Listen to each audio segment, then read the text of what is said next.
Hey, everyone! If you enjoy my quantum audiobooks, you can support me by becoming a Patreon member. Your support helps me keep creating, and you'll get exclusive perks.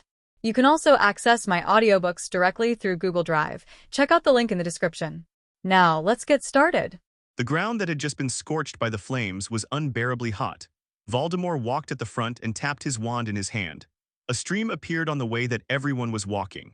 The wonderful thing is that when people walk on it, their feet will not be soaked in water at all. The magic was another eye-opener for Rita Skeeter. Dracula stood in front of the window on the castle. He originally thought that the scene of the werewolf and the Death Eaters attacking did not happen, but only Voldemort came to his castle with a werewolf and two other people.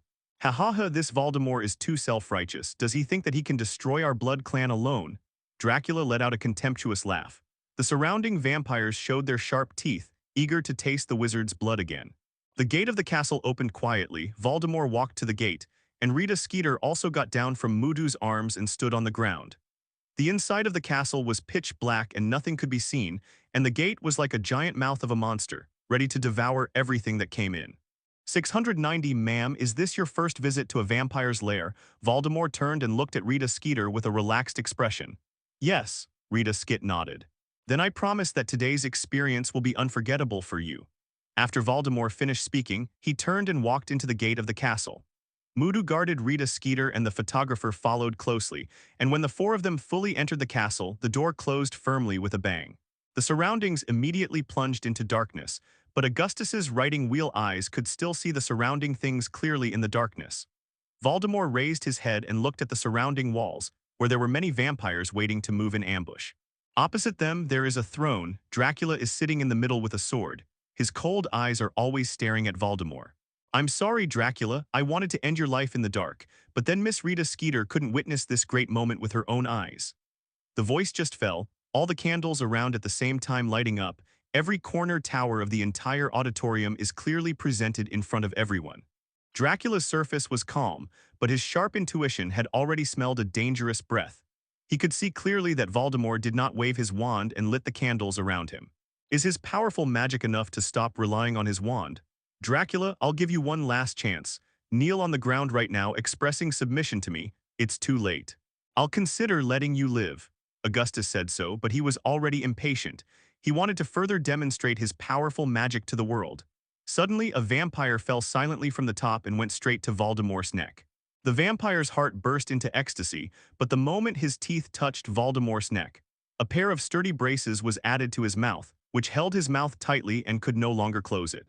The vampire fell to the ground, hugged his mouth, and tugged at the braces. Blood gushed out, but the braces clung to his mouth as if they had taken root. The shorthand quill beside Rita Skeeter quickly recorded everything in front of her on the paper.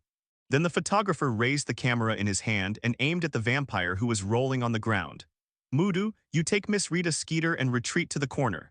Lord Voldemort did not return. His attention was always on Dracula. According to Voldemort's orders, Mudu protected Rita Skeeter and the photographer to hide in the corner, used his tall body to block in front of the two, and stared viciously at the vampires on the wall, always on guard for their sudden attack. And Rita Skeeter and the photographer slapped Mudu's feet and peeked at Voldemort. Voldemort walked towards Count Dracula step by step. He waved his wand, and four huge ice cones condensed in the air, stabbing Dracula on the seat from all sides. The huge ice cone pierced the entire throne, and in Dracula there were several holes left on his body. But it was strange that there was not a drop of blood flowing from Dracula's body, and he still had a smile on his face. Suddenly, the smile on Kula's face collapsed, and his body suddenly spread out and turned into a group of bats, flapping their wings and falling behind Voldemort, returning to human form again. If Dracula couldn't resist this kind of damage, then he was not qualified at all and was favored by Augustus. Dracula waved the sword in his hand and stabbed the back of Voldemort with a sword, but Voldemort instantly turned into a cloud of dark smoke and dissipated in the air. When Voldemort appeared again, countless vampires flew down from all directions, and Voldemort's body was instantly submerged in the sea of vampires. Rita Skeeter's eyes widened. Did Voldemort just die like this? The moment the photographer next to him pressed the shutter, a strong golden light erupted from the vampire group. Accompanied by screams, all the vampires were shaken by this huge force and flew away, slamming into the wall one after another. The cameraman's photos accurately recorded the power of this force. Voldemort was still standing unscathed. He didn't kill him, he just made these vampires temporarily incapacitated. Augustus didn't want to exterminate the vampire so soon. What he wanted was a vampire with powerful combat power. A capable man who invades the wizarding world. Dracula clenched his teeth, he unfolded his cloak, and from the cloak flew out countless vampire bats like a thick black mist, accompanied by a shrill cry rushing towards Voldemort. Voldemort waved his wand, and countless goblins transformed into flames appeared in the air. They flapped their wings and collided with the vampire bats. The air was constantly lit up with flames, which wiped out all the attacking vampire bats. It was an emergency program that Augustus arranged temporarily, so that the entire magical world could see how he played Dracula, the leader of the vampires, in the palm of his hand. Obviously, the fierce battle just now did not allow Count Dracula to learn a lesson from it. He was still reluctant to submit to Voldemort and to fight him to the end. Count Dracula retracted the vampire bat and wrapped the unfolded cloak on his body again. He stood silently on the spot and slowly raised his head. The original pair of beautiful and deep blue pupils gradually turned crimson, staring intently at him. Looking into Voldemort's eyes, he wanted to manipulate Voldemort's body with his mind. The idea of a vampire is to use the power of the eyes to hypnotize the opponent, which is similar to the primary pupil technique. However, in front of Augustus' kaleidoscope writing wheel eye, Count Dracula's pupil technique is meaningless at all. The red light in his eyes became more and more intense, and he was about to spurt blood, but Voldemort, who was facing him, still looked at Count Dracula with a relaxed expression, unmoved. Impossible, how could Voldemort have the willpower to resist me? Count Dracula's heart was shaken, and he began to feel the gap between himself and Voldemort for the first time. How big is the gap? The hexagram in Augustus' eyes was spinning rapidly. Count Dracula wanted to withdraw his mind at this moment, but he found that he couldn't do it at all. It turned out that Count Dracula's subconscious had been controlled by Augustus, and Augustus forced him to continue to use his mind. Rita Skeeter, who was on the side, was horrified to find that Count Dracula's eyes were bulging out a little bit, like balloons full of blood, constantly expanding. "No," Count Dracula screamed. His eyes were like two light bulbs that had been smashed by someone, and they burst in an instant. The originally beautiful eyes were left with only two deep black holes that kept flowing blood. Voldemort waved his wand out of body. An imperious curse struck Count Dracula. Count Dracula felt confused, and there seemed to be a voice in his ear saying to himself, "You are a dog." Count Dracula slowly bent down. He was lying on the ground and stretched out like a dog. He sniffed back and forth, and occasionally raised his hind feet to scratch his face. Each vampire turned his head, unable to bear to see the tragic state of his own leader. Rita Skeeter stared dumbfounded at everything in front of her. She gradually began to understand the real purpose of Voldemort's invitation to her to report. Voldemort was not as open and above board as he said, for the good of the wizarding world, but to rule the entire wizarding world with fear. But she also knew clearly that if she did not report the material she had collected at the moment according to Voldemort's request, what happened to Count Dracula today would be her tomorrow. Augustus watched Count Dracula's performance with great satisfaction, and soon this scene will be spread throughout the magical world through the Daily Prophet, and every wizard will see the tragic state of Count Dracula in the photos, which is exactly what the result he wanted. Augustus excitedly imagined people's horrified faces when they read the report, and nothing made him feel more fulfilled. Suddenly, something unexpected happened. The blood dripped on the ground by Count Dracula turned into countless scarlet flying knives, stabbing Voldemort from all directions. This somewhat caught Augustus off guard. The Blood Clan could exist for thousands of years without going extinct. Voldemort waved his wand, and a huge light blue barrier appeared in front of him, and all the flying blood knives were bounced out. It fell to the ground and turned into countless blood droplets again. At this time, Count Dracula had stopped moving. He stood up slowly, bleeding. Augustus felt that something was wrong. He found that the blood gushing out not only did not decrease, but also increased, and the blood dripping on the ground began to slowly move forward along a certain track. Augustus didn't have much fear at the change in front of him, but more excitement. He was very curious about what other tricks Count Dracula had. Gradually, the blood flowing on the ground converged into a huge circle, with countless complex geometric shapes intertwined and overlapped in the middle of the circle. Point 0. Unexpectedly, in the middle of the roof, the same charm was carved in advance, and the beam of light shot directly into the charm. The loud noise and the collapse of the ancient castle naturally also alarmed the Death Eaters and werewolves surrounding the Black Forest. Since the gate of the ancient castle was closed, they have been surrounding here, constantly looking into the ancient castle, but it seemed to them that the castle was completely dark. At this moment, the castle was bombed into the sky. The billowing dust rose, obscuring everyone's sight. Wait for the boulders and dust to settle. The Death Eaters and the werewolves saw clearly. It turned out that on the foundation of the castle, Voldemort was holding his wand and confronting Count Dracula.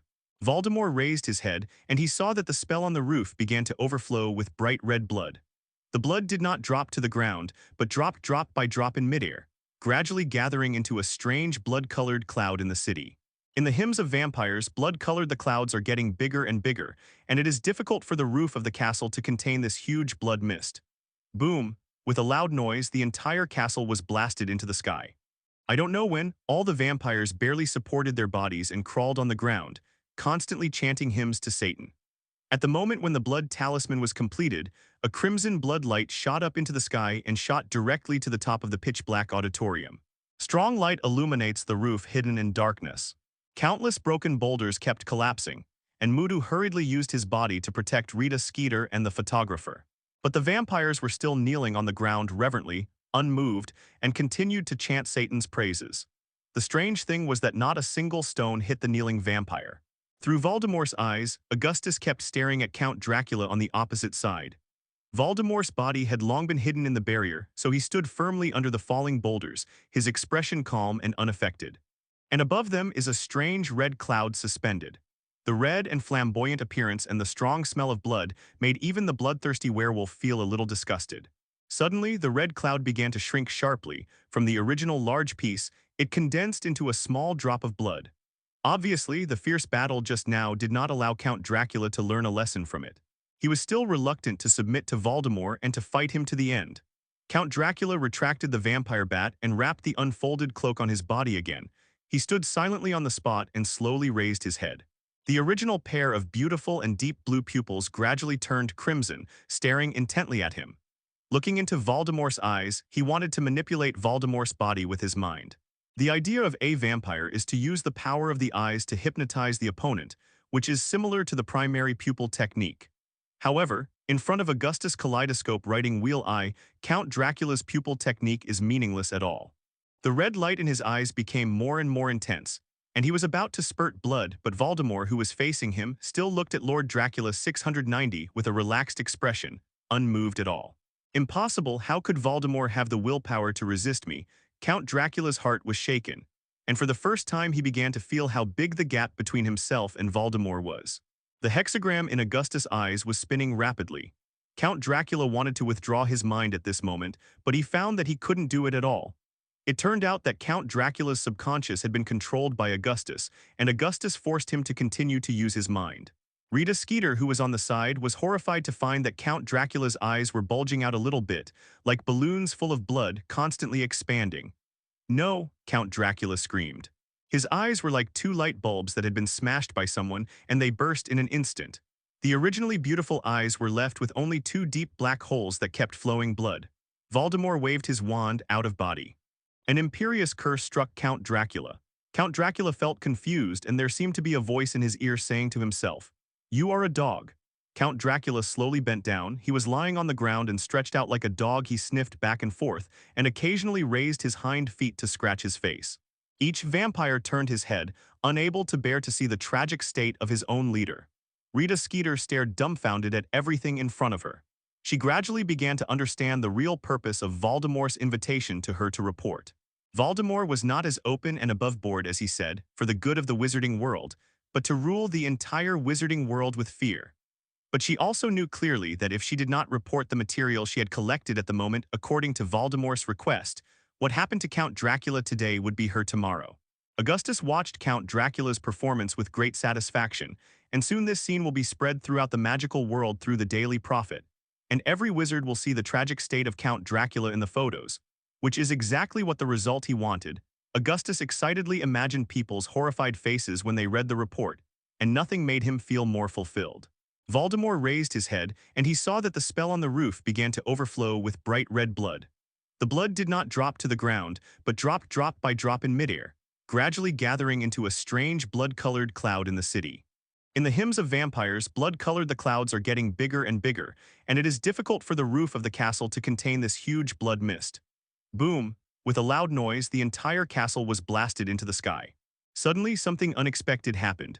The blood dripped on the ground by Count Dracula turned into countless scarlet flying knives, stabbing Voldemort from all directions. This somewhat caught Augustus off guard. The Blood Clan could exist for thousands of years without going extinct. Through Voldemort's eyes, Augustus kept staring at Count Dracula on the opposite side. Voldemort's body had long been hidden in the barrier, so he stood firmly under the falling boulders, his expression calm and unaffected. Countless broken boulders kept collapsing, and Mudu hurriedly used his body to protect Rita Skeeter and the photographer. But the vampires were still kneeling on the ground reverently, unmoved, and continued to chant Satan's praises. The strange thing was that not a single stone hit the kneeling vampire. I don't know when, all the vampires barely supported their bodies and slumped on the ground, constantly chanting praises to Satan. At the moment when the blood talisman was completed, a crimson blood light rose into the sky. Directly directed at the top of the pitch-black auditorium, the strong beam of light made those present couldn't help squinting. The strong light illuminated the roof that was hidden in the darkness. Unexpectedly, in the middle of the roof, a similar charm was carved in advance, and the beam of light shot directly into the charm. The loud noise and the collapse of the ancient castle naturally also alarmed the Death Eaters and werewolves surrounding the Black Forest. From the time the gate of the ancient castle was closed, they had been surrounding here, constantly looking into the ancient castle, but it seemed to them that the castle was completely dark. At this moment, the castle was bombed into the sky. The billowing dust rose, obscuring everyone's sight. Wait for the boulders and dust to settle. The Death Eaters and the werewolves saw clearly. It turned out that on the foundation of the castle, Voldemort was holding his wand and confronting Count Dracula. Voldemort waved his wand, and a huge light blue barrier appeared in front of him, and all the flying blood knives were bounced out. It fell to the ground and turned into countless blood droplets again. At this time, Count Dracula had stopped moving. He stood up slowly, bleeding. Augustus felt that something was wrong. He found that the blood gushing out not only did not decrease, but also increased, and the blood dripping on the ground began to slowly move forward along a certain track. And above them is a strange red cloud suspended. The red and flamboyant appearance and the strong smell of blood made even the bloodthirsty werewolf feel a little disgusted. Suddenly, the red cloud began to shrink sharply, condensing from the original large piece into a small blood droplet. The blood droplet, exuding a strong black gas, fell from the sky and fell into the spell made of blood on the ground. Augustus didn't have much fear at the change in front of him, but more excitement. He was very curious about what other tricks Count Dracula had. Gradually, the blood flowing on the ground converged into a huge circle, with countless complex geometric shapes intertwined and overlapped in the middle of the circle. Miss Rita Skeeter, I know you can't see the hellhounds, but I can tell you that they've been hit by my cruciatus and are rolling around on the ground. Please record them carefully as my great deeds. This is how Voldemort, the first wizard who subdued the Cerberus, was written. Voldemort looked at the incapacitated Cerberus proudly, and the flames spewed by the fire dragon instantly burned it to ashes.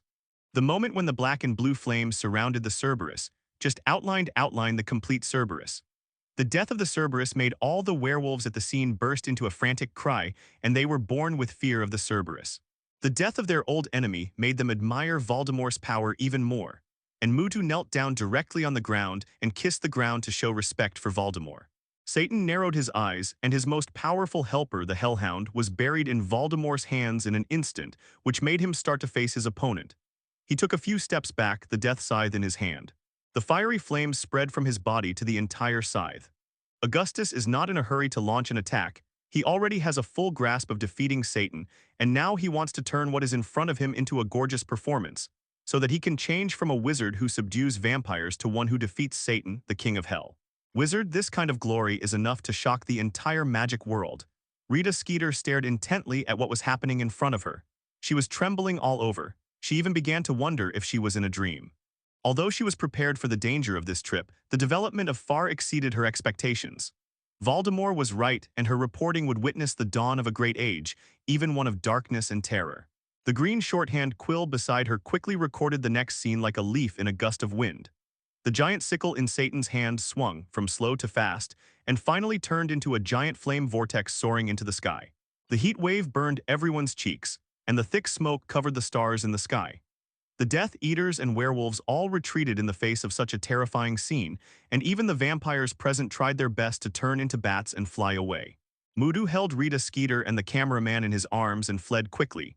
If he continued to stay here, it would only turn into a pile of coke. Voldemort stood calmly in front of the vortex of flames, and bursts of Howl of the Dead came from the flames. This sound came from the evil spirits who were trapped in hell. Their hatred for the living was the source of the power of this flame. If it were someone else, I'm afraid I'd be terrified at the moment. The evil spirits continue to deduce the tragic situation before death in front of Voldemort. Augustus's wheel-riding eye has the ability to see through everything. He is not confused by these appearances.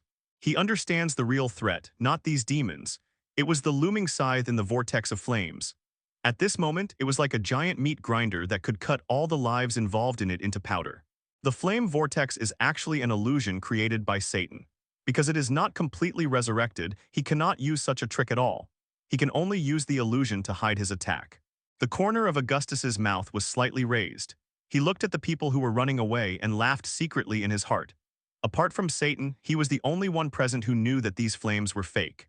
Seeing that Voldemort was unmoved, Satan was a little stunned. He didn't know whether Voldemort saw through his tricks or whether he was really not afraid of death. Just as he hesitated, the blue and black dragon in the air roared straight towards Satan all his life. Satan sneered in his heart that I was a demon born of fire, how could I be afraid of fire? But this time he was wrong. Maybe he who was fully resurrected could not be afraid of the power of the flame of destruction. But at this moment, he who was not fully resurrected could not resist the burning of the flame of destruction at all. The originally crimson flame storm was instantly swallowed by the flames of destruction. Rita Skeeter, who was in Mudu's arms, saw this scene and immediately pulled the photographer and jumped out of Mudu's arms. This is a scene that must not be missed. The crowd that had fled in all directions also stopped and looked back at Satan in the middle of the castle. At this moment, he was surrounded by blue flames, and the death scythe in his hand instantly turned into a pool of molten iron flowing into the ground, and his body burning in an inch. No, I don't want to go back. Hurry up and give me your body. Satan in despair let out a painful howl. His arms were burnt to ashes, then his feet, his body, and finally his head disappeared into the flames. Everyone present witnessed this scene with their own eyes, and everyone was overwhelmed by Voldemort's powerful mana. The Death Eaters cheered loudly, "Long live the Dark Lord." The vampires are all pale, and even Satan can't resist Voldemort. Is the destruction of the Blood family tonight? The blue flame gradually dissipated, and the spell drawn with Count Dracula's blood on the ground did not disappear, but remained bright red. The blood on the ground began to flow back and returned to Count Dracula's body through the hollow eye socket. Slowly his hand moved, and when the last drop of blood entered his body, Count Dracula opened his eyes, and the eyes that had been destroyed by Voldemort appeared on his face. I will finally give your blood clan a chance to choose, surrender, or perish. Voldemort's lips opened and closed, and the tone of his voice made people shudder. Count Dracula turned his head to look at his clan. All of them were seriously injured, and then looked at the ancient castle that the Blood clan had worked so hard to manage for generations, and the Black Forest had all been wiped out in the tragic battle. He turned his head to look at Voldemort with a smile on his face.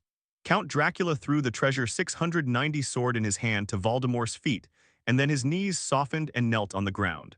At the same time, all the vampires also knelt down together, on the ground.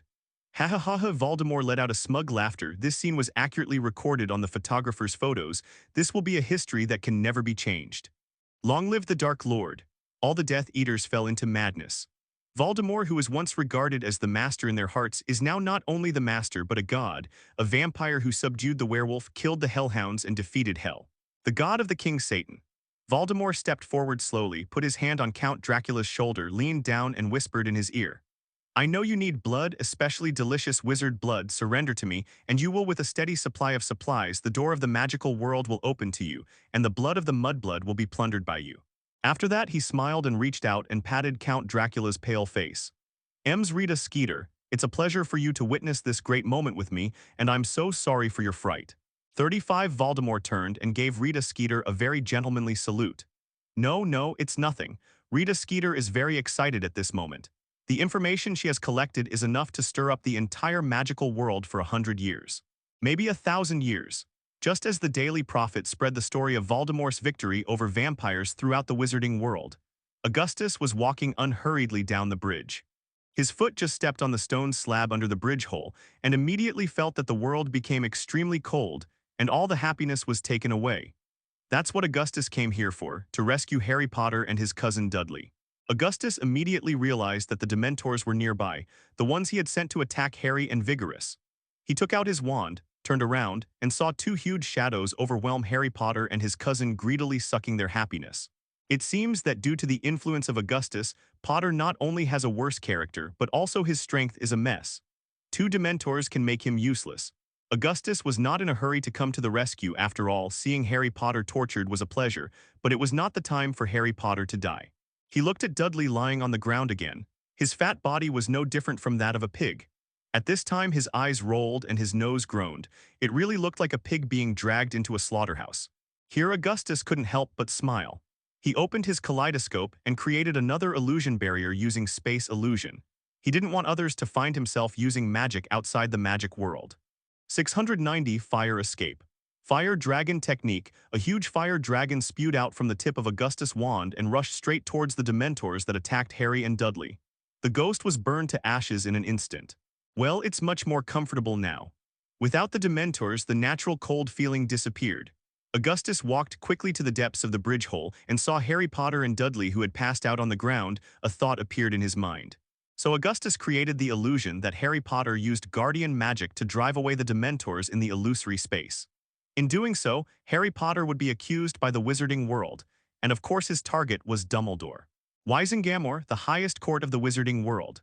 50 wizards and witches in fuchsia robes and a delicate silver W embroidered on their left breasts sat on both sides of the courtroom. In the middle of the courtroom, Harry Potter bowed his head in frustration. In the hands of these 50 wizards, after the trial is over, they will either stay in Hogwarts, or they will be thrown out of the wizarding world and return to his dark uncle's house. Cornelius Fudge stood on the high judgment stand, looking down at Harry Potter, and he was very happy in his heart.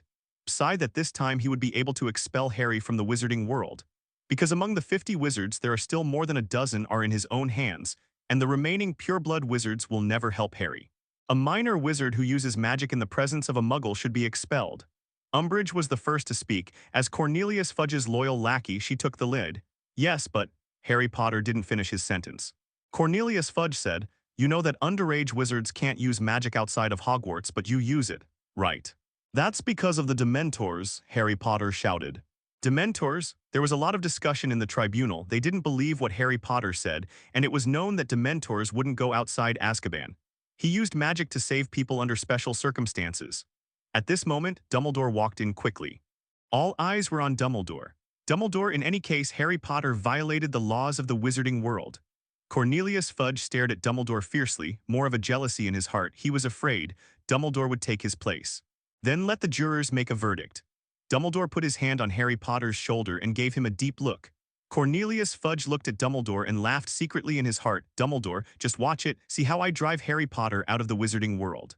Raise your hand for agreeing to expel Harry Potter from the wizarding world." Cornelius Fudge said, his eyes always looking at Dumbledore with a mocking expression. "I'm sorry, old man." Dumbledore shrugged lightly. Cornelius Fudge looked back, only to find that only his subordinates raised their hands, not more than half of them. Seeing the indifferent faces of Augustus's men, he knew he was being played. Cornelius Fudge's face flushed red, and the result of this slap made him at a loss. Originally wanted to humiliate Dumbledore, but instead was mocked by Dumbledore. Looking at the half of the witches and wizards who didn't raise their hands, Cornelius Fudge understood that Dumbledore must have gained Augustus' support. Why? He was puzzled. Rewinding time to the morning before the trial, Augustus ate breakfast while reading the Daily Prophet in his hand. Besides the long front-page news about Voldemort, it was Rita's that interested him the most. Kit's report on Harry Potter's use of magic in the Muggle world is about to be approved. Just when Augustus was reading the report, he suddenly felt that someone was visiting. The corners of Augustus' mouth were slightly raised, and it came just right. Augustus closed the newspaper gracefully and walked slowly to the door, where Dumbledore was standing outside the door. Dumbledore was silent for a long time and finally agreed to Augustus' request. The position of the headmaster could be regained, but Harry Potter was expelled, so he had no time to play. Dumbledore's hand trembled, although he had guessed it before he came, but when he heard such a request, he still felt powerless. The savior lost the protection of Hogwarts and the support of the students. Wouldn't it be equivalent to abolition? This is something Dumbledore cannot accept anyway. Yes, the Elder Wand, the Resurrection Stone, there is nothing left. What else can I use as a bargaining chip other than this principal position? In the villa by the lake, Augustus lay leisurely on the sofa chair, enjoying the good time of the last few days of the vacation. Penello was always by his side, and the vacation was very pleasant. "It's not difficult." Augustus' expression was very relaxed. He held 20 seats in Wisengamot, which was enough to decide the fate of Harry Potter. "But I have one condition, that is, I want you to resign the position of headmaster of Hogwarts." This was something Augustus had planned from the very beginning, and as soon as Dumbledore was gone, he would be able to secretly control Hogwarts. Augustus said it flatly, as if it were just a trivial matter. "August, I want you to help Harry get rid of the charges," Dumbledore said in a hurry before he could sit still. "Hello, Professor, please come in." Augustus let Dumbledore into the room. "This summer vacation is destined to be a summer vacation that will stir up the wizarding world." The series of blockbuster news makes the entire wizarding world tremble. When Voldemort's report shook the entire wizarding world, Dumbledore resigned as the headmaster of Hogwarts, and Cornelius Fudge immediately sent his loyal subordinate Umbridge took over Hogwarts. In the afternoon by the lake with the cool breeze, a small boat slowly approached the small island in the lake. There was a white pavilion on the small island, and Lucius got off the boat. Lucius walked into the pavilion, sat down opposite Augustus. The servant brought double-bodied coffee, placed it in front of Lucius, and then withdrew. No outsider. Lucius stood up and knelt down on one knee. "August, I don't know what order you have come to me." Augustus took a sip of his coffee and arranged for Lucius to sit down, said, "Dumbledore has now been kicked out of Hogwarts by me. I will soon establish my absolute prestige in the school and form an army that is absolutely loyal to me, and your mission now is, continue to grow the Death Eaters. Let Voldemort be powerful enough to destroy the entire wizarding world. I'll do my best." Lucius was secretly surprised. He didn't expect that Augustus could drive away Dumbledore easily, and the outside world thought it was Cornelius Fudge's ghost. Lucius was startled by this terrifying risk. Dumbledore, Voldemort were all played by him with applause. "Now that we have conquered the vampires and werewolves, should we conquer the giants next?" Lucius asked tentatively. Augustus thought for a while and said, "Bring all these lower races into Voldemort's command. Let them be consumed in the battle of the wizarding world, and when they are both lost, we will kill them all." Lucius nodded again, and the two discussed some details. At this time, Penello's figure appeared not far away. Seeing that the discussion was almost over, Lucius stood up and saluted Augustus before leaving the small pavilion in the lake. "This is the strawberry I just picked, it's so sweet." Penello excitedly ran to Augustus, holding a blueberry in her hand. The blueberry was full of freshly picked strawberries. She cleaned the strawberries and brought them to Augustus, took out a strawberry from the basket with her fair and delicate hands, and put it gently into Augustus' mouth. Augustus wrapped Penello's waist, held her in his arms, and then also picked up a strawberry and put it into her mouth. The express train bound for Hogwarts travels on the long railroad tracks. As the Prince of Slytherin, there are always beauties in Augustus's carriage. Just as Augustus was walking among the beauties, there was a knock from outside the carriage. "Door knocks, it's Hermione." Of course, she knew that Augustus was surrounded by girls all the time, so she knocked on the door before entering the car. Augustus first let the girls in the car go out. Hermione walked into the car, closed the door, and only Augustus and Hermione were left in the car. "Dear Miss Granger, did you miss me?" Augustus lightly twisted Hermione's hair and looked at the girl with his deep eyes. "Have you heard? Dumbledore immediately went to Hogwarts and he was replaced by Umbridge from the Ministry of Magic," Hermione said. "This is not news from the Qin dynasty." Augustus stood up and sat down next to Hermione. "So what? Now that Voldemort's power is sweeping the entire magical world, it is unstoppable." The Daily Prophet reported the whole process of Voldemort's victory over vampires for a week, and the entire magical world was afraid of it. "It is because of Dumbledore that Hogwarts can barely peace of mind. Who's going to protect us now that he's gone?" 35 Hermione had an anxious look on her face. "Ask for flowers." All of this was under Augustus' control, and he forced Dumbledore away in the hope of causing panic among the students. He put his nose close to Hermione's hair and said in her ear, "It's because we've all been so reliant on Dumbledore that we're at a loss now, but this is danger and opportunity, and I've decided to defend on our own." Hogwarts. 35. Augustus' words made Hermione Granger's heart tremble. Yes, why didn't she expect that at this time, we can no longer rely on Dumbledore but rely on ourselves? But a new question appeared in her mind. She lightly pushing Augustus away lightly, he said, "You are right, but we are all underage wizards. Compared with the mighty Voldemort, our strength is not worth mentioning at all. How can we be able to protect Hogwarts?" "Well, that's someone else. My strength is worth mentioning.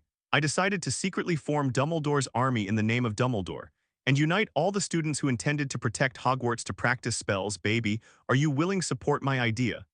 Augustus took Hermione's hand and smiled, making it hard for her to refuse.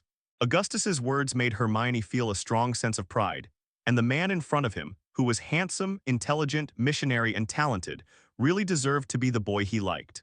She nodded vigorously, then buried her head happily in Augustus's arms. The train stopped. Augustus and Hermione Granger got out of the car one after another, and when they reached the door of the car, they heard Drake mocking Potter. I heard you were sent into Wisengamore and one day you will go to Azkaban's. Ha ha ha ha worker. Hermione didn't like the look of Drake's downfall, so she stepped forward and said, "Don't talk about Drake." Drake looked up and saw Augustus standing behind Hermione, staring at him. He quickly closed his mouth. Ron and Potter were also very unhappy when they saw Hermione and Augustus standing next to each other. Potter's face was full of resentment, and he finally couldn't help pointing at Drake and said, "Your father's identity as a Death Eater will be revealed one day." After that, he pointed to Augustus, "Don't think you are a hypocrite. The appearance will forever hide your evil heart, the one who brought Voldemort back to life, you bloody Death Eater." Potter's words made many Hogwarts students stop and stare at him. Everyone no longer trusted Potter and even sneered at his accusations against Augustus. Looking at it, Potter felt a little angry in his heart. Augustus ignored Potter's accusation. It was just a defeated dog, a helpless cry, but Potter's words stimulated Hermione. She stepped forward and stared at Potter angrily and said, "You know, Dumbledore Leto is no longer the headmaster of this school. And there is Voldemort lurking outside Hogwarts, and no one wants to hear doubt this, doubt that now." After speaking, Hermione pushed Porter away, grabbed Augustus's hand and walked away quickly. Ron looked at the backs of the two of them somewhat lost. Back in the Slytherin prefect's private common room, Hermione hugged Augustus sadly. "Sorry, I didn't expect Harry to say that to you." 99s. Augustus said softly in Hermione's ear, "It's okay, I'll let him understand that I'm not a Death Eater." Soon the two embraced passionately. The first class of the new term is Defense Against the Dark Arts. Gryffindor and Slytherin are in the same class as usual.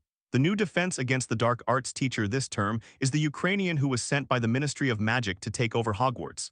Emrich. She was wearing a pink suit, her fat body was swaying, holding a thick book in her hand, and walking to the middle of the class, she smiled and said, "Hello everyone, I'm very happy to come to my Black Magic Defense class. My class is not the same as the previous classes. First of all, I want to put away your wands, especially you, Miss Hermione Granger." Umbridge glanced at Hermione, who was secretly practicing magic, and Hermione hurriedly put away her wand. Gryffindor deducts 5 points. Umbridge's voice was cold, and the punishment made Hermione's face flush. Then Umbridge picked up the book in his hand, raised it above his head and said, "My defense against the dark arts class will be the safest defense against the dark arts class in Hogwarts history. You see the book in my hand. Just memorize the book, and as for the wand, I don't want it in my class again." Umbridge glared at Hermione. Then she opened the book and began to lead everyone to read this thick book, which can be said to be a torture, boring class, and finally Hermione Granger couldn't hold back her anger. She stood up and said loudly, "Teacher, do you know that Voldemort's forces have been eroding the entire magic world? And that Hogwarts, who lost Dumbledore, is extremely fragile? We are likely to face the attack of the Dark Wizard. Can we beat back by reciting this book in our hands?" "Dark Wizard." Umbridge's face was red and white when Hermione said it. But as a teacher, she must not lose face in front of so many students, she sneered. "Miss Granger, how should we learn black magic according to you?" "What about defense 99? "Of course, using our wand to improve our strength by practicing magic spells." Hermione didn't give in. "Very good, I like an insightful child like you very much."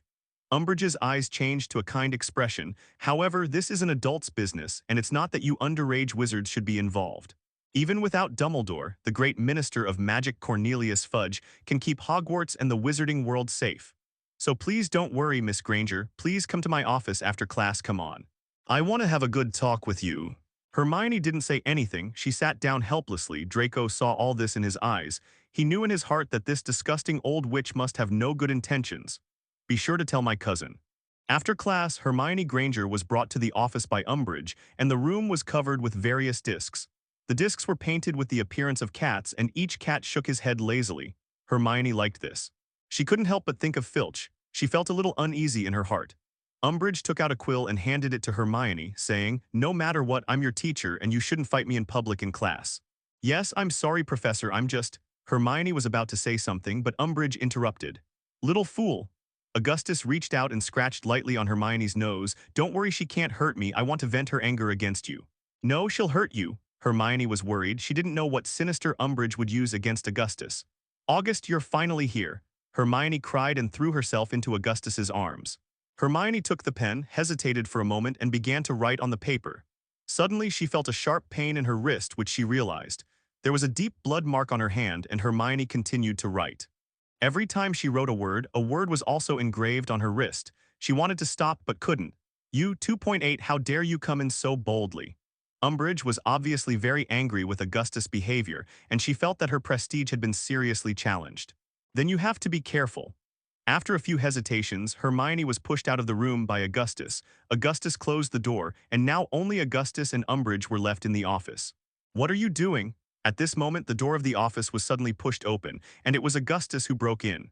When he entered the office, he saw the pen in Hermione's hand and the blood on her wrist. He snatched the pen from Hermione's hand, folded it gently, made 2 stanzas, and then picked it up and threw it violently in Umbridge's face. Hermione, will you go out first? Wait for me in the hallway. Augustus ignored Umbridge's anger and said to Hermione softly, you use this pen to copy on paper 100 times, I will never dare to contradict the teacher again. This is my punishment for you. 35 Umbridge said it lightly, but the corner of her mouth was hanging. Some evil smiles. Hermione didn't like the look of Drake's downfall, so she stepped forward and said, don't talk about Drake. Drake looked up and saw Augustus standing behind Hermione, staring at him. He quickly closed his mouth. Ron and Potter were also very unhappy when they saw Hermione and Augustus standing next to each other. Potter's face was full of resentment, and he finally couldn't help pointing at Drake and said, your father's identity as a Death Eater will be revealed one day. After that, he pointed to Augustus, don't think you are a hypocrite. The appearance will forever hide your evil heart, the one who brought Voldemort back to life, you bloody Death Eater. Potter's words made many Hogwarts students stop and stare at him. Everyone no longer trusted Potter and even sneered at his accusations against Augustus. Looking at it, Potter felt a little angry in his heart. Augustus ignored Potter's accusation. It was just a defeated dog, a helpless cry, but Potter's words stimulated Hermione. She stepped forward and stared at Potter angrily and said, you know, Dumbledore Leto is no longer the headmaster of this school. And there is Voldemort lurking outside Hogwarts, and no one wants to hear doubt this, doubt that now. After speaking, Hermione pushed Porter away, grabbed Augustus's hand and walked away quickly. Ron looked at the backs of the two of them somewhat lost. Back in the Slytherin prefect's private common room, Hermione hugged Augustus sadly. Sorry, I didn't expect Harry to say that to you. 99s. Augustus said softly in Hermione's ear, it's okay, I'll let him understand that I'm not a Death Eater. Soon the two embraced passionately. The first class of the new term is Defense Against the Dark Arts. Gryffindor and Slytherin are in the same class as usual. The new Defense Against the Dark Arts teacher this term is the Ukrainian who was sent by the Ministry of Magic to take over Hogwarts. Emrich. She was wearing a pink suit, her fat body was swaying, holding a thick book in her hand, and walking to the middle of the class, she smiled and said, hello everyone, I'm very happy to come to my Black Magic Defense class. My class is not the same as the previous classes. First of all, I want to put away your wands, especially you, Miss Hermione Granger.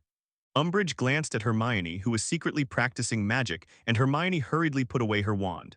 Gryffindor deducts 5 points. Umbridge's voice was cold, and the punishment made Hermione's face flush. Then Umbridge picked up the book in his hand, raised it above his head and said, my Defense Against the Dark Arts class will be the safest defense against the Dark Arts class in Hogwarts history. You see the book in my hand. Just memorize the book, and as for the wand, I don't want it in my class again. Umbridge glared at Hermione. Then she opened the book and began to lead everyone to read this thick book, which can be said to be a torture, boring class, and finally Hermione Granger couldn't hold back her anger. She stood up and said loudly, teacher, do you know that Voldemort's forces have been eroding the entire magic world? And that Hogwarts, who lost Dumbledore, is extremely fragile. We are likely to face the attack of the Dark Wizard. Can we beat back by reciting this book in our hands? Dark Wizard. Umbridge's face was red and white when Hermione said it, but as a teacher, she must not lose face in front of so many students, she sneered. Miss Granger, how should we learn black magic according to you? What about Defense 99? Of course, using our wand to improve our strength by practicing magic spells. Hermione didn't give in. Very good, I like an insightful child like you very much. Umbridge's eyes changed to a kind expression. However, this is an adult's business, and it's not that you underage wizards should be involved. Even without Dumbledore, the great minister of magic Cornelius Fudge can keep Hogwarts and the wizarding world safe. So please don't worry, Miss Granger. Please come to my office after class, come on. I want to have a good talk with you. Hermione didn't say anything. She sat down helplessly. Draco saw all this in his eyes. He knew in his heart that this disgusting old witch must have no good intentions. Be sure to tell my cousin. After class, Hermione Granger was brought to the office by Umbridge, and the room was covered with various discs. The discs were painted with the appearance of cats, and each cat shook his head lazily. Hermione liked this. She couldn't help but think of Filch. She felt a little uneasy in her heart. Umbridge took out a quill and handed it to Hermione, saying, "No matter what, I'm your teacher and you shouldn't fight me in public in class." "Yes, I'm sorry, Professor, I'm just—" Hermione was about to say something, but Umbridge interrupted. "Little fool." Augustus reached out and scratched lightly on Hermione's nose. "Don't worry, she can't hurt me. I want to vent her anger against you." "No, she'll hurt you." Hermione was worried. She didn't know what sinister Umbridge would use against Augustus. "August, you're finally here." Hermione cried and threw herself into Augustus's arms. Hermione took the pen, hesitated for a moment, and began to write on the paper. Suddenly, she felt a sharp pain in her wrist, which she realized. There was a deep blood mark on her hand, and Hermione continued to write. Every time she wrote a word was also engraved on her wrist. She wanted to stop but couldn't. "You, 2.8, how dare you come in so boldly?" Umbridge was obviously very angry with Augustus' behavior, and she felt that her prestige had been seriously challenged. "Then you have to be careful." After a few hesitations, Hermione was pushed out of the room by Augustus. Augustus closed the door, and now only Augustus and Umbridge were left in the office. "What are you doing?" At this moment, the door of the office was suddenly pushed open, and it was Augustus who broke in. When he entered the office, he saw the pen in Hermione's hand and the blood on her wrist. He snatched the pen from Hermione's hand, folded it gently, made 2 stanzas, and then picked it up and threw it violently in Umbridge's face. "Hermione, will you go out first? Wait for me in the hallway." Augustus ignored Umbridge's anger and said to Hermione softly, "You use this pen to copy on paper 100 times, I will never dare to contradict the teacher again. This is my punishment for you." 35 Umbridge said it lightly, but the corner of her mouth was hanging. Some evil smiles. Hermione didn't like the look of Drake's downfall, so she stepped forward and said, "Don't talk about Drake." Drake looked up and saw Augustus standing behind Hermione, staring at him. He quickly closed his mouth. Ron and Potter were also very unhappy when they saw Hermione and Augustus standing next to each other. Potter's face was full of resentment, and he finally couldn't help pointing at Drake and said, "Your father's identity as a Death Eater will be revealed one day." After that, he pointed to Augustus, "Don't think you are a hypocrite. The appearance will forever hide your evil heart, the one who brought Voldemort back to life, you bloody Death Eater." Potter's words made many Hogwarts students stop and stare at him. Everyone no longer trusted Potter and even sneered at his accusations against Augustus. Looking at it, Potter felt a little angry in his heart. Augustus ignored Potter's accusation. It was just a defeated dog, a helpless cry, but Potter's words stimulated Hermione. She stepped forward and stared at Potter angrily and said, "You know, Dumbledore Leto is no longer the headmaster of this school. And there is Voldemort lurking outside Hogwarts, and no one wants to hear doubt this, doubt that now." After speaking, Hermione pushed Porter away, grabbed Augustus's hand and walked away quickly. Ron looked at the backs of the two of them somewhat lost. Back in the Slytherin prefect's private common room, Hermione hugged Augustus sadly. "Sorry, I didn't expect Harry to say that to you." 99s. Augustus said softly in Hermione's ear, "It's okay, I'll let him understand that I'm not a Death Eater." Soon the two embraced passionately. The first class of the new term is Defense Against the Dark Arts. Gryffindor and Slytherin are in the same class as usual. The new Defense Against the Dark Arts teacher this term is the Ukrainian who was sent by the Ministry of Magic to take over Hogwarts. Emrich. She was wearing a pink suit, her fat body was swaying, holding a thick book in her hand, and walking to the middle of the class, she smiled and said, "Hello everyone, I'm very happy to come to my Black Magic Defense class. My class is not the same as the previous classes. First of all, I want to put away your wands, especially you, Miss Hermione Granger." Umbridge glanced at Hermione, who was secretly practicing magic, and Hermione hurriedly put away her wand. "Gryffindor deducts 5 points." Umbridge's voice was cold, and the punishment made Hermione's face flush. Then Umbridge picked up the book in his hand, raised it above his head and said, "My Defense Against the Dark Arts class will be the safest defense against the dark arts class in Hogwarts history. You see the book in my hand. Just memorize the book, and as for the wand, I don't want it in my class again." Umbridge glared at Hermione. Then she opened the book and began to lead everyone to read this thick book, which can be said to be a torture, boring class, and finally Hermione Granger couldn't hold back her anger. She stood up and said loudly, "Teacher, do you know that Voldemort's forces have been eroding the entire magic world? And that Hogwarts, who lost Dumbledore, is extremely fragile? We are likely to face the attack of the Dark Wizard. Can we beat back by reciting this book in our hands?" "Dark Wizard." Umbridge's face was red and white when Hermione said it. But as a teacher, she must not lose face in front of so many students, she sneered. "Miss Granger, how should we learn black magic according to you?" "What about Defense 99? "Of course, using our wand to improve our strength by practicing magic spells." Hermione didn't give in. Very good, I like an insightful child like you very much. Umbridge's eyes changed to a kind expression. However, this is an adult's business, and it's not that you underage wizards should be involved. Even without Dumbledore, the great minister of magic Cornelius Fudge can keep Hogwarts and the wizarding world safe. So please don't worry, Miss Granger. Please come to my office after class, come on. I want to have a good talk with you. Hermione didn't say anything. She sat down helplessly. Draco saw all this in his eyes. He knew in his heart that this disgusting old witch must have no good intentions. Be sure to tell my cousin.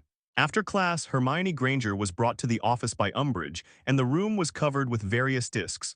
The discs were painted with the appearance of cats, and each cat shook his head lazily. Hermione liked this. She couldn't help but think of Filch. She felt a little uneasy in her heart.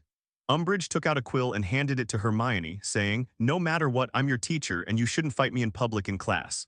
"Yes, I'm sorry, Professor, I'm just—" Hermione was about to say something, but Umbridge interrupted.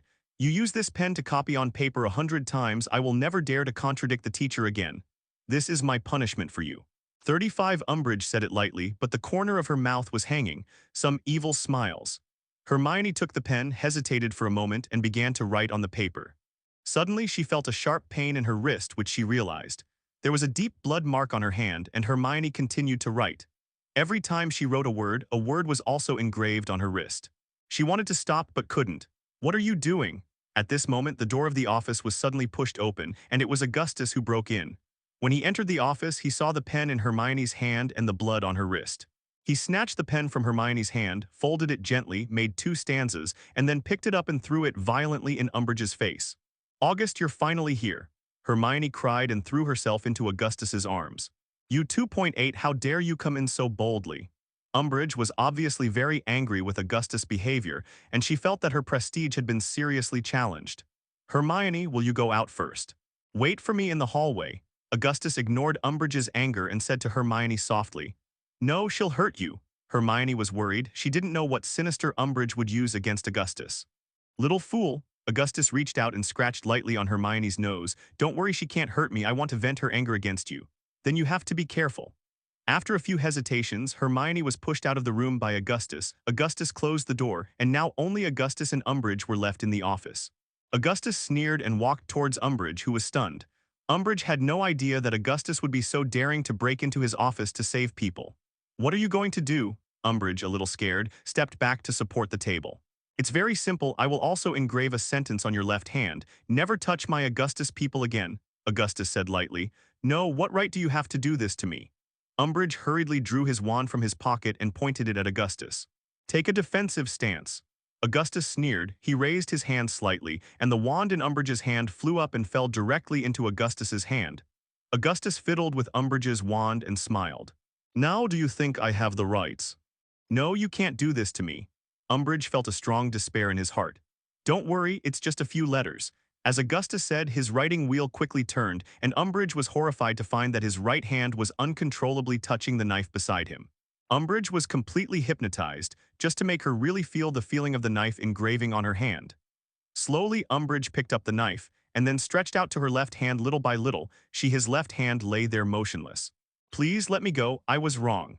Umbridge put down her air completely and burst into tears in front of Augustus, completely losing the attitude she had when dealing with Hermione.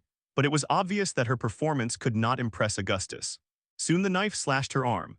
Letter by letter was carved into Umbridge's arm.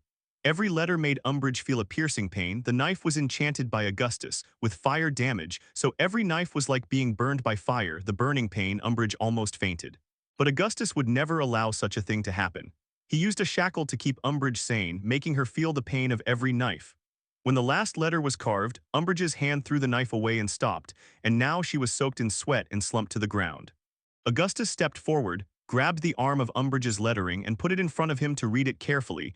Each bright red letter was so perfect. He nodded with satisfaction. He was very satisfied with his sculpting talent.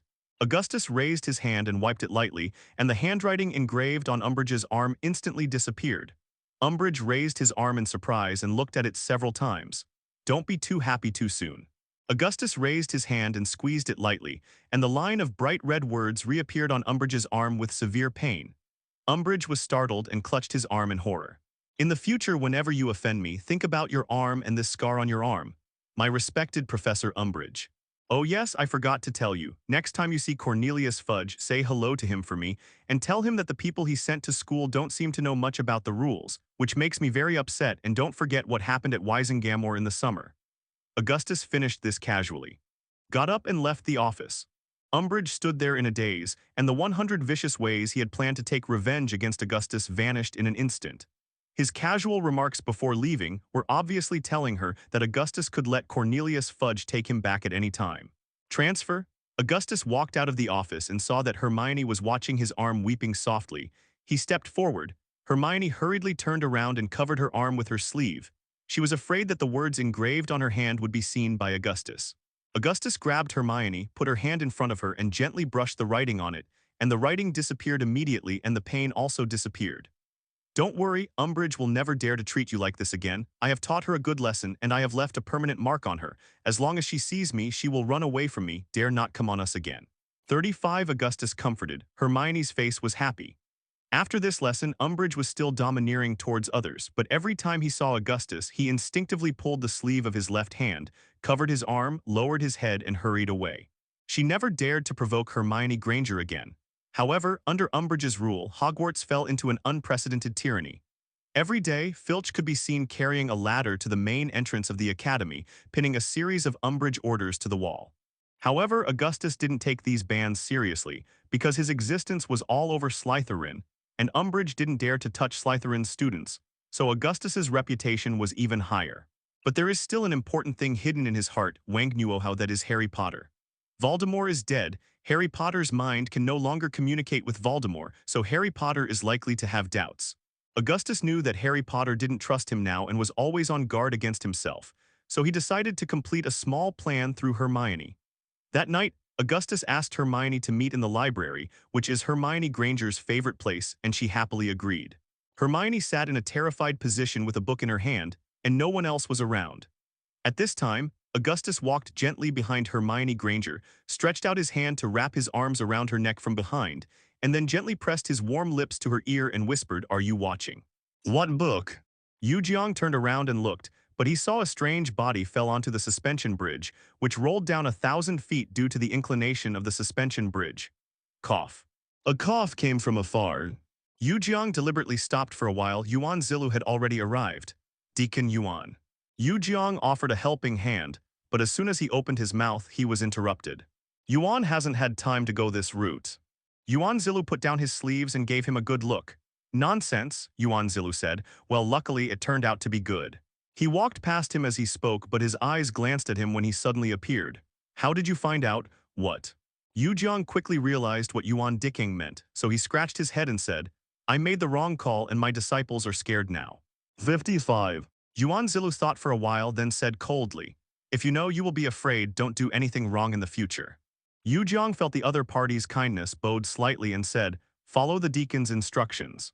When Jiang stood up, Deacon Yuan left without looking back. Come on, what are you doing here looking at the scenery? Jiang smiled and hurried to the back. At this time, Yuan Zhen and Yun Yifei had already climbed Kaiyuan Peak, and Jia Yunshin went all the way to the war, setting off a good momentum. One by one, the two prepared across the suspension bridge.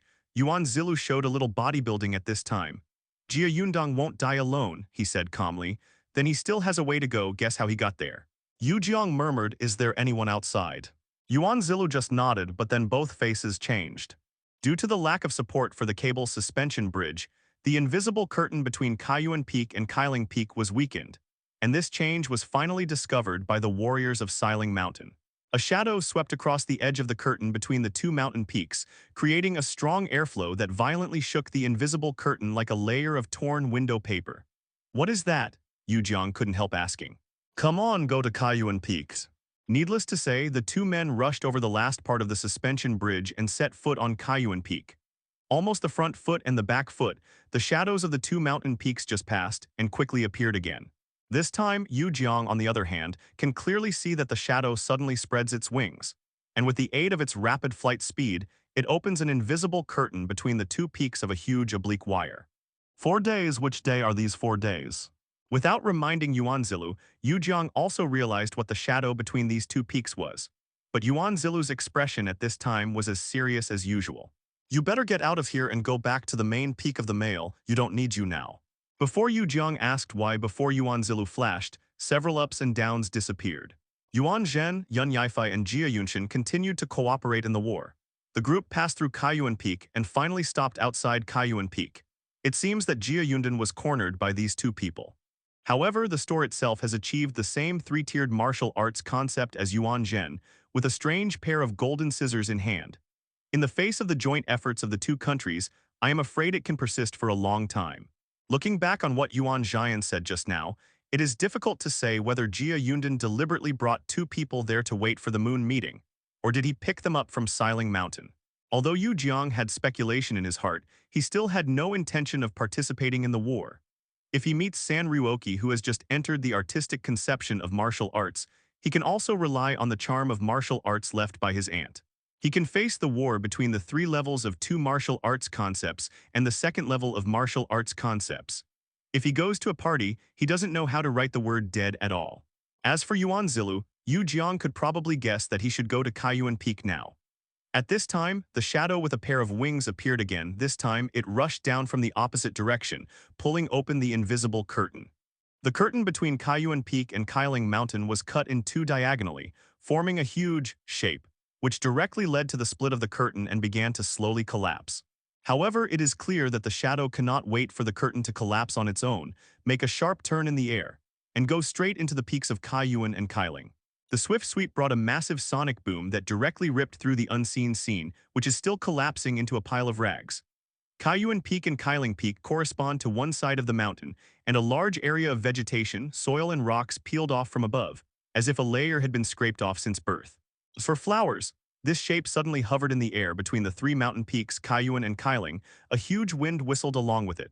The suspension bridges between Kaiyuan, Kailing, and the main peak are like a ship thrown high when a huge wave hits. It turned out that the overall arc of the cable suspension bridge was slightly lower. This time it became the upper arch. The top plank deck was broken, and all the rope guards tied to either side were broken, leaving only bare cables. After the three cables between Kaiyuan and his friend were initially cut by Jia Yundan, they were still reluctantly connected due to the wooden board and the rope. At this time, the planks and ropes were broken, and the broken cables were in the sound of noise. Instead of falling, they were spit out. The storm followed on the top of Tongyu Mountain, but clearly outlined the triangular interface from the top to the foot of the mountain. This interface consists of two cable suspension bridges, at which point the entire area of the large triangle appears to form an independent space. Yu Jiang was very angry, but could not do anything. No matter how vigorously martial arts entered the arena in 4 days, it was only in the big triangle between Kaiyuan and Kailing that we could think of the roar, and the storm would only wreak havoc on this area. As soon as Yu Jiang sank, his face became extremely ugly. On the same day, Jai Long and others made a private appointment with Yan Su of the Fengyin tribe. Yan Su will restrict the children of the tribe from participating in offensive and logging battles through Yufeng, and she will avoid war for any reason.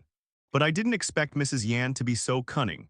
Although she did not participate in the war, there were 4 other celestial masters in the Fengyin tribe.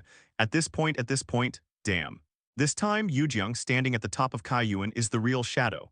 The man had a short beard, a high nose, and his narrow eyes made him feel more violent. The arrogance of the whole person seems to be a little impetuous. Even though he has been a master for 4 days, there is always an unconvincing temperament. But the man's style gave Yu Jiang a familiar feeling, as if he had seen it more than once. The cable is shaking on several sides of the cable, but it does not affect the other end of the cable, and the suspension bridge is close at hand. Yu Jiang could only think of this familiar source, a 4-person master from the Fengyin tribe. "Why are you here?" Potter's face was full of surprise and puzzlement, obviously seeing the person he didn't want to see the most. "Because I'm also a member of Hogwarts and I want to do my part to protect the wizarding world." "Is there anything wrong with that?" Augustus had a faint smile on his face, and everyone present excepted Harry Potter all nodded, agreeing with Augustus' statement. "Don't be deceived by his appearance, he is a Death Eater, you have to believe me." Harry Potter jumped up and shouted again.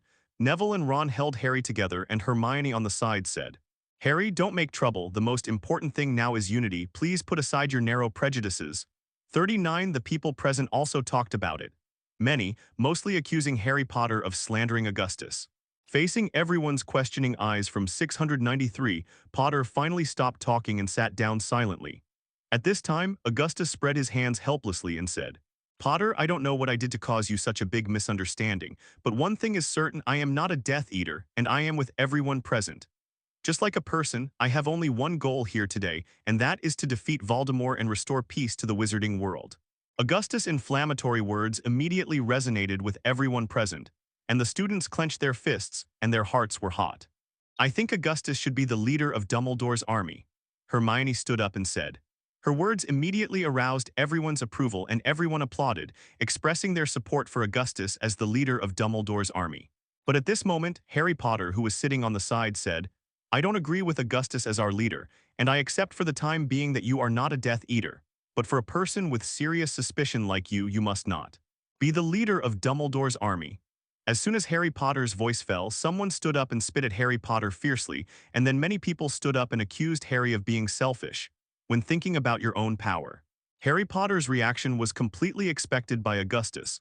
He coughed, stretched out his hand and pressed it down, making a gesture of please be quiet. The room immediately became quiet and everyone's eyes focused on this again. On a handsome Slytherin prince. Well, Potter, I'll have a fair wizard duel with you here. If you can beat me, I'll give you the position of the leader. Augustus's tone was very modest and everyone present was shocked. He was impressed by his demeanor and even more disdain for Harry Potter. Okay, you don't regret it. Harry Potter stood up and took out his wand from his pocket. Soon the venue for the duel between the two was cleared out by everyone. It seems that the hegemony competition last semester has given him a lot of confidence. Augustus took out his wand and came to the center of the arena. Harry Potter also came to the arena. The two raised their wands and stood face to face.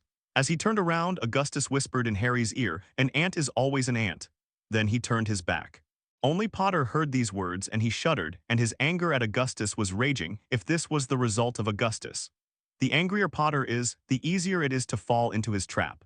The two went in opposite directions, took 5 steps and then turned around. 1, 2, 3, Ron Sangang, who was hosting, exited. Except for your weapon. I saw Augustus' wand lit up with a flash and instantly sent Harry Potter flying. Harry Potter fell to the ground. Now Augustus has perfectly mastered the use of various magic powers. The comprehension far exceeded Harry Potter's imagination. Even using such a simple magic, because of the huge difference in the use of skills, the power and casting speed are not what Potter can imagine. Ron stepped forward and walked to Harry Potter. Beside Lipport, Harry, are you all right? Such a person shouldn't let him join Dumbledore's army. The people present laughed at Harry's retreating back.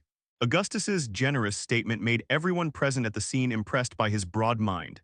In their hearts, Harry Potter has become a selfish and jealous villain, while the image of Augustus has become so tall. Hermione nodded that she would convince Harry Potter to change his mind about Augustus. Thinking of this, Augustus smiled with satisfaction. Everything was moving forward in an orderly manner on the track he had designed in advance, and if it developed like this, he would soon be able to rule the entire magical world. Seeing Augustus win, everyone cheered and Augustus became their leader naturally. Hermione was the happiest. Augustus didn't do anything hard to Harry, it was to take her words to heart. At this time, Augustus turned his face and smiled at Hermione. Hermione was so tender, some shyly bowed his head. Things in the school went very smoothly. Augustus returned to the lounge with satisfaction. He secretly laughed in his heart. These 2.8 students who have not yet been involved in the world, they probably didn't know that they drove Professor Dumbledore away by themselves. And now they have what an interesting thing it is to be honored as the leader of Dumbledore's army. The honor is left to me, and Dumbledore will take the blame for it. And that insane Harry Potter, he still doesn't know that he has been toyed with. Although he seems to be insane, Augustus began, his tone full of apologetics. But in order to defeat Voldemort, we should unite all the forces we can unite. Potter is a good talent, a Dumbledore loyal, the best follower. But he misunderstood me a little, maybe because I was too good. Jealousy covered his eyes. Neville, help me tell him that Dumbledore's army welcomes him at any time. At this moment there were light footsteps outside the bedroom, and it was Penello who came. During this time, Augustus had been busy with the formation of Dumbledore's army and had not dated Penello for a long time. Penello couldn't help thinking about it that night and quietly came to Augustus' bedroom to meet him. Potter shook his head, his eyes still on Augustus' face. Teeth rattled. Just now he didn't even react and was knocked out. The gap between the two was clear at a glance, which made him feel ashamed and frustrated. August, you remember, you damn Death Eater, one day I will reveal your true face. After speaking, Harry Potter left the screaming shed in shame and indignation under the contempt of everyone. Room, why are you here? Potter's face was full of surprise and puzzlement, obviously seeing the person he didn't want to see the most. Because I'm also a member of Hogwarts and I want to do my part to protect the wizarding world. Is there anything wrong with that? Augustus had a faint smile on his face and everyone present accepted Harry Potter all nodded, agreeing with Augustus' statement. Don't be deceived by his appearance, he is a Death Eater, you have to believe me. Harry Potter jumped up and shouted again. Neville and Ron held Harry together and Hermione on the side said, Harry, don't make trouble, the most important thing now is unity, please put aside your narrow prejudices. Many, mostly accusing Harry Potter of slandering Augustus. Facing everyone's questioning eyes, Potter finally stopped talking and sat down silently. At this time, Augustus spread his hands helplessly and said, Potter, I don't know what I did to cause you such a big misunderstanding, but one thing is certain, I am not a Death Eater and I am with everyone present. One person won 17 kinds here today. All have only one goal, and that is to defeat Voldemort and restore peace to the wizarding world. Augustus' inflammatory words immediately resonated with everyone present, and the students clenched their fists and their hearts were hot.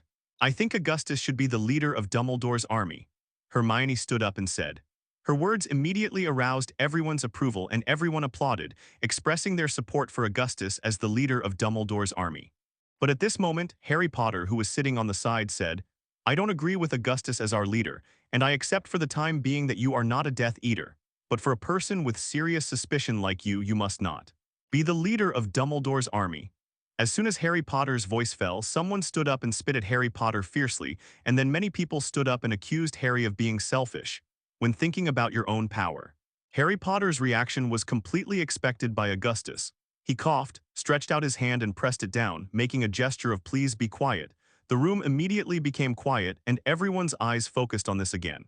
On a handsome Slytherin prince. Well, Potter, I'll have a fair wizard duel with you here. If you can beat me, I'll give you the position of the leader. Augustus's tone was very modest and everyone present was shocked. He was impressed by his demeanor and even more disdain for Harry Potter. Okay, you don't regret it. Harry Potter stood up and took out his wand from his pocket. Soon the venue for the duel between the two was cleared out by everyone. It seems that the hegemony competition last semester has given him a lot of confidence. Augustus took out his wand and came to the center of the arena. Harry Potter also came to the arena. The two raised their wands and stood face to face. As he turned around, Augustus whispered in Harry's ear, an ant is always an ant. Then he turned his back. Only Potter heard these words and he shuddered, and his anger at Augustus was raging if this was the result of Augustus. The angrier Potter is, the easier it is to fall into his trap. The two went in opposite directions, took 5 steps and then turned around. 1, 2, 3, Ron Sangang, who was hosting, exited. Except for your weapon. I saw Augustus' wand lit up with a flash and instantly sent Harry Potter flying. Harry Potter fell to the ground. Now Augustus has perfectly mastered the use of various magic powers. The comprehension far exceeded Harry Potter's imagination. Even using such a simple magic, because of the huge difference in the use of skills, the power and casting speed are not what Potter can imagine. Ron stepped forward and walked to Harry Potter. Beside Lipport, Harry, are you all right? Potter shook his head, his eyes still on Augustus' face. Teeth rattled. Just now he didn't even react and was knocked out. The gap between the two was clear at a glance, which made him feel ashamed and frustrated. Augustus's generous 697 statement made everyone present at the scene convinced by his broad-mindedness. In their hearts, Harry Potter has become a selfish and jealous villain, while the image of Augustus has become so tall. Hermione nodded that she would convince Harry Potter to change his mind about Augustus. Seeing Augustus win, everyone cheered and Augustus became their leader naturally. Hermione was the happiest. Augustus didn't hit Harry hard, he took her words to heart. At this moment, Augustus turned his face and smiled at Hermione. Hermione was so soft that she lowered her head shyly. Things in the school went very smoothly. Augustus returned to the lounge with satisfaction. He was secretly amused, these budding students. They probably didn't know that they drove away Professor Dumbledore by themselves, and now they respected themselves instead. What an interesting thing this is for the leader of Dumbledore's army. The respect is left to me, and Dumbledore's blame is on Dumbledore's back. And that insane Harry Potter, he still doesn't know that he has been toyed with.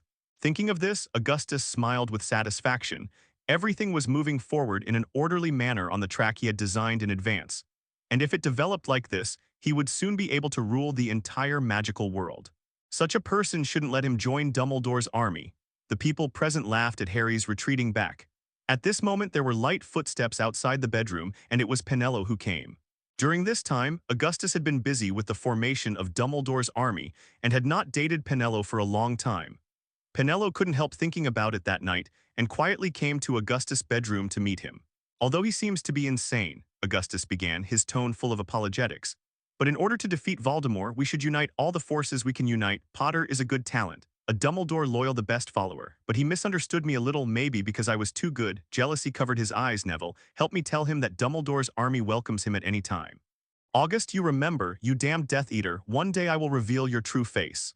After speaking, Harry Potter left the screaming shed in shame and indignation under the contempt of everyone. Room. Count Dracula hurriedly knelt on the ground, looked in the direction of the tower and said, "My lord, I'm waiting for your call at any time." All the vampires were also on the ground, kneeling in the direction of Augustus. Suddenly, the figure of Augustus disappeared from the tower and appeared in front of Count Dracula in an instant. Augustus raised his foot and stepped on his pale golden hair, stomping his head into the soil. "You better give me an explanation, or I will strip you and all your clansmen and hang them under the scorching sun." Augustus' angry voice made all the vampires break into a cold sweat. "Master, it's not my fault." Count Dracula tilted his head and said. Augustus slowly moved his feet away from Count Dracula's head. He looked at his muddy face and sneered. "Okay, I'll give you a chance to explain." Augustus removed Mudu's werewolf legion from the space. Released, Mudu saw Count Dracula and it clenched its fist again to rush to the vampires. With the wand in Augustus's hand, countless chains tripped Mudu to the ground and then trapped it firmly. Only then did Mudu see Augustus. "Master, let me go," Mudu pleaded. "Tell all your clansmen to retreat, stop fighting vampires, and you too, immediately stop your subordinates." The voice of 35 Augustus revealed a powerful coercion, which made Mudu and Dracula count the heart. Frightened, he nodded again and again. Then he let his subordinates retreat behind him. There was a huge buffer zone between werewolves and vampires. Augustus stood between the vampires and werewolves, who, though separated, still glared at each other, and a new war could break out at any moment. With a wave of his wand in Augustus' hand, a huge fire dragon appeared in midair, its huge body. The fierce expression made the werewolf and the vampire tremble, and the fire dragon fell to the ground. "Stand in the buffer between vampires and werewolves." 3. Augustus said, "Mudu, Lucius, Dracula, it is necessary to have a good talk about today's events." The three hurriedly knelt down to express their submission. Then Augustus looked at the werewolf warriors and vampires on both sides and said, "Listen, your leader and I leave for a while. If we fight again, this fire dragon will burn you to ashes." As soon as the voice fell, the fire dragon raised its head and spewed out a scorching flame, blocking the way of the vampire and the werewolf respectively. As soon as Augustus's writing wheel turned, the four of them came to the space created by Augustus together. This is the living room of a European-style castle. In the Greek-style fireplace, two woods crossed into a cross, and the burning flame above made the light in the room. Suddenly light and dark, a little strange. Augustus sat on the sofa in front of the fireplace, lightly resting his hands on the brass head of the armrest and resting his feet on the velvet cushions very relaxedly. Mudu, Count Dracula, and the others seldom saw such a relaxed Augustus. For a long time in their eyes, Augustus was the big devil who was sitting in the cave of the fortress, staring at the entire magical world with his snake-like eyes. "I never thought he was so relaxed." Augustus smiled at them, pointed to the nearby sofa and motioned them to sit down. Lucius was very relaxed. He found a sofa nearby and sat down because he was one of the few people who knew Augustus' true identity. Mudu and Count Dracula also sat down. Mudu returned to his human form at this time. He was a tall and sturdy man with bronze skin, thick eyebrows and tiger eyes, and his black hair was braided into many long pigtails. After everyone was seated, Augustus raised his finger lightly and circled in the air 3 times. A delicate porcelain pot and 4 teacups slowly floated over from a distance. The teacups fell on the small tables beside the 4 of them. He filled the 4 cups with black tea by himself, and soon the house was covered with the rich aroma of English black tea, and everyone's nerves were relieved. Mudu and Count Dracula were still a little nervous, and they didn't expect to disturb Augustus. Just as Mudu was about to speak, he heard Augustus say, "Do you want to add milk and sugar?" "No thanks, my master." Mudu had no choice but to swallow back the words that had just reached his lips. Augustus picked up the teacup in his hand and took a sip, with an intoxicated expression on his face. Lucius watched Augustus' every move, and he became more and more worshipped for Augustus, who was hiding behind the scenes. "What negotiating needs is patience, when in a hurry. The more you want to appear calm, what do you think about today's affairs?" Mudu, just when everyone's nerves were relaxed, Augustus suddenly attacked in a casual tone. 66, it's not me, it's the vampires." Mudu's tone immediately became tense, but he was interrupted by Count Dracula before he finished his words. Vampires, everything is a vampire, are you werewolves right? Is it? Dracula's words obviously angered Mudu. Mudu stood up and immediately recovered his werewolf form. Staring at blood-red eyes, and Count Dracula, not to be outdone, pulled out the sword at his waist and glared angrily. The two fell into a state of tension again. Mudu, sit down. Augustus' voice carried an irresistible majesty. Mudu shuddered and realized that Augustus was beside him. He hurriedly changed back to his human form, but his eyes were still staring at Count Dracula fiercely. Listen clearly to my order, sit down for me all. Augustus's tone was filled with murderous aura this time, and there was a bit of murderous light in his deep eyes. Wang Nuajo. Mudu's forehead oozes a little cold sweat. He hurriedly sat down, but he seemed very restrained. His body was straight, his hands were firmly on his knees, and his eyes were motionless. Count Dracula put away his sword and sat up straight like Mudu. Don't be so nervous, Mudu. I don't want to punish anyone today, I just want to explain the current situation to you. We will temporarily put down the feud between werewolves and vampires. For werewolves, the most important thing is equality, and it's the sorcerers who keep you from being equal, who fear the werewolves and see you as a flood beast. But now I've given you a chance, and I assure you, I've learned to re-establish a new order that will give you the same rights as normal people. Augustus' words hit Mudu's heart. He stared at Augustus with wide eyes, both doubt and longing in his eyes. As for you, Count Dracula, are you willing to continue living in an ancient castle in the wilderness away from the crowd? Augustus turned to look at Count Dracula and asked. Dracula shook his head. Since countless times, vampires have been slaughtered by muggles and wizards. In the end, he could only hide in the old castle with the remnants, and planted a large black forest as a barrier. This narrow space for activities has already made him angry, and it has become extremely difficult to obtain fresh blood, and they have to rely on drinking the smelly blood of livestock to maintain their lives. I promise, if I control the wizarding world, I will gather all the criminal wizards and build a huge blood factory, and you can live like ordinary wizards. Augustus' words made Dracula's eyes light up. This is the something vampires have dreamed of for centuries. Augustus slowly picked up the teacup, took another sip and said, compared with such goals, what is the feud between vampires and werewolves? If you continue to dwell on the past, how can you create the future? Woolen cloth. Mudu and Dracula looked at each other and immediately understood the meaning of Augustus' words. Dignity and resources are what werewolves and vampires need the most. What can hatred bring to them other than making the two races fight each other and lose both? I don't want what happened today to happen a second time. Now is the key for us to gather strength and seize the domination of the magical world. Once it succeeds, both of you will benefit. If you agree with what I said, you will stand here unbreakable. Spell, swear never to fight again, said Augustus. Unbreakable curse. Lucius was secretly surprised so that the fight between werewolves and vampires would stop. Augustus is indeed a great leader, just relying on verbal statements is not enough to solve the problem. Mudu's face showed a hesitant look. He understood the meaning of the unbreakable curse. Once it was formed, it could not be violated, otherwise he would die immediately. What are you still hesitating about? Do you want to continue to hide in the corner of the magical world and survive in this world with hatred for vampires? I really didn't expect the leader of the werewolf to be such a lack of vision. Augustus's tone was somewhat sarcastic in anger. Mudu's face was flushed psi, and he stood up and said, I am willing to make an unbreakable spell with Count Dracula. Very good. Augustus' face returned to a gentle expression, and he turned to look at Count Dracula and asked, how about you? I will. But can you really build a blood factory for me? Count Dracula stared into Augustus' eyes, hoping for a positive answer. Of course. Augustus gave Count Dracula a positive answer. Okay, Count Dracula stood up and stretched out his hand to Mudu, and the two looked at each other and held their hands tightly together. Lucius quickly stood up, took out his wand, and walked between the two as a witness. Dracula and Mudu said at the same time, we swear we will never fight each other again. As soon as the two of them finished speaking, Lucius' wand tip shot a fiery snake which wrapped around their hands. The snake seal is like the arms of two people, and the unbreakable spell is established. Very good. Augustus stood up and applauded with a long-lost smile on his face. Dracula and Mudu looked at each other and smiled, and they couldn't help admiring Augustus in their hearts. Okay, gentlemen, let's celebrate this great moment in history. Augustus said and took up the glass, and everyone took the glass together, held it high, and drank it down. Augustus's writing wheel turned, and the four of them stood in the Gorivia Mountains again. The fire dragon was still standing on the spot, with a huge fireball in its mouth, and a pair of big copper bell-like eyes always on alert, ready to attack at any time. Werewolves and vampires still hate each other. It's just because of the firewalls blocking, otherwise it would have been a mess. After speaking, Augustus said loudly, Let's witness this great historical moment together. Both the werewolf and the vampire fell silent, waiting quietly for Augustus' words. My poor clansman.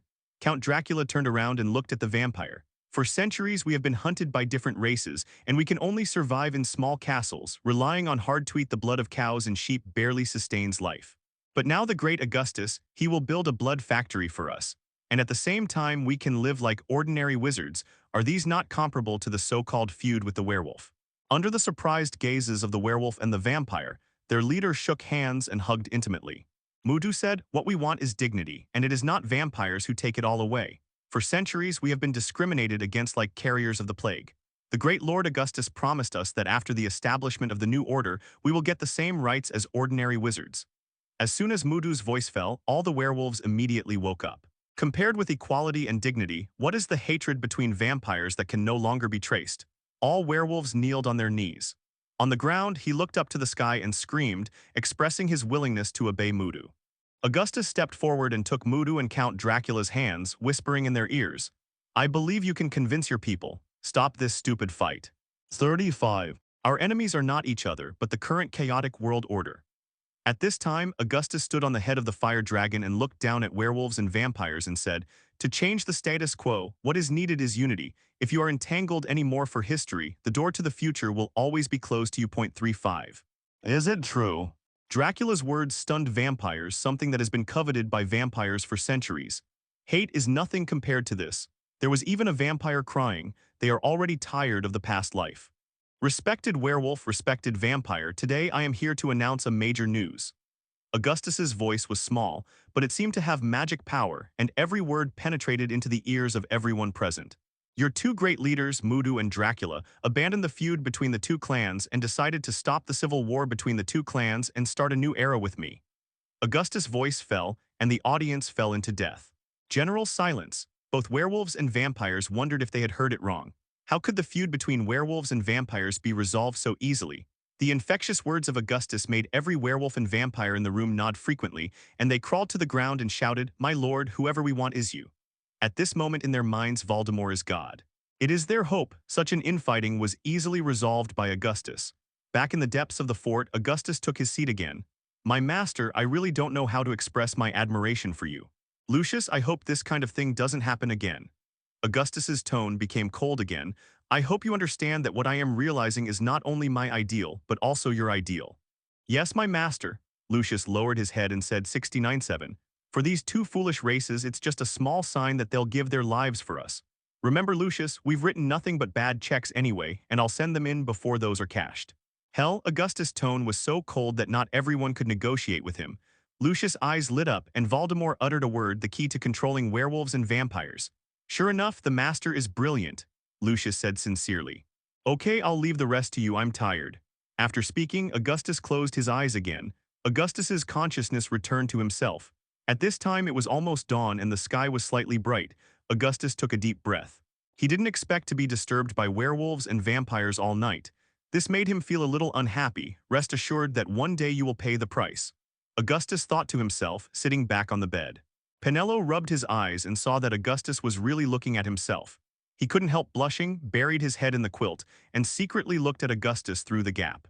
Augustus was amused by Penello's naughty behavior, and he pulled the quilt off Penello's body. Looking at her beautiful body, the two soon became entangled again. That night, there was also Harry Potter, who didn't sleep well. With resentment and the humiliation of being defeated by Augustus, he left angrily and became the object of rejection in the campus. Even Hermione and Ron began to question him. At breakfast, Harry sat next to Ron and Hermione sat across from them. Hermione said, Harry, I think you really misunderstood Augustus. Although he is a student of Slytherin, it does not mean that he is a Death Eater. Isn't Sirius also from the Black family? He is your godfather. As soon as he heard the words Augustus, the anger in Harry's heart hit the top of his forehead. He glanced at Hermione coldly and said, What's the use of your eyes? You can't even see Augustus' conspiracy, and you're still saying good things for him in front of me. After speaking, Harry didn't even finish his breakfast. I got up and left. Hermione Potter's face flushed with anger, and it took a while to recover. She said to Ron again, Ron, Harry, he must have been blinded by jealousy and lost at least his sanity. How can such a person become the leader of Dumbledore's army? I think you should persuade him to calm down. 35. Ron also stood up and said, I think it's you who should be calm. You are the one who was dazed by Augustus, and now you don't even have basic judgment. After speaking, Ron turned around angrily and chased Harry Potter. Gone, Hermione's delicate eyebrows furrowed tightly. She was completely disappointed with these two people. At this moment, Augustus came over.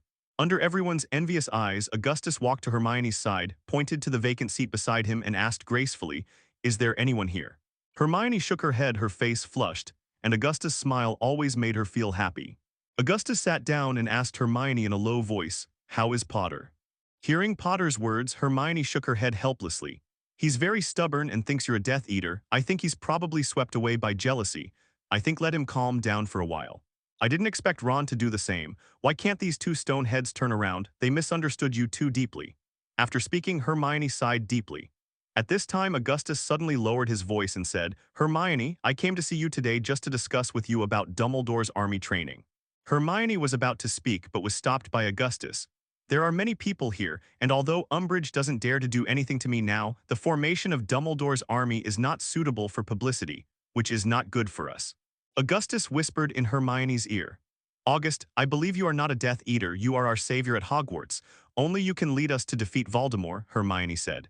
2.8 Hermione's face blushed. She didn't know what kind of surprise and romance Augustus would bring her, and her heart was full of expectations at this time. The gentle look in his eyes warmed Hermione's heart. She didn't expect herself to have such a place in Augustus' heart. Today is a divination class with Professor Trelawney. Augustus is sitting at a round tea table with a delicate crystal ball in front of him. At this time, the thick curtain is slowly opened.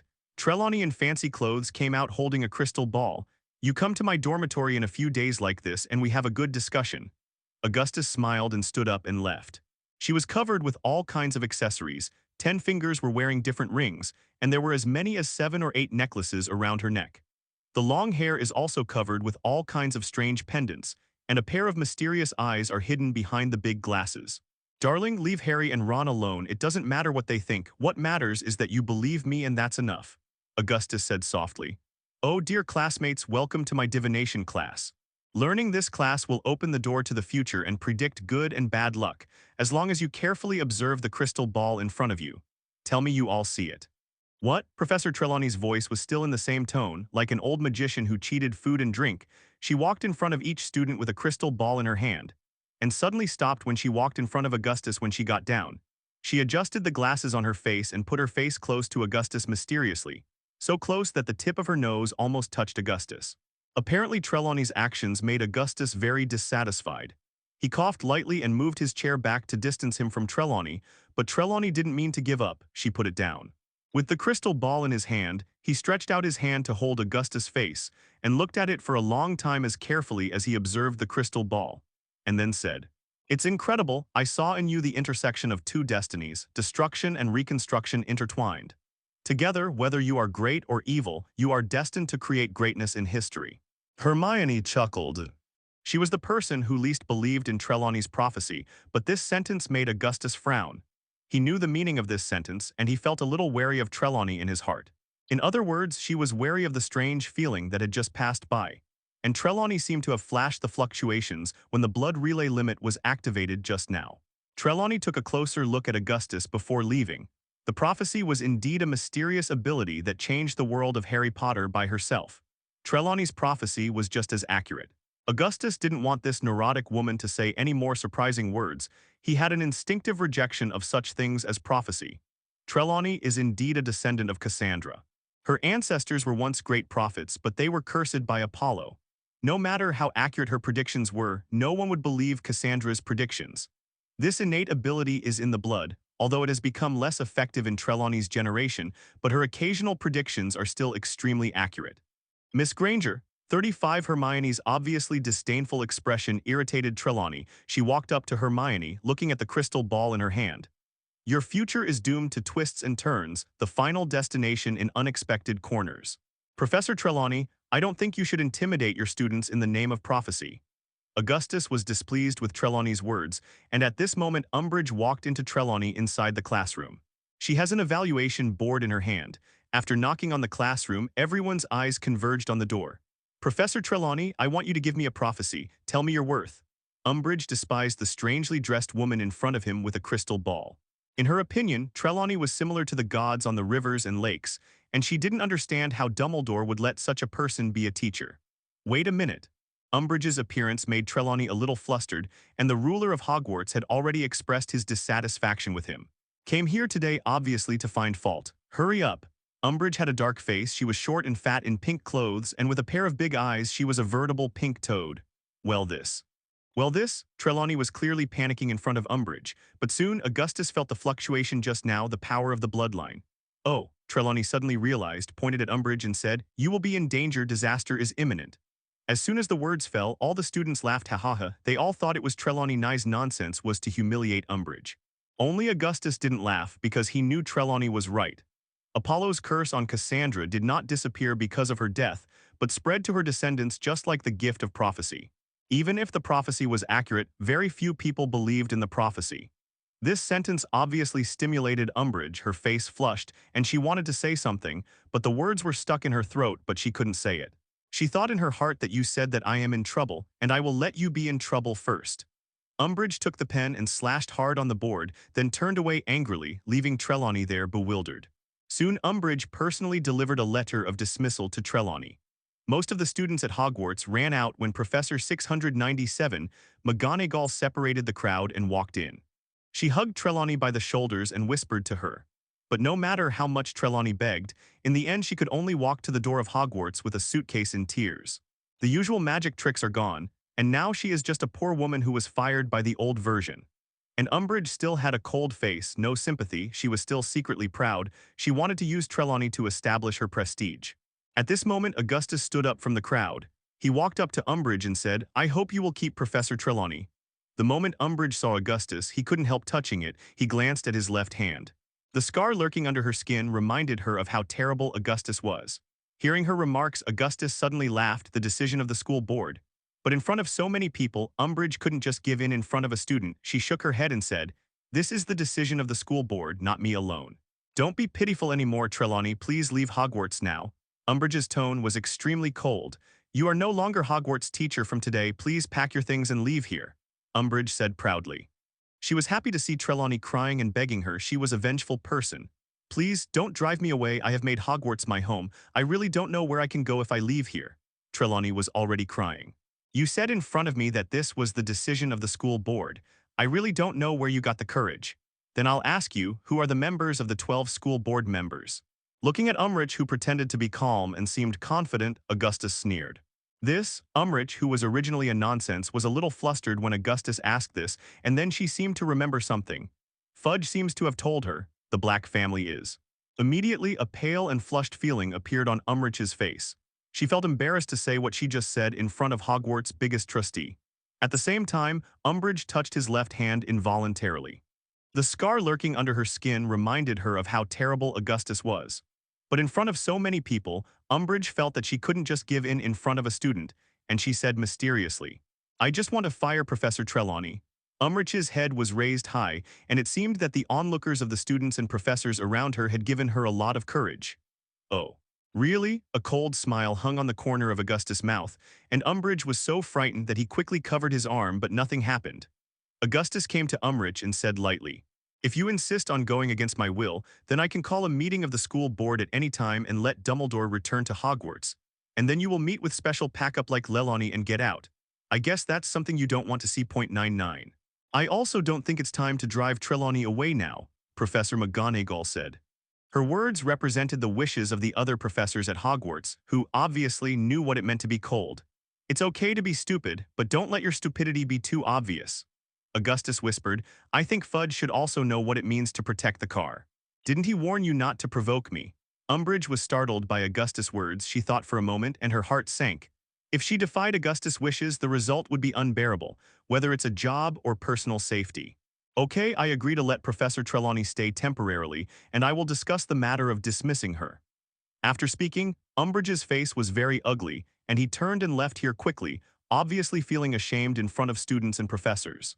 The reason why Augustus did this, of course, was not out of a friendly and helpful attitude.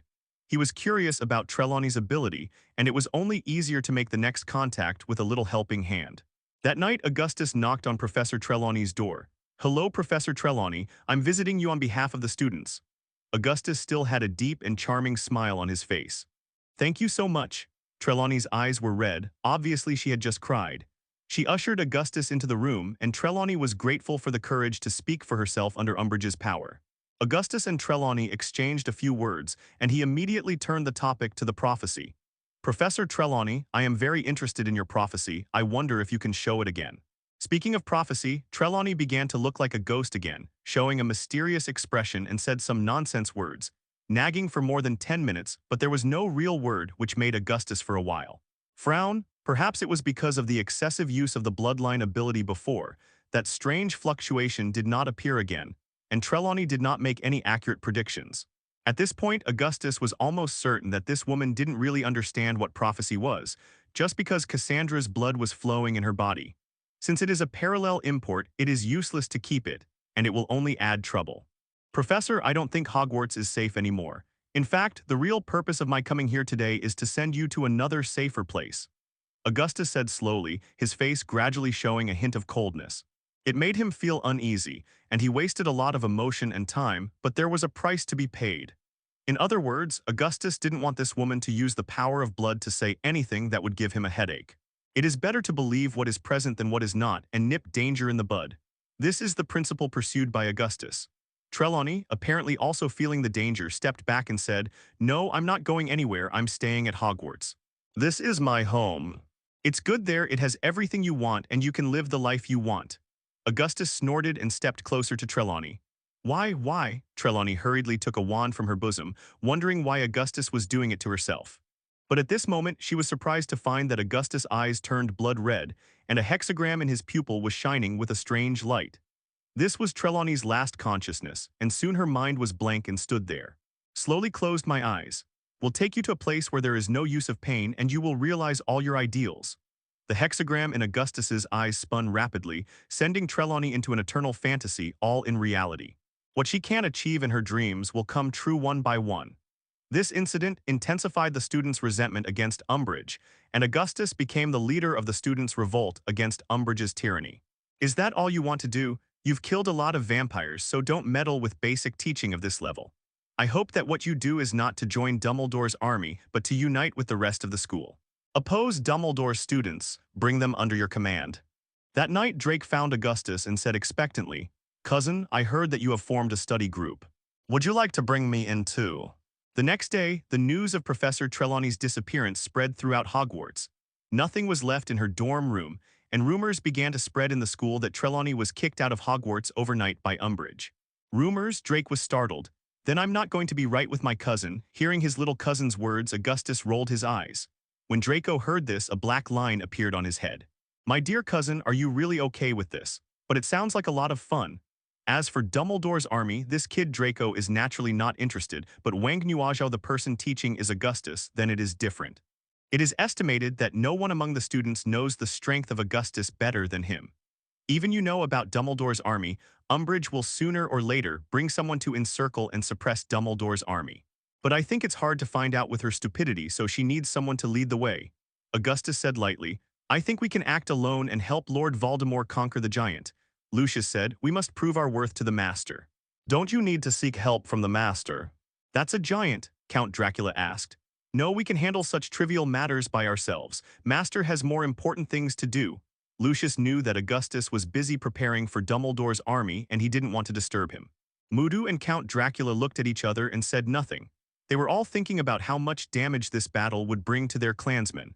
Lucius slapped the table angrily and said, "Is that how you all pledge your allegiance to Lord Voldemort? Is it all for nothing that you promised to solve the 1,000-year-old grievances for you?" Count Dracula and Mudu were agitated by this, and at the same time agreed and misheard Lucius' order.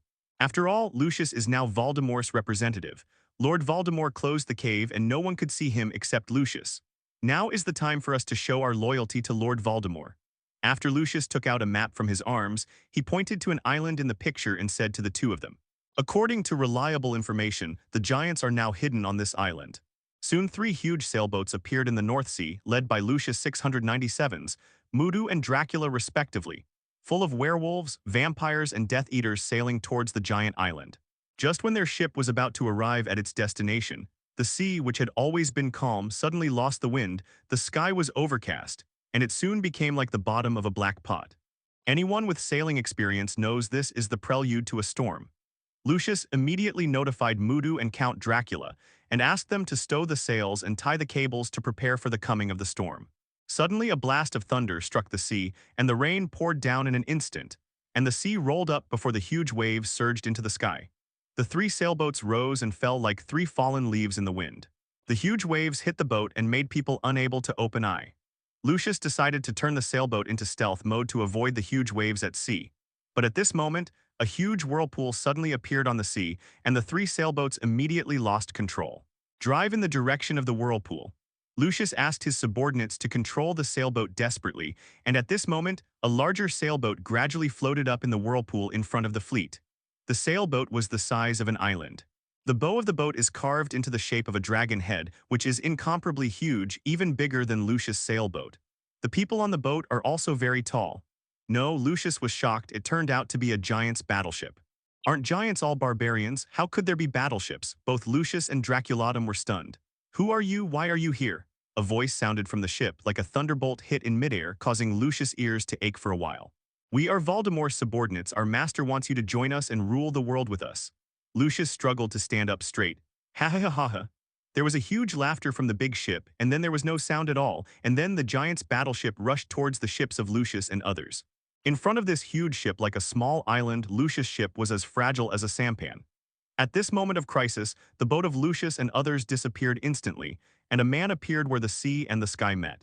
He opened his arms and suspended in midair, and the mysterious pattern in his eyes was spinning rapidly. It turned out to be Voldemort. He sent the ship of Lucius and others into another time and space at a time of crisis. Suddenly, a huge iron spear shot out from the ship and attacked Voldemort directly.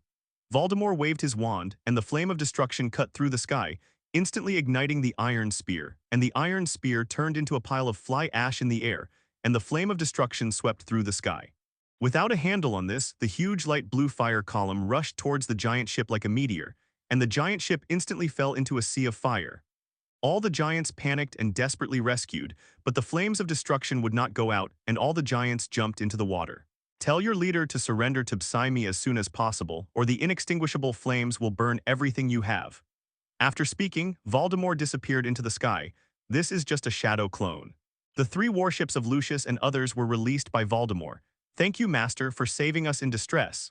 Lucius, Mudu, and Count Dracula knelt down at the same time. Augustus turned around, his icy eyes swept across the three of them and then said slowly, "It's good that you can think about sharing your worries for me." Augustus didn't criticize Lucius anymore. After all, he had good intentions. "But I hope to discuss it with me before the next action." Voldemort looked at Lucius. "I don't want my loyal subordinates to lose their lives in vain." At this moment, the light inside the house suddenly came on. Voldemort walked to the door and opened it directly. Karkaroff was sitting at the table reading a letter. He raised his head and the letter in his hand slipped down instantly. Augustus walked into the house and closed the door gently, like a guest from afar visiting his closest friend. "How are you doing?" There was some sarcasm in Augustus's tone. Since the Goblet of Fire, Karkaroff has disappeared without a trace, and this sly fox also understands that Voldemort's resurrection is his own death. "Yes, my master." Lucius lowered his head and said, "I don't know how the master came here. Okay, I will handle this matter myself, and you are responsible for cleaning up your mess." After speaking, Voldemort disappeared again. "I got news from Karkaroff, and I decided to deal with this troublesome guy myself. I didn't expect to meet you," Augustus said. The waves crashed on the steep rock face, breaking into foam, and on the cliff above the rock face stood a small wooden hut, exactly like any fisherman's hut. Not far from the sandy beach, a few broken sampans tethered on stakes. There are some fishing nets hanging on the side. Augustus stepped on the wilderness with his bare feet, and the thorns everywhere did not make him feel the slightest pain, because it was just a puppet body, and the one who actually controlled him was Augustus in Hogwarts. And he sent him away after Zhang Qiu. He got the news, so he re-entered Voldemort's puppet body. He decided to use Karkaroff's death to warn his Death Eaters. For any traitor, he would personally do it, send him to another world. That traitor is the one who made many of our comrades trapped in Azkaban. Hearing Karkaroff's name, Lucius was a little indignant. Augustus walked straight to the wooden house, holding his wand in his hand, his eyes always fixed on the wooden house in front of him. It was pitch dark in the cabin, and no one seemed to be there. The sky began to gloom at some point, and the cold sea breeze blew the black robe on Voldemort's body flying around. I think we can act alone and help Lord Voldemort conquer the giant. Lucius said, we must prove our worth to the master. Don't you need to seek help from the master? That's a giant, Count Dracula asked. No, we can handle such trivial matters by ourselves. Master has more important things to do. Lucius knew that Augustus was busy preparing for Dumbledore's army and he didn't want to disturb him. Mudu and Count Dracula looked at each other and said nothing. They were all thinking about how much damage this battle would bring to their clansmen. Lucius slapped the table angrily and said, is that how you all pledge your allegiance to Lord Voldemort? Is it all for nothing that you promised to solve the 1,000-year-old grievances for you? Count Dracula and Mudu were agitated by these words, and they agreed and misheard Lucius' order at the same time as 700. After all, Lucius is now Voldemort's representative. Lord Voldemort closed the cave and no one could see him except Lucius. Now is the time for us to show our loyalty to Lord Voldemort. After Lucius took out a map from his arms, he pointed to an island in the picture and said to the two of them, according to reliable information, the giants are now hidden on this island. Soon 3 huge sailboats appeared in the North Sea, led by Lucius, Mudu, and Dracula respectively, loaded with werewolves, vampires, and Death Eaters, sailing towards the giant island by wind and waves. Just when their ship was about to arrive at its destination, the sea, which had always been calm, suddenly lost the wind, the sky was overcast, and it soon became like the bottom of a black pot. Anyone with sailing experience knows this is the prelude to a storm. Lucius immediately notified Mudu and Count Dracula and asked them to stow the sails and tie the cables to prepare for the coming of the storm. Suddenly a blast of thunder struck the sea, and the rain poured down in an instant, and the sea rolled up before the huge waves surged into the sky. The 3 sailboats rose and fell like 3 fallen leaves in the wind. The huge waves hit the boat and made people unable to open eye. Lucius decided to turn the sailboat into stealth mode to avoid the huge waves at sea. But at this moment, a huge whirlpool suddenly appeared on the sea, and the 3 sailboats immediately lost control. Drive in the direction of the whirlpool. Lucius asked his subordinates to control the sailboat desperately, and at this moment, a larger sailboat gradually floated up in the whirlpool in front of the fleet. The sailboat was the size of an island. The bow of the boat is carved into the shape of a dragon head, which is incomparably huge, even bigger than Lucius' sailboat. The people on the boat are also very tall. No, Lucius was shocked. It turned out to be a giant's battleship. Aren't giants all barbarians? How could there be battleships? Both Lucius and Draculatum were stunned. Who are you? Why are you here? A voice sounded from the ship like a thunderbolt hit in midair, causing Lucius' ears to ache for a while. We are Voldemort's subordinates. Our master wants you to join us and rule the world with us. Lucius struggled to stand up straight. Ha ha ha ha ha. There was a huge laughter from the big ship, and then there was no sound at all, and then the giant's battleship rushed towards the ships of Lucius and others. In front of this huge ship, like a small island, Lucius' ship was as fragile as a sampan. At this moment of crisis, the boat of Lucius and others disappeared instantly, and a man appeared where the sea and the sky met. He opened his arms and suspended in midair, and the mysterious pattern in his eyes was spinning rapidly. It turned out to be Voldemort. He sent the ship of Lucius and others into another time and space at a time of crisis. Suddenly, a huge iron spear shot out from the ship and attacked Voldemort directly. Voldemort waved his wand, and the flame of destruction cut through the sky, instantly igniting the iron spear, and the iron spear turned into a pile of fly ash in the air, and the flame of destruction swept through the sky. Without a handle on this, the huge light blue fire column rushed towards the giant ship like a meteor, and the giant ship instantly fell into a sea of fire. All the giants panicked and desperately rescued, but the flames of destruction would not go out, and all the giants jumped into the water.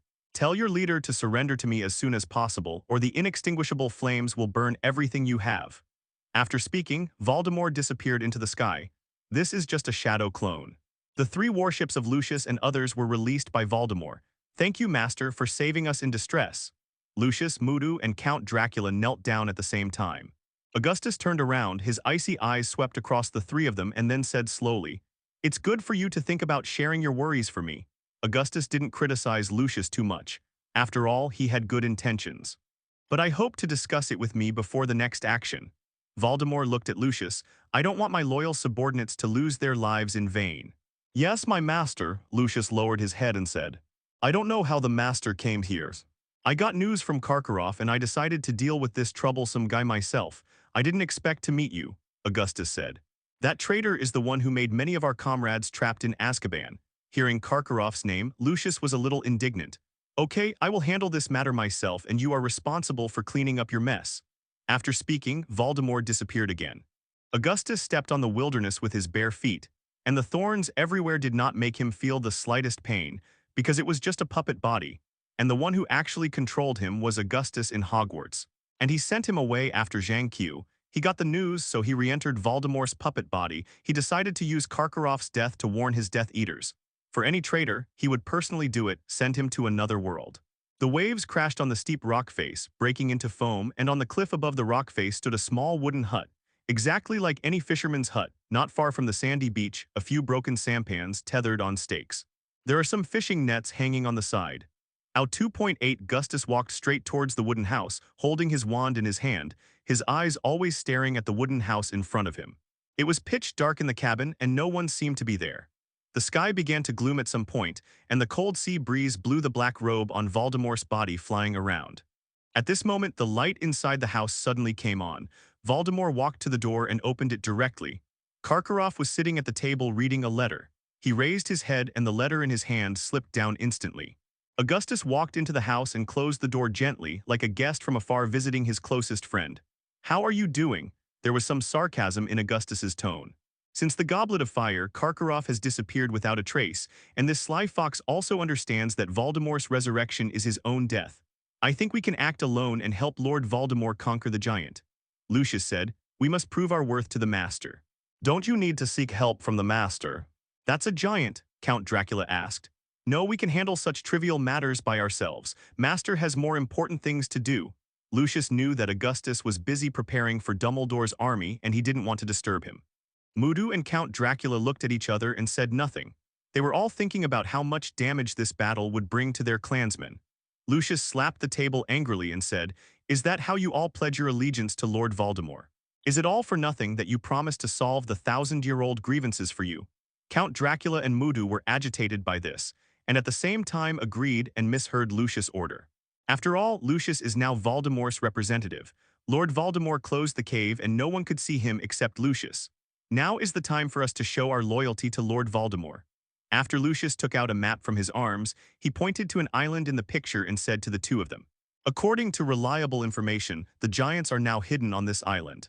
Soon 3 huge sailboats appeared in the North Sea, led by Lucius, Mudu, and Dracula respectively, loaded with werewolves, vampires, and Death Eaters, sailing towards the giant island by wind and waves.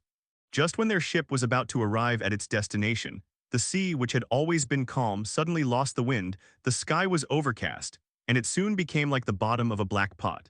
Anyone with sailing experience knows this is the prelude to a storm. Lucius immediately notified Mudu and Count Dracula and asked them to stow the sails and tie the cables to prepare for the coming of the storm. Suddenly a blast of thunder struck the sea, and the rain poured down in an instant, and the sea rolled up before the huge waves surged into the sky. The 3 sailboats rose and fell like 3 fallen leaves in the wind. The huge waves hit the boat and made people unable to open eye. Lucius decided to turn the sailboat into stealth mode to avoid the huge waves at sea. But at this moment, a huge whirlpool suddenly appeared on the sea, and the 3 sailboats immediately lost control. "Drive in the direction of the whirlpool." Lucius asked his subordinates to control the sailboat desperately, and at this moment, a larger sailboat gradually floated up in the whirlpool in front of the fleet. The sailboat was the size of an island. The bow of the boat is carved into the shape of a dragon head, which is incomparably huge, even bigger than Lucius' sailboat. The people on the boat are also very tall. No, Lucius was shocked. It turned out to be a giant's battleship. "Aren't giants all barbarians? How could there be battleships?" Both Lucius and Draculatum were stunned. "Who are you? Why are you here?" A voice sounded from the ship like a thunderbolt hit in midair, causing Lucius' ears to ache for a while. "We are Voldemort's subordinates. Our master wants you to join us and rule the world with us." Lucius struggled to stand up straight. "Ha ha ha ha ha." There was a huge laughter from the big ship, and then there was no sound at all, and then the giant's battleship rushed towards the ships of Lucius and others. In front of this huge ship, like a small island, Lucius' ship was as fragile as a sampan. At this moment of crisis, the boat of Lucius and others disappeared instantly, and a man appeared where the sea and the sky met. He opened his arms and suspended in midair, and the mysterious pattern in his eyes was spinning rapidly. It turned out to be Voldemort. He sent the ship of Lucius and others into another time and space at a time of crisis. Suddenly, a huge iron spear shot out from the ship and attacked Voldemort directly. Voldemort waved his wand, and the flame of destruction cut through the sky, instantly igniting the iron spear, and the iron spear turned into a pile of fly ash in the air, and the flame of destruction swept through the sky. Without a handle on this, the huge light blue fire column rushed towards the giant ship like a meteor, and the giant ship instantly fell into a sea of fire. All the giants panicked and desperately rescued, but the flames of destruction would not go out, and all the giants jumped into the water. Tell your leader to surrender to me as soon as possible, or the inextinguishable flames will burn everything you have. After speaking, Voldemort disappeared into the sky. This is just a shadow clone. The 3 warships of Lucius and others were released by Voldemort. Thank you, Master, for saving us in distress. Lucius, Mudu, and Count Dracula knelt down at the same time. Augustus turned around, his icy eyes swept across the 3 of them and then said slowly, "It's good that you can think about sharing your worries for me." Augustus didn't criticize Lucius anymore. After all, he had good intentions. "But I hope to discuss it with me before the next action." Voldemort looked at Lucius. "I don't want my loyal subordinates to lose their lives in vain." At this moment, the light inside the house suddenly came on. Voldemort walked to the door and opened it directly. Karkaroff was sitting at the table reading a letter. He raised his head and the letter in his hand slipped down instantly. Augustus walked into the house and closed the door gently, like a guest from afar visiting his closest friend. "I got news from Karkaroff, and I decided to deal with this troublesome guy myself." "I didn't expect to meet you," Augustus said. "Okay, I will handle this matter myself and you are responsible for cleaning up your mess." After speaking, Voldemort disappeared again. Augustus walked straight to the wooden house holding his wand in his hand, his eyes always fixed on the wooden house in front of him. It was pitch dark in the cabin and no one seemed to be there. The sky began to gloom at some point and the cold sea breeze blew the black robe on Voldemort's body flying around. "Yes, my master," Lucius lowered his head and said. "I don't know how the master came here." Augustus stepped on the wilderness with his bare feet, and the thorns everywhere did not make him feel the slightest pain, because it was just a puppet body, and the one who actually controlled him was Augustus in Hogwarts. And he sent him away after Zhang Qiu. He got the news, so he re-entered Voldemort's puppet body. He decided to use Karkaroff's death to warn his Death Eaters. For any traitor, he would personally do it, send him to another world. That traitor is the one who made many of our comrades trapped in Azkaban. Hearing Karkaroff's name, Lucius was a little indignant. The waves crashed on the steep rock face, breaking into foam, and on the cliff above the rock face stood a small wooden hut, exactly like any fisherman's Zhao's hut, not far from the beach, a few broken sampan tied to a stake. There are some fishing nets hanging on the side. "How are you doing?" There was some sarcasm in Augustus's tone. Since the Goblet of Fire, Karkaroff has disappeared without a trace, and this sly fox also understands that Voldemort's resurrection is his own death. Karkaroff didn't speak, his throat trembled slightly, he swallowed hard, and his hand involuntarily reached into his arms where his wand was hidden. "I advise you not to do this, because the consequences of doing so have no meaning other than angering me." Augustus went straight to the opposite side of Karkaroff and sat down slowly. He looked the traitor up and down. Karkaroff was dressed like a fisherman, his face dark and rough with the sea breeze. No one thought he would be hiding in a place without any magical protection, but that was Karkaroff's cunning, and Voldemort would have noticed any magic at all. But today, due to a little carelessness, he repaired the fishing net with magic, and as a result, this small mistake exposed himself. Karkaroff withdrew his hand, knowing that any magic would be futile in the presence of Voldemort. "Do you know why I came to you?" Voldemort looked at Karkaroff like a cat staring at a dying mouse. "No, I don't know." Karkaroff still wanted to quibble. 700 Voldemort stood up suddenly, the table was cracked and turned into countless dust. Karkaroff was imprisoned by an invisible force and came to Augustus. Augustus's eyes stared at Karkaroff and sneered. "Because of you betrayed me for your freedom and decades of comfort, so now I'm making you pay." Augustus felt more and more comfortable with his role as Voldemort. With a look of horror on Karkaroff's face, he begged. "Respected master, please let me go. I am willing to submit to your feet again." "Oh no, I just want to leave the magical world forever and do it in this place. An ordinary fisherman, living my life with a lingering breath." Having said that, Karkaroff suddenly took out his wand from his arms, folded the wand in two with both hands and threw it on the ground. He hoped to show Voldemort his resolve, but Augustus didn't think so. Karkaroff's sins could not be forgiven by simple banishment. Or say, there is just a lack of an example of killing a chicken to set an example. Augustus let go of Karkaroff and took his seat again. "I'll play a game like this. If I win, I'll let you go." After speaking, a silver coin appeared in his hand and placed it on Karkaroff's in front of me. "Guess in which hand I will hide the coin." After speaking, Voldemort clenched his hand into a fist and placed it in front of Karkaroff. "Left." Kaka stared at Voldemort's hand, and big drops of sweat poured out. "Are you sure?" Voldemort was about to spread his left hand. No, it's the right side." Karkaroff was panicking at the moment. He had no idea how he could win this game with a wizard, Voldemort's right hand was empty. At this moment, Augustus's eyes flashed a trace of scarlet, and Karkaroff's body suddenly froze. He saw himself being dragged into Azkaban prison, and he felt the surrounding change. Cold, all happiness disappeared, and countless Dementors rushed over and took turns to suck his happiness. Karkaroff fell into a deep despair. He felt that he might as well die and get away from this terrible world as soon as possible. At this moment, he had already fallen into Voldemort's moon reading technique. Augustus handed Karkaroff a knife and said softly in his mind, "As long as you stab yourself, you will be free." Karkaroff stabbed the knife frantically into his body without hesitation, one knife at a time until his hand could no longer be lifted. Almost all the blood in his body had drained. When people found Karkaroff's body, the scene was terrible. Karkaroff opened his eyes of despair. There were more than 100 knife cuts on his body. The blood dyed the whole floor red, but all the signs were on the surface. Karloff died by suicide. At the same time, a report appeared in the Daily Prophet. Voldemort admitted that Karkaroff's death was his own responsibility, and he announced to the entire wizarding world that anyone who betrayed him had better kill himself immediately, otherwise as long as let him find it, and he will end up like Karkaroff. This is another shocking bomb that Voldemort casts on the wizarding world, which shows that Voldemort is completely above the Ministry of Magic and can punish traitors at will. At this time, the giant army came to the Gorivia Mountains. Obviously, this group of stupid guys not only did not intend to surrender, but also wanted to take revenge on those who insulted their dignity. The entire fortress has entered a state of high alert, and the air vampires are circling, closely watching the every move of the giant army. All the Death Eaters climbed the tower, and the werewolves were all gearing up to fight the sudden giant. After speaking, the corners of Augustus' mouth evoked a cold arc. "Because of my recklessness and mistakes, the giant army came." Lucius's tone was full of guilt. In the darkness around the Voldemort clone controlled by Augustus, the aura of icy evil intent was more intense. "Master, please punish us together." Mudu and Count Dracula knelt on the ground together. With their heads down, they were filled with fear. "Come with me to see where the courage of those idiots who are overly capable come from, and they dare to take the initiative to attack." "My lord," Lucius walked into the cave alone and he knelt on the ground. "Please resign my post as fortress master and punish us severely." For the giant attack, Lucius felt very guilty. His decision not only did not help Augustus conquer the giant family, but brought unnecessary trouble.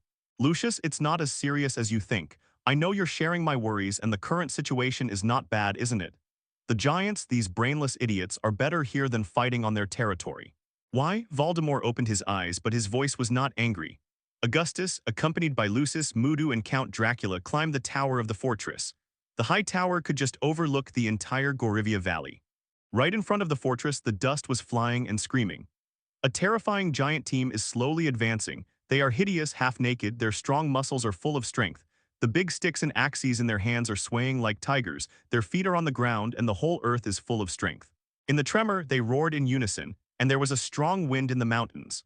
Mudu, Dracula, and Lucius had somewhat fearful expressions on their faces, and few people could remain calm in the face of this terrifying army. Augustus looked at the giant in front of the fortress with satisfaction. This was the army he wanted. It really comes with no effort. "Today is a day worth celebrating." 700, Augustus said with a smile, telling the three of his battle plan. Lucius nodded again and immediately took Mudu and Count Dracula down to make arrangements. Watching the three of them leave, Augustus turned around and waved a chair and a coffee table above the tower, and he sat down leisurely.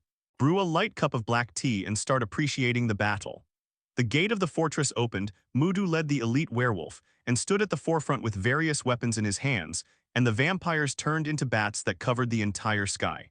Always be ready to pounce and fight the giants. The Death Eaters stood on the tower, and they used magic to create a protective barrier for the fortress. "Now is the time to test your abilities and fight for great ideals." Augustus' voice echoed throughout the battlefield. At this time, the giants came to the front of the fortress. They waved the big sticks in their hands to confront the werewolf. Suddenly, a trumpet sounded from behind the giants. Countless giants immediately rushed to the werewolves. In the face of giants 4 or 5 times taller than themselves, the werewolves did not care. Not showing weakness, they opened their mouths to reveal their sharp fangs, waved their weapons, and fought with the giants. The giant waved the big stick in his hand and swept away countless werewolves and were knocked into the sky. The power of giants is truly terrifying. The army of vampires led by Count Dracula descended into the sky. They threw themselves on the giant's head and attacked the giant's head with fangs, claws, and swords in their hands. The Death Eaters in the back row saw the opportunity, and lethal lines of death-suppressing spells shot out from between their wands. The battlefield soon fell into a stalemate. Augustus sat on the high tower and watched everything with a teacup. He saw that most of the giants were completely entangled with werewolves and vampires. Only then did Augustus stand up and wave the wand in his hand.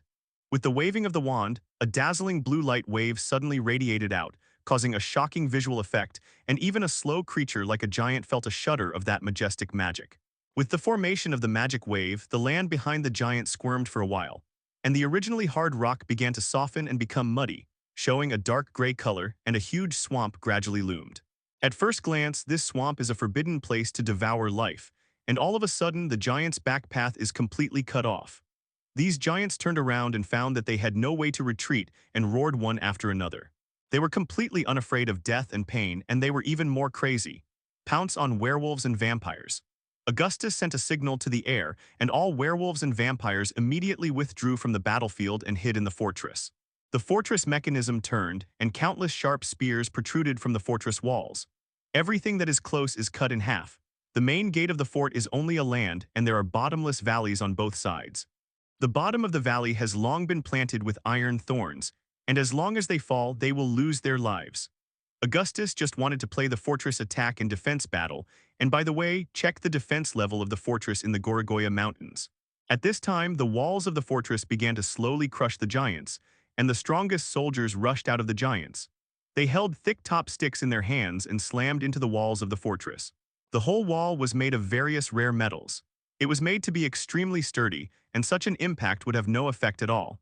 The giant used a top stick to firmly support the advancing wall, and the huge force greatly slowed down the speed of the wall. A few more giants came up. They were holding heavy hammers and giant axes and slammed into the wall frantically, but the wall was still unscathed. Faced with such a situation, the giants in the back row have already begun to try to cross the swamp set up by Augustus. However, as soon as they stepped into the swamp, they immediately fell into the swamp. The swamp was overgrown with countless vines. She couldn't move and then gradually submerged. Of course, Augustus didn't make a deadly move. His idea was to let this giant army surrender. Such a brainless and patient siege soldier was rare. The giants were roaring and furious, and the giant axes they swung in vain slashed at the wall, but the wall continued to crush them. The extremely strange and powerful flame of destruction immediately burned the giants' team into a blank area. Even the brainless giants, no one dared to approach that area. Whether it was the easy burning of their invincible battleship last time, or the killing of their 2 elite tribesmen with a wave of hands this time, they all felt powerless and frightened. If you don't use that black flame, you can defeat our first warrior one-on-one, and we are willing to surrender to you. At this time, the leader of the giant army shouted to Augustus, "Not all the giants are stupid. The mountain giants are simple-minded and bloodthirsty, but the few frost giants are the leaders of the giants, and they have high wisdom. It is precisely because of their wisdom that they are afraid of Augustus' flame of destruction." Now the giant has fallen into a predicament. As the commander of the giants, he knows that there will be heavy casualties if he continues to fight, but most of his men are mindless, brave men. It is an absolute shame to surrender. They would rather die in battle, but use this kind of duel between giants. The tradition is enough to convince his men to surrender. "As long as you kneel down and swear to be my slaves, I will let you live." Augustus stood at the top of the tower condescendingly and said coldly, "Shame on your face." Augustus sneered, he waved his wand, and the flame of destruction appeared out of nowhere, instantly burning dozens of giants who tried to ram the city gate to ashes. "The courage is commendable, then let you see how far apart I, the master, are from you." Augustus jokingly raised the corners of his mouth and chuckled, but in response to him was the giant's angry roar. Following Augustus's contemptuous answer, a clan with a breath of fresh air emerged from among the giants. He was much taller than an ordinary giant, 20 meters tall, and held a sharp spear in his hand. His face was covered with frost, and his eyes were full of murderous intent when he looked at Augustus. It seems to be the so-called first warrior of the giants. The physique seems good, but to Augustus, everything is a cloud. In order to convince the giants willingly, Augustus intends to use a little more violence. In the shocked eyes of all the giants and the Death Eater vampire werewolves, a huge crimson giant appeared on the wall of the fortress. In front of Susanoo, the giant was just a child. However, in order to have some fun, Augustus did not show a full-body Suzu of 100 meters at the beginning, but used a half-body, exactly 20 meters high, the same size as the first giant warrior on the opposite side. The height is about the same, but the imposing manner you can tell the difference at a glance. Holding an 8-foot mirror, a 10-fist sword hanging from his waist, and wearing full armor, Susanoo crushed the stupid big man on the opposite side from all sides. Except for the spear, which seemed to have some background, everything else looked like a barbarian. The giant 17 were shocked. Souza, in the eyes of people in this world, was indeed like a god. Augustus sneered. Sure enough, they were a bunch of simple-minded idiots. Feeling a powerful threat, the first warrior of the giant waved the spear in his hand to stab Susanoo. The 8-foot mirror in Augustus's hand blocked it at will, turned sideways, and a powerful wave burst out from his body, shocking the opponent. At the same time, he reached out and drew the spear in his hand. In terms of his amazing combat skills, Augustus threw the opponent 10 streets, even if he was the so-called number 1 warrior of the giant clan. After just one face-to-face, the weapon was taken away, and the first warrior of this giant clan looked utterly defeated. There was another exclamation from among the giants. No one could ever take away a weapon from the hands of the first warrior. This obviously stimulated the first warrior. His eyes flushed red, his hands clenched into fists. He took a few steps back and then slammed into Susanoo like a sharp sword. No one would have thought that such a huge body could have such a fast speed. Such a combination of strength and such speed could almost crash a small hill. Susanoo threw away the spear in his hand. He didn't plan to dodge but squatted down halfway, tilted his 8-foot mirror slightly, ready to take the devastating impact of the first warrior. All the giants had contemptuous expressions on their faces, and they did not believe that anyone could take this terrifying collision abruptly. However, an incredible scene happened. The first warrior's body like a chariot slammed into Susanoo's shield, but it stopped abruptly. A strange and mysterious wave flickered on the shield of the 8-foot mirror. The wave completely dissolved the amazing strength of the first warrior and even bounced back. Susanoo didn't even shake it, and then he steadily followed the sky. Collide. All the giants were stunned. They knew that this duel did not need to continue like this. The first warrior had already lost. The giant's commander was the first to drop the weapon in his hand and knelt on the ground, expressing his submission. Augustus waved Susanoo and disappeared. All the giants also threw down their weapons and knelt on the ground to express their submission. But the first warrior, he still stood, did not mean to surrender. His breathing became more and more rapid. This failure will shake his status. He felt that his dignity was insulted. He stared at Voldemort, had no intention of surrendering. At this moment, the bone-tooth necklace around the neck of the first warrior suddenly burst into an amazing light. The thunder flashed in the dazzling light, and Augustus felt a strong force burst out from the bone-tooth necklace. Strong but still not enough to worry about. The body of the first warrior swelled rapidly in the thunder and lightning. He raised his head to the sky and let out a painful roar. The muscles of the whole body burst open and regenerated, and the bones grew rapidly in a short period of time. His body doubled in size, and all the giants were stunned when they saw the scene in front of them. Augustus' expression was calm, without the slightest shock or panic. He quietly watched all this, and then a piece of pure gold armor was put on the body of the first warrior, and a long spear was held in his hand, which seemed to have a bit of a point. The taste of Souza. Augustus saw it, and it seemed that there was some kind of will in the necklace which was awakened. If there is no wrong guess, it should be the will of a strong man from the giant clan. Augustus smiled coldly. He didn't panic. Instead, he felt that he was doing what he wanted to defeat such a miracle, and these giants would absolutely surrender to his command. Seeing such a scene, needless to say, these stupid giants all showed ecstasy expressions, and it seemed that they recognized what it was. The first warrior at this time waved the spear in his hand and smashed the wall of the fort with one shot. He walked on the swamp and easily rescued the giant who had fallen into the swamp. The incoming heat wave made the giants tremble, and they already regretted coming to this death fortress so recklessly. The first warrior fled the range of the Sea of Fire in embarrassment. He raised the spear in his hand and pointed to the sky. The first warrior raised his spear and pointed at Augustus in front of him without saying a word, but everyone could see that cold, killing intent. Countless explosions in the air surrounded the first warrior, werewolves and vampires in the fortress. Even the Death Eaters were shocked by the mighty power and stared blankly at the development of the situation in front of them. Even if the first warrior has a golden barrier around his body, he still cannot pass through the sea of blazing fire. If you forcibly cross, you will undoubtedly be burned to ashes. Under the blessing of unknown power, the first warrior rushed towards Augustus like a shooting star. Compared with the previous collision, it was several times faster. With his huge size and incomparably fast speed, it seemed that he could pierce the fortress in an instant. However, what greeted him was not a solid wall nor Souza's shield but a raging flame. A mysterious wave appeared, A dazzling light appeared in the sky, and accompanied by a deafening sound, a bolt of lightning suddenly slashed straight towards Augustus. The bucket-thick lightning was extremely fast, and the Death Eaters who watched it exclaimed, "Such power surpassed most spells." Augustus smiled disdainfully, waved the magic wand in his hand, and the flame of breaking 700 annihilation turned into a huge fire dragon in the air, flew under him, and Voldemort stepped on the fire dragon. Indeed, Augustus did not use the black flame of destruction, but the flames of other colors were still the fireworks of death in his hands. The lightning was indeed powerful, but the kaleidoscope in Augustus' eyes revolved rapidly, a black crack appeared, and then the lightning disappeared strangely. Yes, the terrifying lightning just disappeared without leaving a trace, as if it was just everyone's illusion. In contrast, it was like a child's play. Just when the scene was silent, the first warrior suddenly raised his head because that lightning bolt appeared, but it was no longer on the top of Augustus's head but on his kin. In an instant, the two giants were split into coke. How can the strange and powerful space technique be imagined by these ignorant giants? The first warrior let out a roar of rage, and he threw the golden spear in his hand at Augustus. The spear whistled with the wind and turned into a huge tornado in the air. The blow seemed fierce, but Augustus knew that the opponent had actually been out of order. The spear shot was indeed sharp, but it was no threat at all to a powerhouse proficient in space art. The scarlet flashed in Augustus' eyes, the spear went straight through his body, without causing any damage to him. The ability to blur can be called no solution. The moment the spear passed through Augustus' body, it turned its direction and rushed straight towards the first warrior, even faster than when it came. The change came too quickly, and it was too late to react.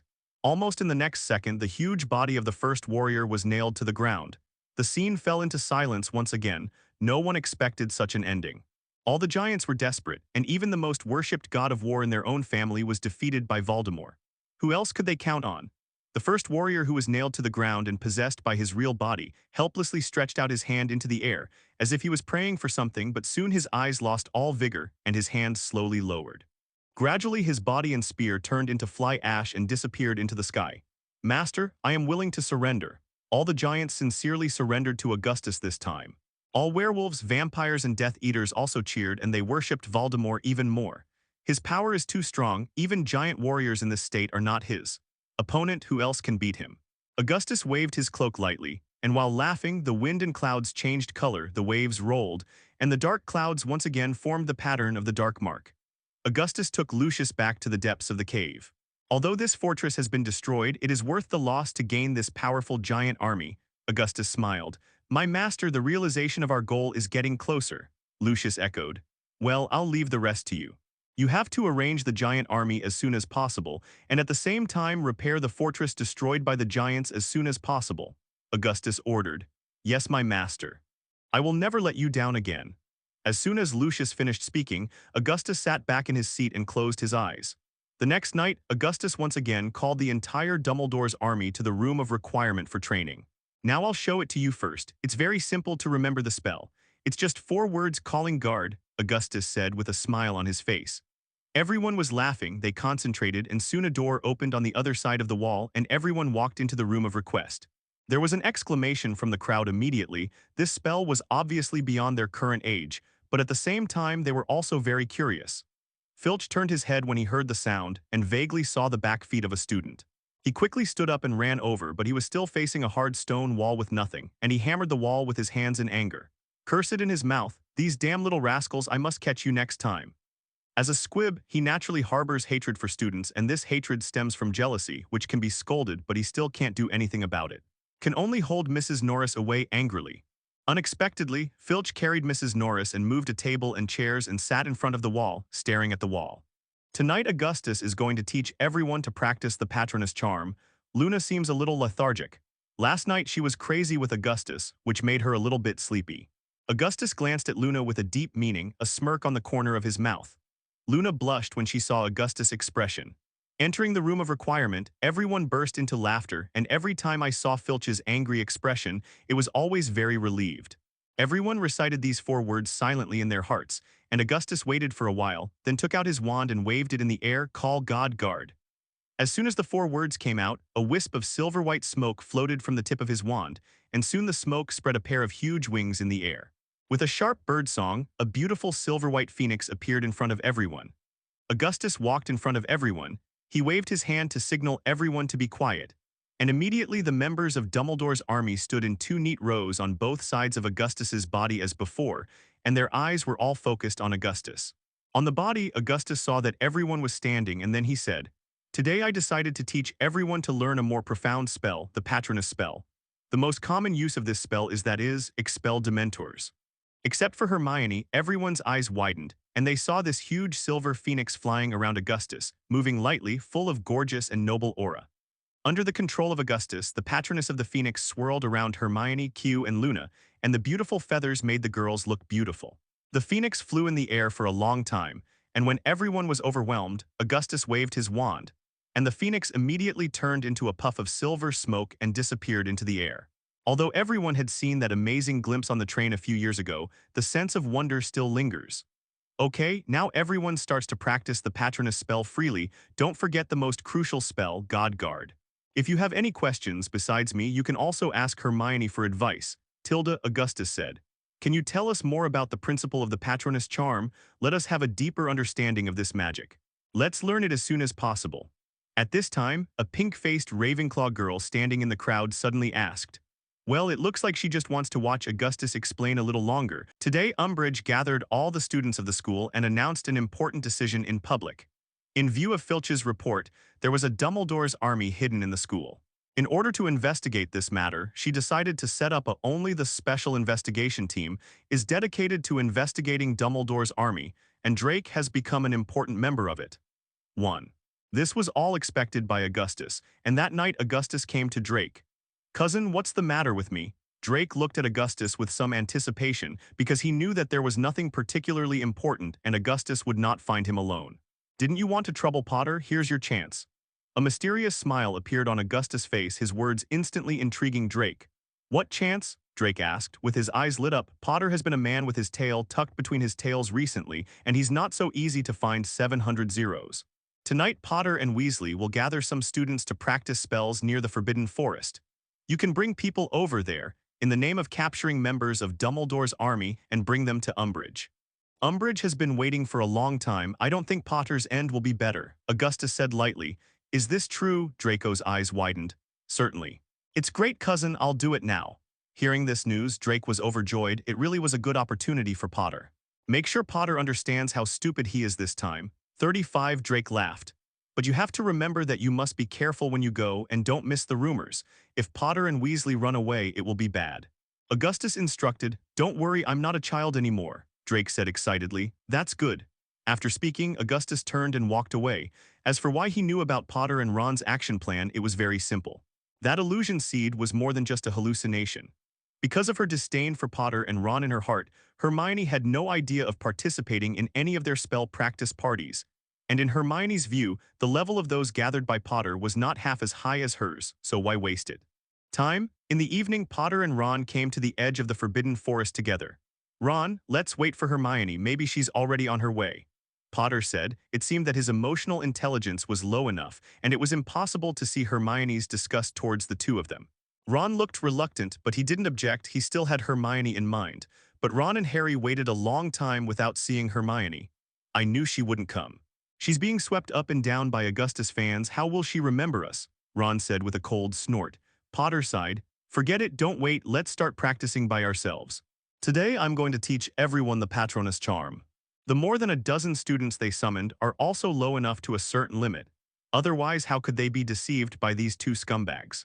Potter took out his wand and chanted the incantation God Guard.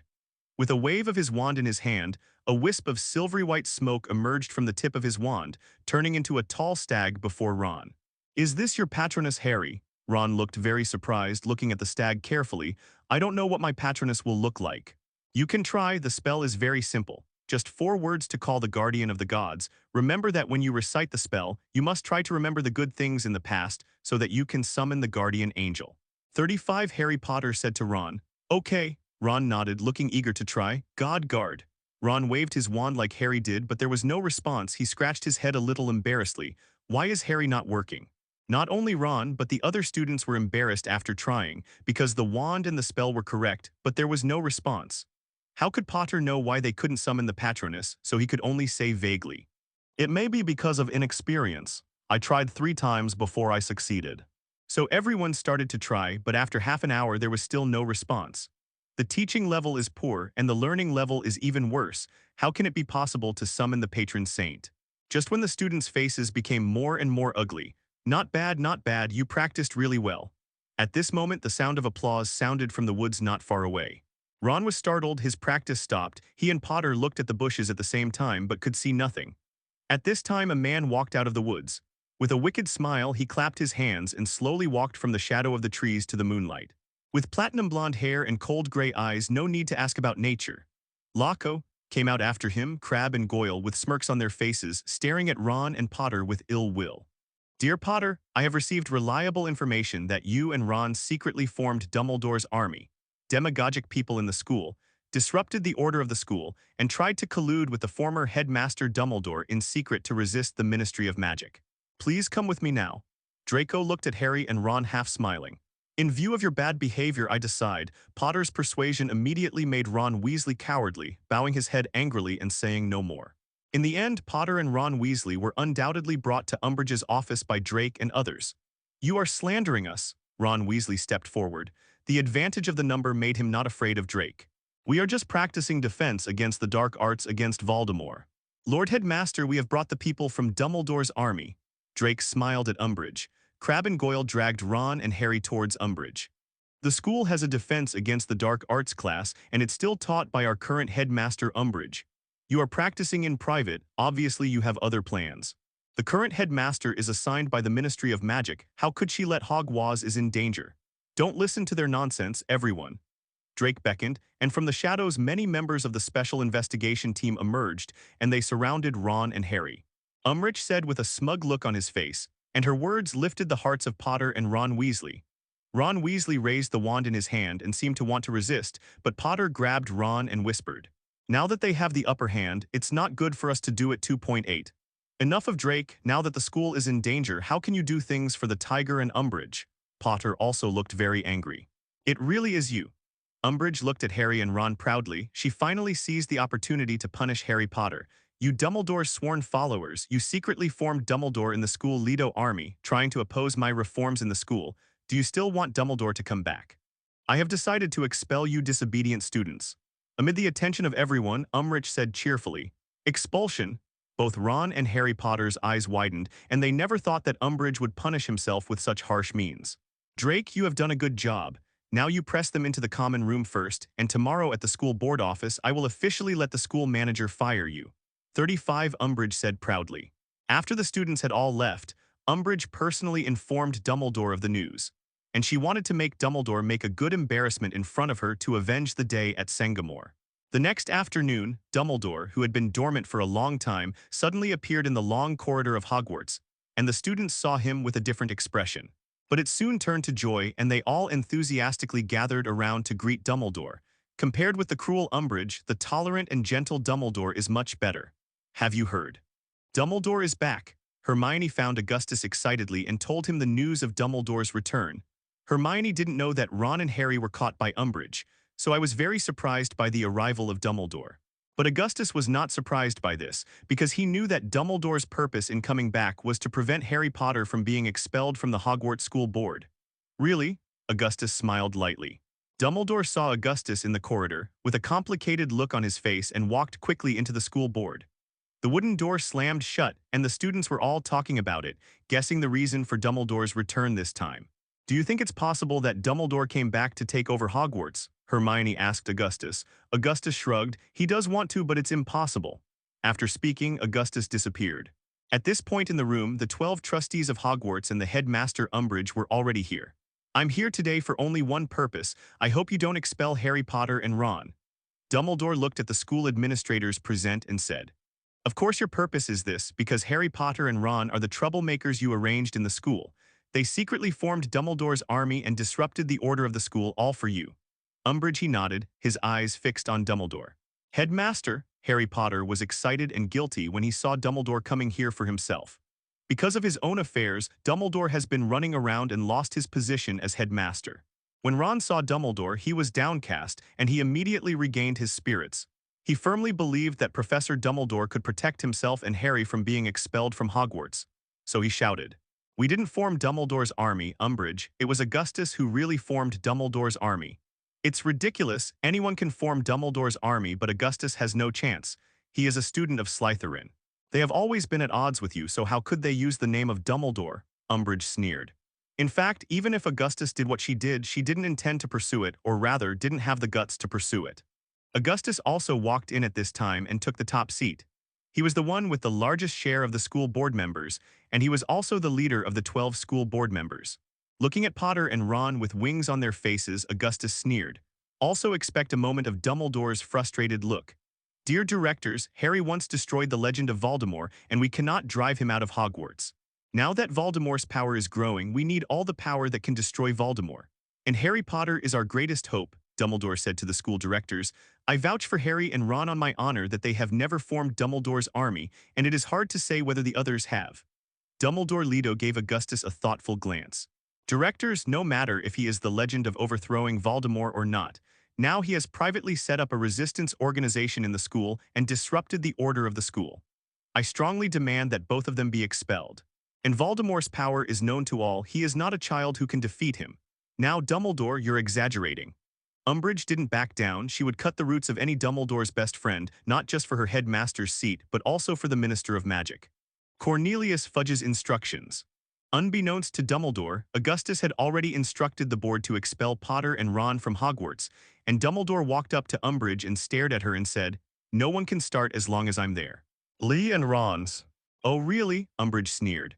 Dumbledore turned to the Hogwarts school directors and said, "Okay, dear gentlemen, now let's vote. Gentlemen, hope you make the right decision." Dumbledore was very confident about this. He had privately found a few directors, consulted with them, and had their support, so he was pretty sure he could keep Potter and Ron. However, he did not expect that 700 of these directors were perfunctory to him. An accident that shocked Dumbledore happened. Just as the directors raised their hands to vote, Dumbledore saw an imperceptible smile flash across the faces of the school directors.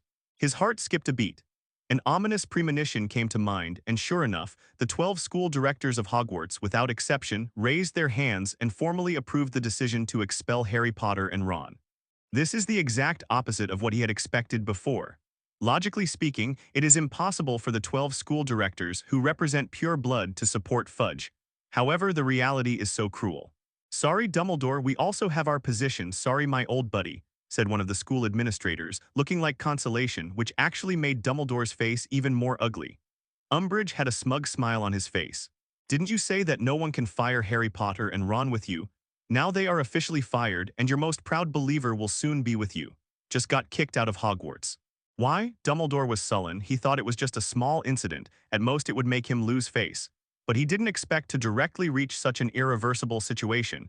He couldn't believe this fact, even if it was like this brutally placed in front of him. Potter and Ron were also stunned.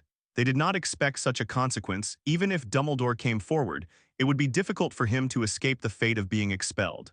I'm sorry, Professor Dumbledore, but you and Potter are welcome to come back at Hogwarts at any time, said one of the school trustees, shrugging. It was only at this time that Dumbledore noticed Augustus in the first place, and he did not say anything. But he suddenly realized in his heart that he was the actual controller behind the scenes. But it was too late. The board had already ruled, and Potter and Ron could only be expelled from Hogwarts. Come on, children, let's go. I'll arrange a better place for you. Dumbledore put his arms around Potter and Ron's shoulders and walked out of the school board's office when all eyes were on these three people. At this time, Umbridge came out and announced loudly to the students in the school. Harry Potter and Ron Weasley are in the school, secretly forming an illegal organization, endangering the safety of the school, and they will now be officially expelled after the decision of the board of directors. Potter and Ron suddenly felt a burst of despair. They did not expect this result. Ron was very anxious. He felt that he had discredited the Weasley family. He became the only student among several siblings who was expelled from school. And Potter 703 is even more depressed and uneasy. Is he going to go back to his uncle's house to continue living an inhuman life? Dumbledore saw the thoughts of the two, and he whispered to Harry and Ron. You will live with me temporarily at the headquarters of the Order of the Phoenix from now on, Ron, don't worry. I will tell your parents you have done nothing wrong. You are just a victim. Harry, I want you to stay with me from now on. I feel the danger coming. Augustus looked at their backs and smiled dismissively. This was just the beginning. The next day, a grand ceremony was held at Hogwarts. Umbridge in Hogwarts, Draco, Crabbe and Goyle, who made great contributions to the capture of Harry Potter and Ron, gave extremely high rewards. In front of the teachers and students of the school, they were awarded the Medal of Honor. And at the same time, Drake was officially appointed as the leader of the Special Investigation Team. In the future, all things that violated Umbridge's rule will be handled by Drake. Umbridge put his arm around Drake's shoulder, took a group photo, and asked all teachers and students in the school to learn from Drake. Augustus looked at Drake, who had a sullen face on the stage, and laughed wickedly. The boy estimated sighed that he was disgusted by the old woman Umbridge. Soon, a large-scale purge was launched in Hogwarts. Many students were monitored by the Special Investigation Team and even expelled from Hogwarts, and the whole school fell into turmoil for a time. Just as the whole of Hogwarts was in the shock of Ron's expulsion, Augustus Puppet opened his icy eyes in the Gorivia Valley. These few days Augustus did not go out and did not let anyone approach him. The training of Dumbledore's army was temporarily handed over to Hermione, and he himself controlled the body of the puppet and began to plan the next move. "Those little rascals of damn it, where are they gathering now?" Augustus asked, sitting in his chair. Lucius took out the map and placed it in front of Augustus and said to him, "It is in this abandoned castle fortress on the border between Scotland and England. The little troublemaker in Augustus' mouth is the evil elf goblin. They entered France from the fissures of the Pyrenees and soon spread throughout Europe. There is also a mighty army of goblins lurking in the UK. They rarely challenge humans openly. Except for mischief, the lone goblin in the forest can't cause much damage, but the goblins are different. Although their individual attack power is low, they can gather as terrifying as locusts, and there will be no grass wherever they go." It was this group of goblins in England that Augustus took a fancy to. They are far more destructive to cities than werewolves, vampires, and giants. It is a complete battlefield stirrer, the perfect cannon fodder. "My esteemed master, with all due respect, as far as I know, no one can currently submit to the goblin army because they do not have a leader at all. Once defeated, they will disperse at an extremely fast speed and become one by one." "Little goblin clan," Dracula said. "Well, you are right, but I know an important secret, and that is the goblin crown. The goblin crown appears every 100 years. Goblins all over the UK will be summoned by the crown to gather together. After the ceremony is over, the goblin crown will disappear, and the goblins will be scattered again. As long as we can capture the goblin crown, we can control the goblin," Augustus said lightly, "and I have mastered the ability to the key to keeping the crown from disappearing. 35. "So it is." Count Dracula's face showed a relieved look, and Mudu was also gearing up for it. They were all eager to show their loyalty and strength in front of Augustus. Augustus was not very reassured about the Frost Giant, the commander of the giants, so he had the Frost Giant brought up. "My lord, follow your orders." The Frost Giant walked like a cave with heavy steps, even kneeling on the ground. It was much taller than the people present. "I came to you just to talk to you about cooperation." Augustus looked at the Frost Giant. "There is no loyalty for no reason in the world. I will not borrow your power for nothing." Augustus pointed at Mudu, Count Dracula and Lucius. "In addition to their loyalty, they worship my strength, and more importantly, I have given them hope and a rich reward. I will not do anything to you and your people. Exceptions will be made." The words of Augustus made the Frost Giant very moved. He thought that he and his people would be driven by Augustus like slaves. "My master, our giant's only request is to obtain an island away from the bitter cold." Obviously, this kind of payment made this giant leader tempted. "This is easy." Pointing to a small island in the Mediterranean Sea, he said, "As long as you help me control the entire magical world, I will cast powerful magic on this island, making it impossible for humans to approach, and your clansmen can live here." 99s. "Thank you for your concern. Lord Lucius has arranged a good place to live for us," the Frost Giant said. "Well, Lucius, you have done a good job. This is what the fortress should do well." Augustus nodded and said that Lucius handled the internal affairs very well. "How are your people now?" Augustus asked. "Thank you, my esteemed master." Lucius knelt down on one knee, expressing his loyalty to Augustus. "I only bring Mudu and Dracula for this operation. The affairs in the Lucius fortress are fully handed over to you. I hope you can continue to play the role of the fortress chief," Augustus said to Lucius. "It's the master I respect," Lucius said. Augustus turned to look at the location of the ruins between Scotland and England on the map, and the corners of his mouth drew a cold arc. That night, Augustus led Mudu and Dracula to the ruins between Scotland and England, which used to be the most brutal place in the British Isles, so there used to be fortresses here since Scotland was annexed by England. This fortress was abandoned in the wilderness. At dawn, Augustus and others came to this abandoned fortress group. There is an air of mystery in this fortress with red eyes in the morning. It seems that the ancient heroic spirits have not gone far, they are still lingering here, killing each other. Augustus, Mudu and Dracula did not enter the ruins immediately, but set up camp first in the nearby jungle. Augustus slowly climbed to a high ground, which just happened to overlook the ruins of the fortress. At this moment, the ruins in front of us were silent, and it looked the same as many abandoned fortresses, and there was no difference. Master, there doesn't seem to be anything unusual about this ruin. Dracula looked at the ruins and said to Augustus in confusion, "You're wrong, didn't you notice that there's not even a hair in the ruins, and you can't even hear the chirping of birds around?" As Augustus said, Dracula and Mudu quietly observed, I felt something was wrong. The large ruins were lifeless, and it seemed that they couldn't even hear the chirping of insects. Only the wind from the Scottish Highlands whistled past the ruins. Dracula suddenly had a strong illusion. He seemed to feel that the ruins were opening their mouths wide, grinning at the trespassing life, and something hidden behind the silence was waiting for an opportunity to spy on his life. He couldn't help frowning, and a hint of vigilance rose in his heart. Let's go come again at sunset, Augustus said, turning back to camp. Mudu glanced at the ruins again and suddenly felt a figure passing by in front of him. He rubbed his eyes and still found nothing. He shrugged helplessly, which was probably an illusion. They stayed in the tent all day and waited for the night to come. As night fell, the moon tonight was extraordinarily round, and the silver moonlight shone on the entire ruins of the fortress. It seemed that something was about to move in the silence. Augustus brought Mudu and Dracula to the high ground, and the ruins at the moment were still silent. It's not that different from the daytime situation. Dracula and Mudu glanced at each other, thinking to themselves that it might be the master's misjudgment that there were no goblins here. But they were captured by the power of Augustus, and they did not express their thoughts. Augustus stared at the ruins coldly, and through the writing wheel he had already seen everything in the ruins clearly. Do you think I'm wrong? Augustus sneered, laughing. Master, I don't dare. Dracula and Mudu hurriedly knelt on the ground when they saw that their thoughts were seen through by Augustus. You don't have to be so nervous, others will have such thoughts. I'll clear the fog and let you see the truth in front of you. Augustus waved his hand. A wonderful scene immediately appeared in front of Mudu and Dracula. A huge crack appeared in the space they saw. As the crack continued to expand, the world in their eyes was constantly shattering, turning into pieces of debris and falling down. Turns into fly ash. It's like washing away the camouflage on the surface of an oil painting and seeing what's hidden behind it. Soon a very different world appeared before Mudu and Dracula.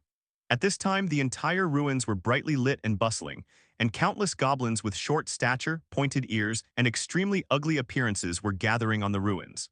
Dressed in tattered clothes, they sang and danced as if celebrating. Goblins kept coming from all directions.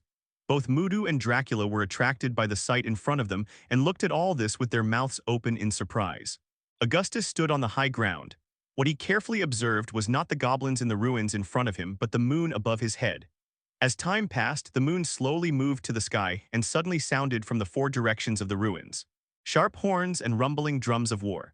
Soon Mudu and Dracula saw that four huge goblin teams were coming from four directions, each of them supporting a huge goblin warrior. These four goblin leaders were several times the size of ordinary goblins. They stood on the chariot and waved their arms as if they were demonstrating against each other. Ask for flowers.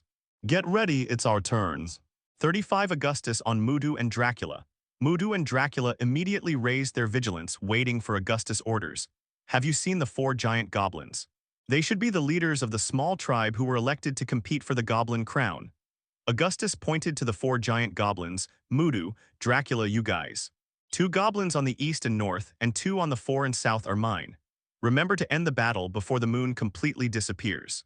Before the moon disappeared, Mudu and Dracula looked up suspiciously. Only then did they realize that a black spot began to appear on the edge of the moon, which turned out to be a lunar eclipse. Point 0, yes, master. Mudu and Dracula immediately flew towards their target. Mudu transformed into a werewolf, waving his claws, and rushed into the goblins in the east. Facing the weak goblins, Mudu was basically in a no-man's land. He waved his claws and set off a blood mist. The giant goblin warrior let out a roar. It had flame patterns on its body. It was obviously a goblin with fire talent. It jumped from the chariot, holding a red wooden stick, roared towards Mudu. The goblin warriors are not divided between enemy and foe, and all the goblins blocking its path are instantly knocked out by it several meters away. The goblin warrior's body burned with raging flames. It opened its mouth and several fireballs were sprayed at Mudu. Mudu jumped up with one hand on the ground. With the help of the werewolf's agile skills, he walked freely through the fireball without being caught in the slightest. Injured, he saw the gap between the fireball's attack, quickly rushed to the goblin and waved his claws and grabbed the flame goblin with one claw. Dang! With a loud noise, Mudu's sharp claws slammed into the wooden stick that was swung in the face. I don't know what kind of material this wooden stick is made of, but it actually comes with flame damage. The moment Mudu's sharp claws touched the wooden stick, he immediately felt a scorching pain. He hurriedly jumped away and Mudu looked down at his claws. There is a scorch mark on it. I really did not expect the power of this stick to be so great. Obviously, the flame goblin found that the wooden stick was effective for Mudu's attack. He shouted, changed his attack strategy, waved the wooden stick and rushed towards Mudu. Mudu dodged left and right and tried to avoid directly fighting with the wooden stick. The flame goblin saw that his repeated attacks could not hurt Mudu, so he was so angry that he shot several flames, interweaving a flame net in the air and surrounded Mudu.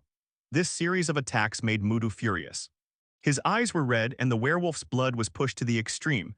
There were blue veins on the muscles of his body. Mudu waved his claws and scratched it. The giant net of flames flew and it slammed into the flame goblin with several steps. The flame goblin was hit by Mudu and flew out. Mudu chased after him, and with another claw he grabbed the flaming goblin, and the flaming goblin raised the stick in his hand to block it upwards.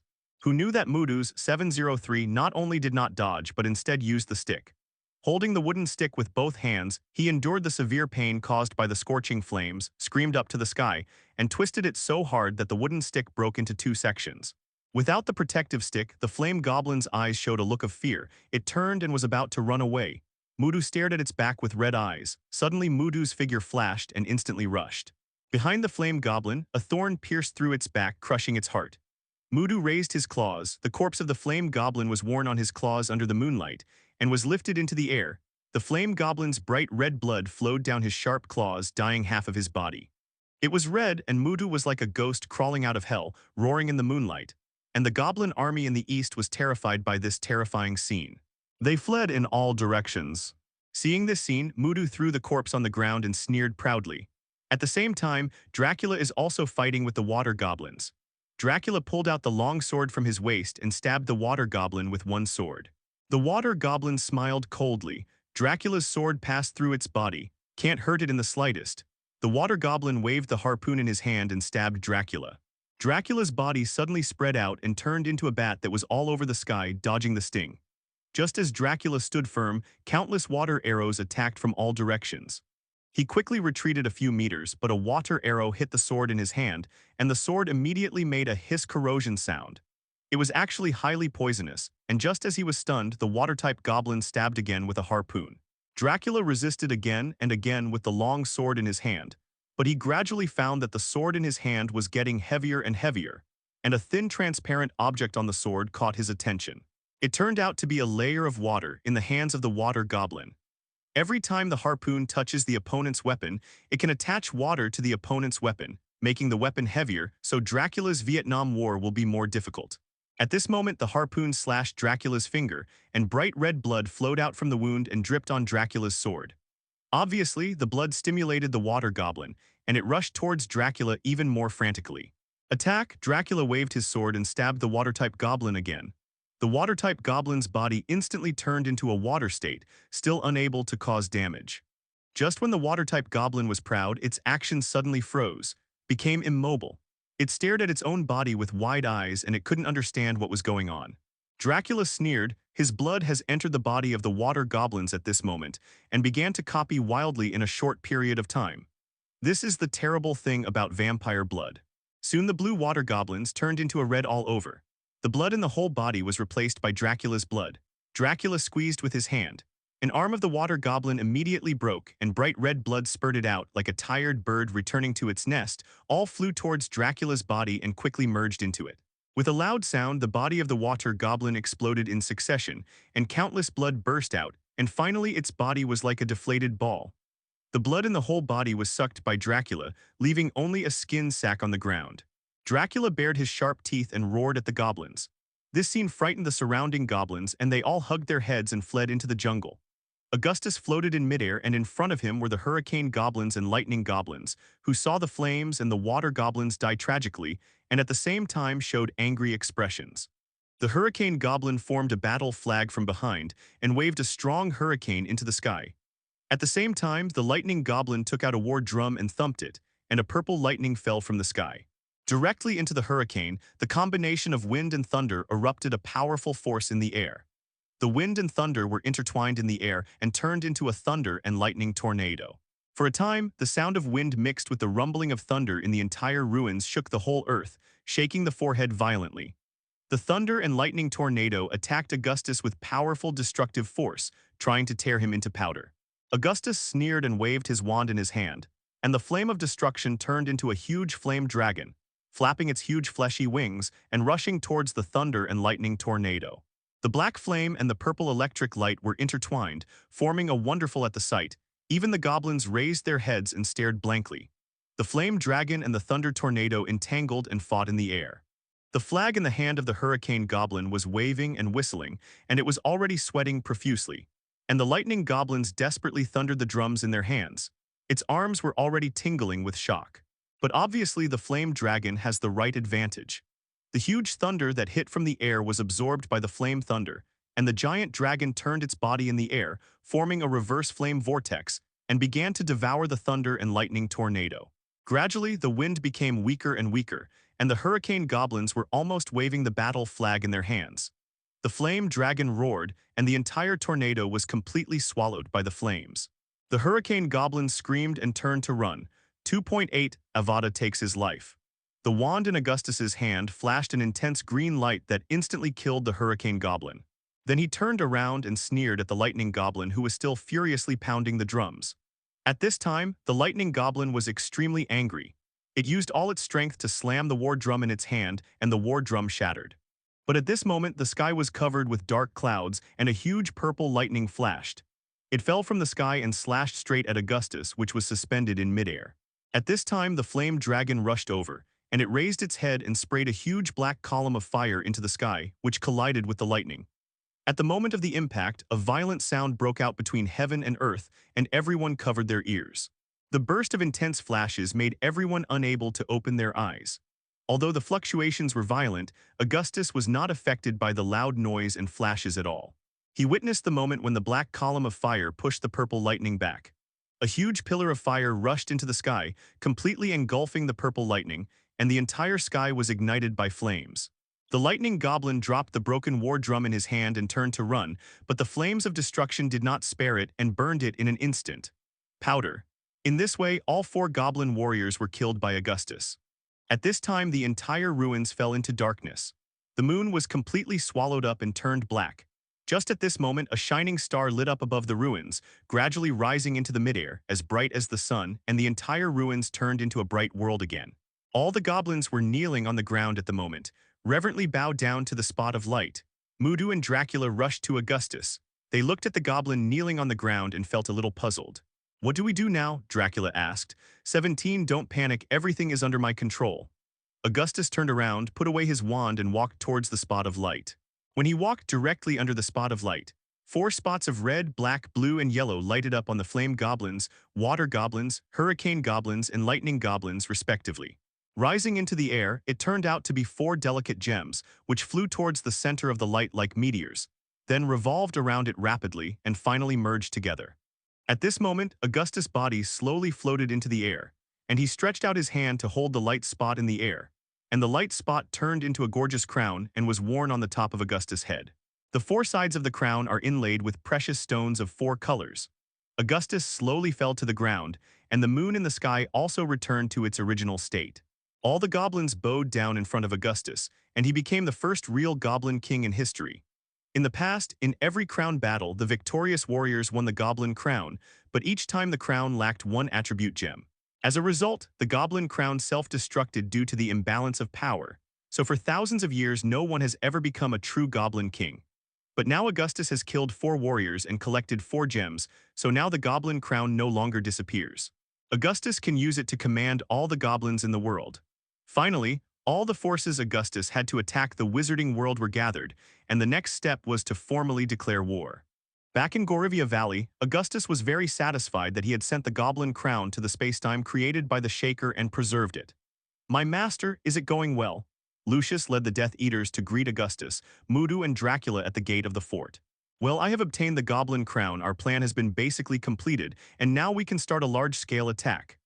Augustus said coldly. Augustus walked into the cave, he sat back to his seat, Lucius and others knelt on the ground and waited for Augustus' order. Lucius, I would like to hear your plan for attacking the magical world. Where should we start first? Augustus asked.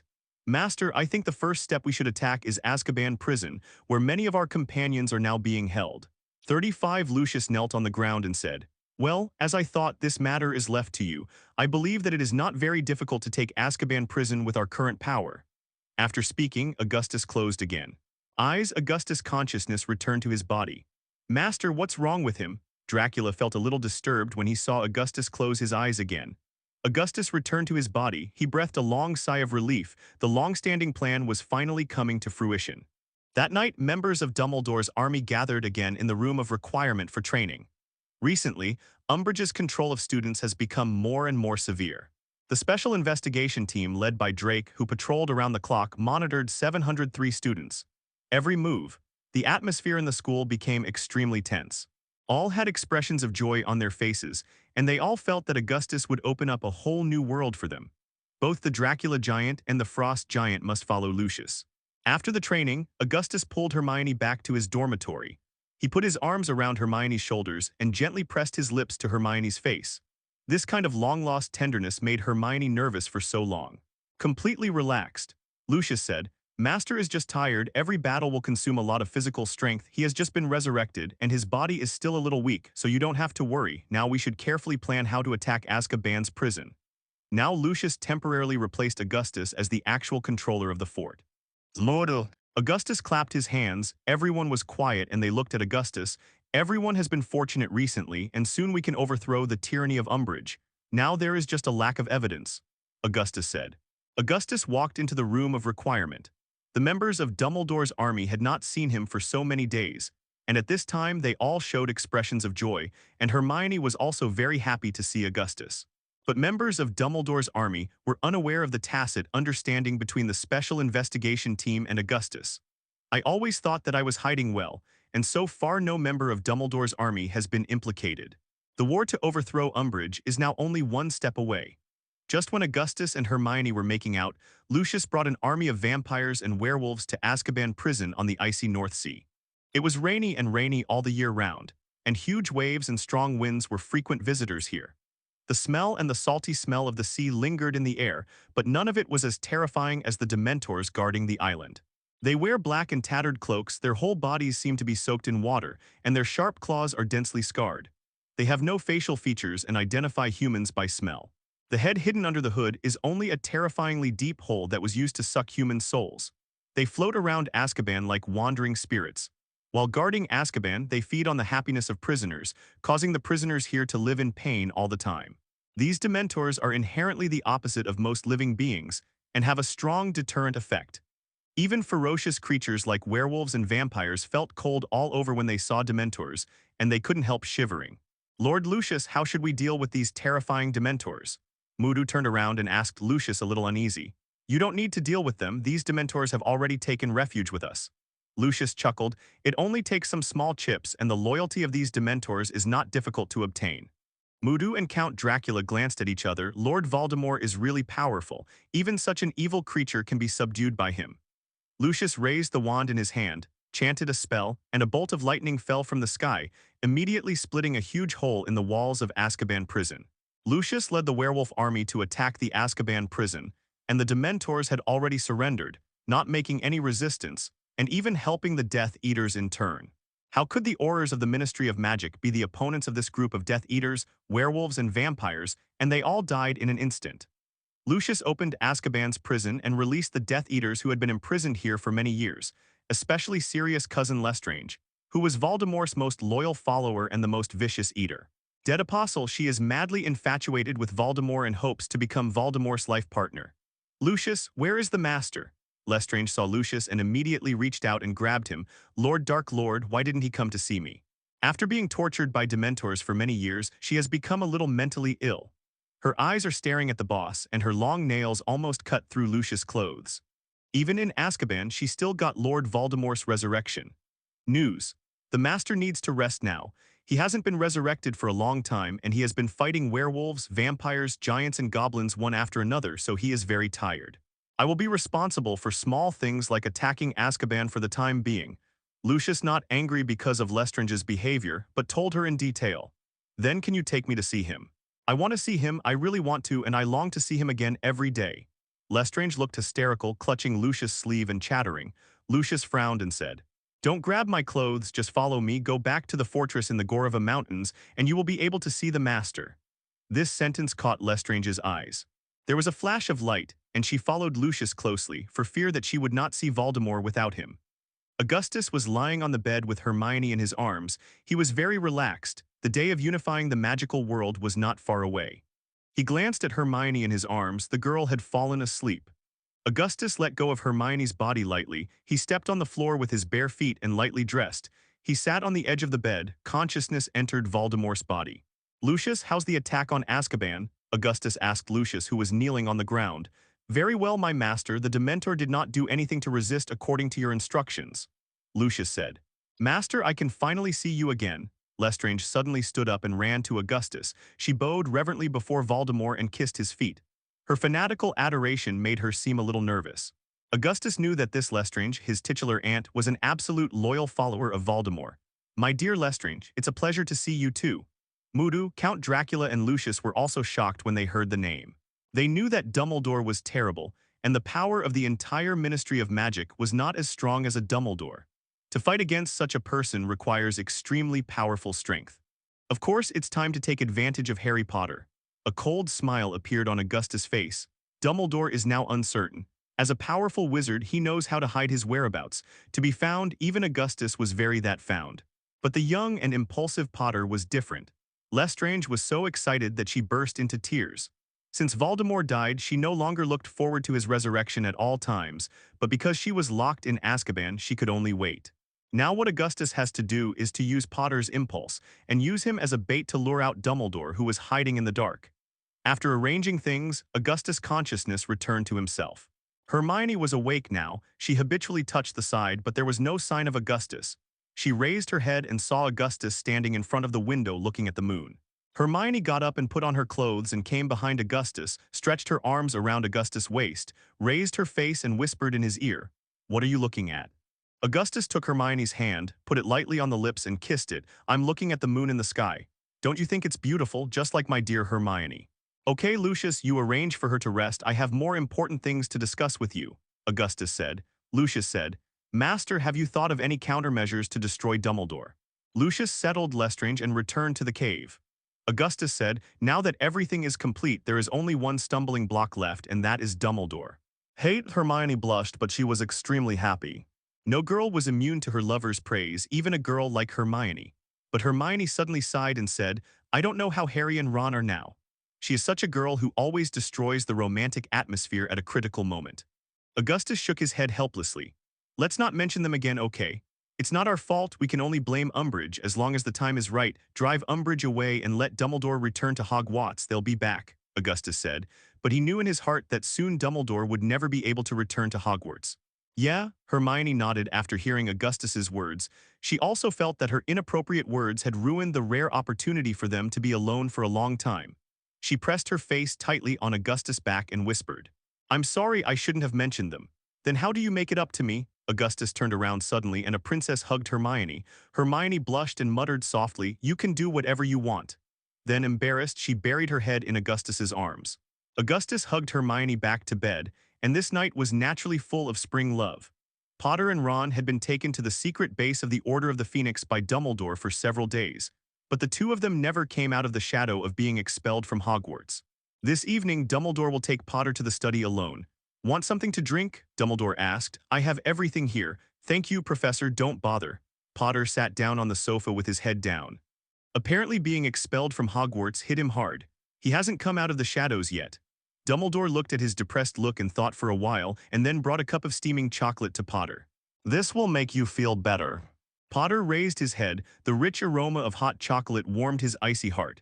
He stood up and respectfully took the hot chocolate from Dumbledore's hand and took a sip to his lips. Sit. Dumbledore beckoned Potter to sit down and then sat down on a velvet chair himself. Are you used to living here? Dumbledore gave Potter a loving look. Potter nodded. Everything is fine here, but Ron is still not used to it. He is in a bad mood during this time. 35 Potter felt a sigh when he said this.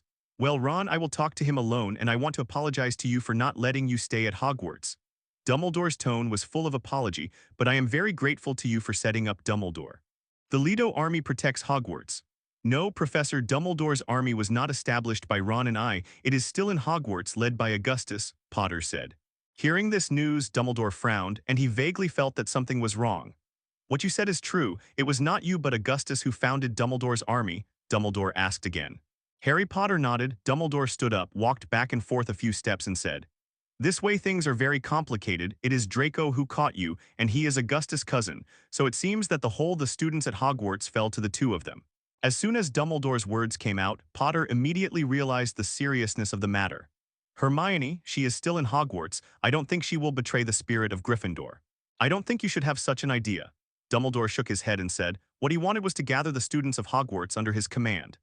Dumbledore, Psy said more, it was probably his idea that you were driven away because you were neither willing to belong to him, nor could you become Malfoy's subordinate, plus your natural prestige, you naturally became a thorn in the eye of Augustus. It's because of you. When Potter heard this, he wanted to understand the reason. It turned out that Ron had this result because he followed him. In fact, he didn't know, Ron just chose him because he couldn't rely on Augustus. But you don't have to worry, as long as I am here you will definitely return to Hogwarts, and I will retake Hogwarts from Umbridge's hands. Dumbledore looked at Potter seriously said. Potter closed his eyes, the thoughts in his mind were complicated. He thought of Ron, then thought of Hermione and Augustus and finally returned to himself. Unconsciously he entered a dream.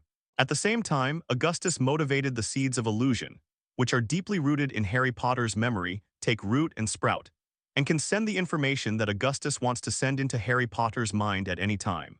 Potter got up and went back to his room. Ron had fallen asleep. He hadn't slept well for several days and he was at his limit. Potter didn't disturb Ron and he turned off the light and went to bed. Quickly tell the secret of the prophecy ball. Voldemort continued to torture Sirius with the Cruciatus. At this time, Sirius's face was distorted and a large amount of sweat was seeping from his forehead. It was caused by severe pain, but he remained silent, staring at Voldemort fiercely. At this time, Harry Potter dreamed that he was walking on a dark path with rows of crystal balls on both sides.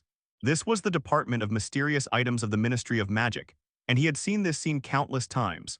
Walking through the rows of shelves, he saw that Sirius was trapped in a chair, but today's scene was different from the previous ones, and it was Voldemort standing in front of Sirius. Professor, even Azkaban prison was captured by Death Eaters. Harry Potter pointed at the title and looked at Dumbledore in surprise. Dumbledore nodded helplessly and said, yes, even those Dementors can't stop Voldemort's steps, so he is 100 times more terrifying than Dementors. Well, Harry, go back and comfort Ron. Harry Potter nodded. He trusted Dumbledore very much, and Augustus was still under the banner of Dumbledore anyway, so as long as Dumbledore returned to school, it would definitely turn things around. But today's newspaper headlines caught Potter's attention, Azkaban prison being breached by Death Eaters. At this time, Potter's eyes saw the Daily Prophet on the side, and now the Daily Prophet has almost become a list of Voldemort's great achievements. Every day is Voldemort's heavy news, as if the entire wizarding world has no resistance in front of Voldemort. Suddenly Voldemort turned his head. He seemed to sense that Harry Potter was watching all this, and he sneered. Potter, do you have the heart to watch your godfather tortured like this? The more he suffers, the happier I am, because this everything is caused by you. You are the source of all suffering. Let me tell you the prophecy of the crystal ball. Voldemort took out a crystal ball from his bosom. Put it in his hand. This is the prophecy of our destiny, Harry Potter. Voldemort was about to continue speaking when a sudden shout came. No, Harry, don't listen to his nonsense.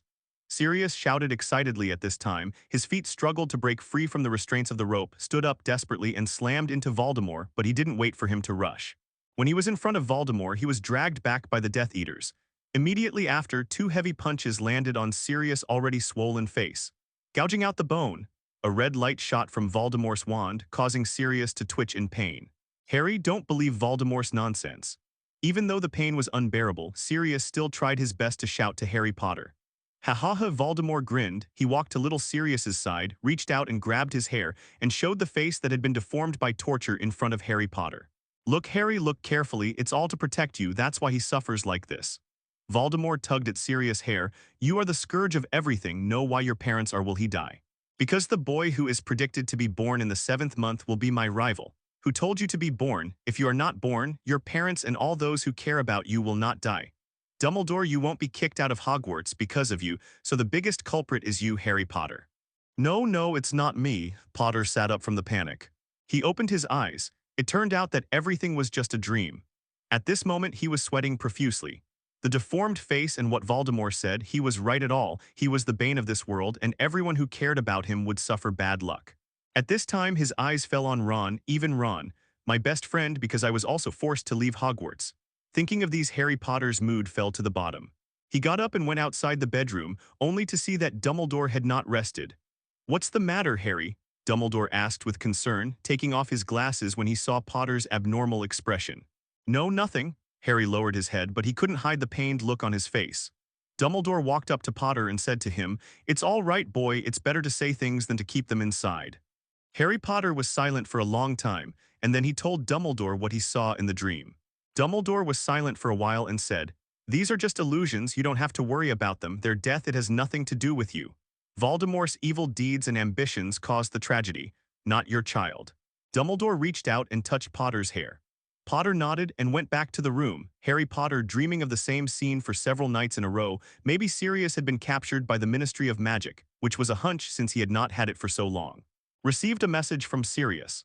Finally, Potter couldn't bear it anymore. He decided to go to the Ministry of Magic alone at night to investigate the news of Sirius. At the same time, Voldemort opened his icy eyes again in the fortress in the Gorivia Mountains.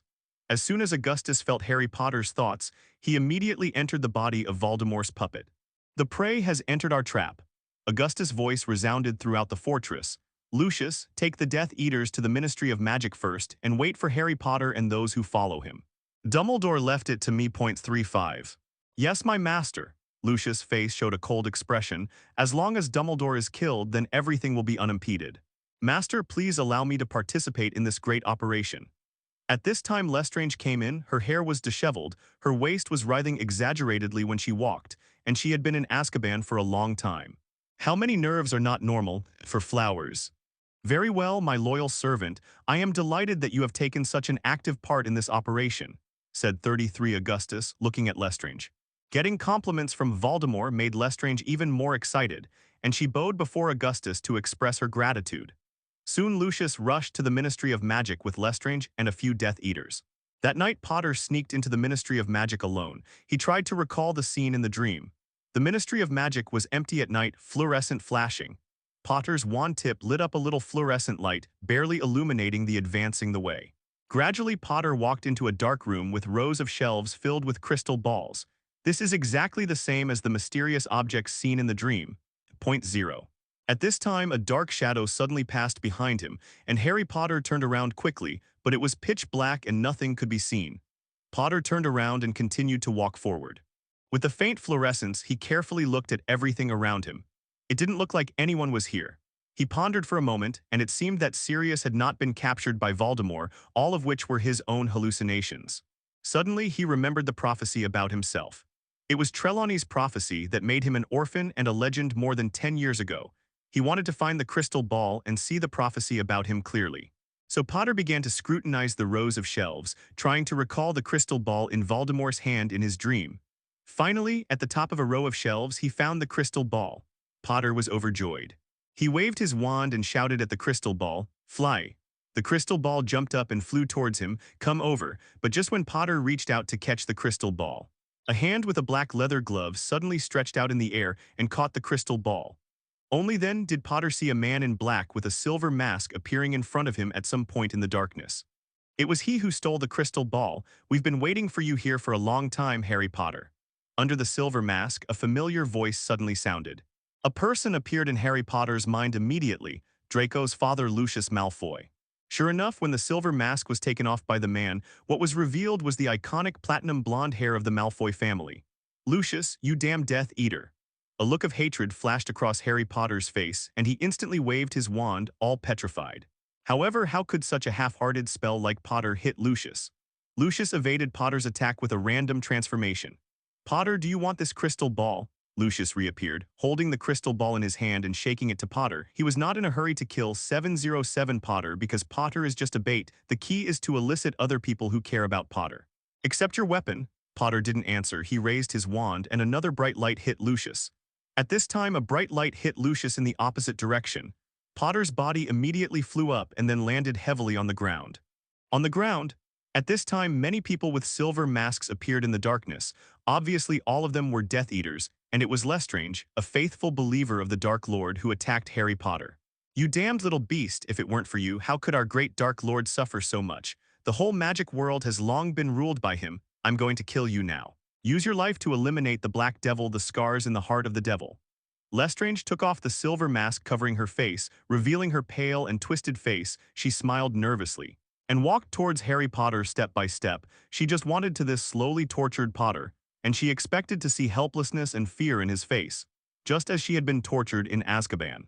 Potter kept backing away. He struggled to his feet, raised his legs and ran.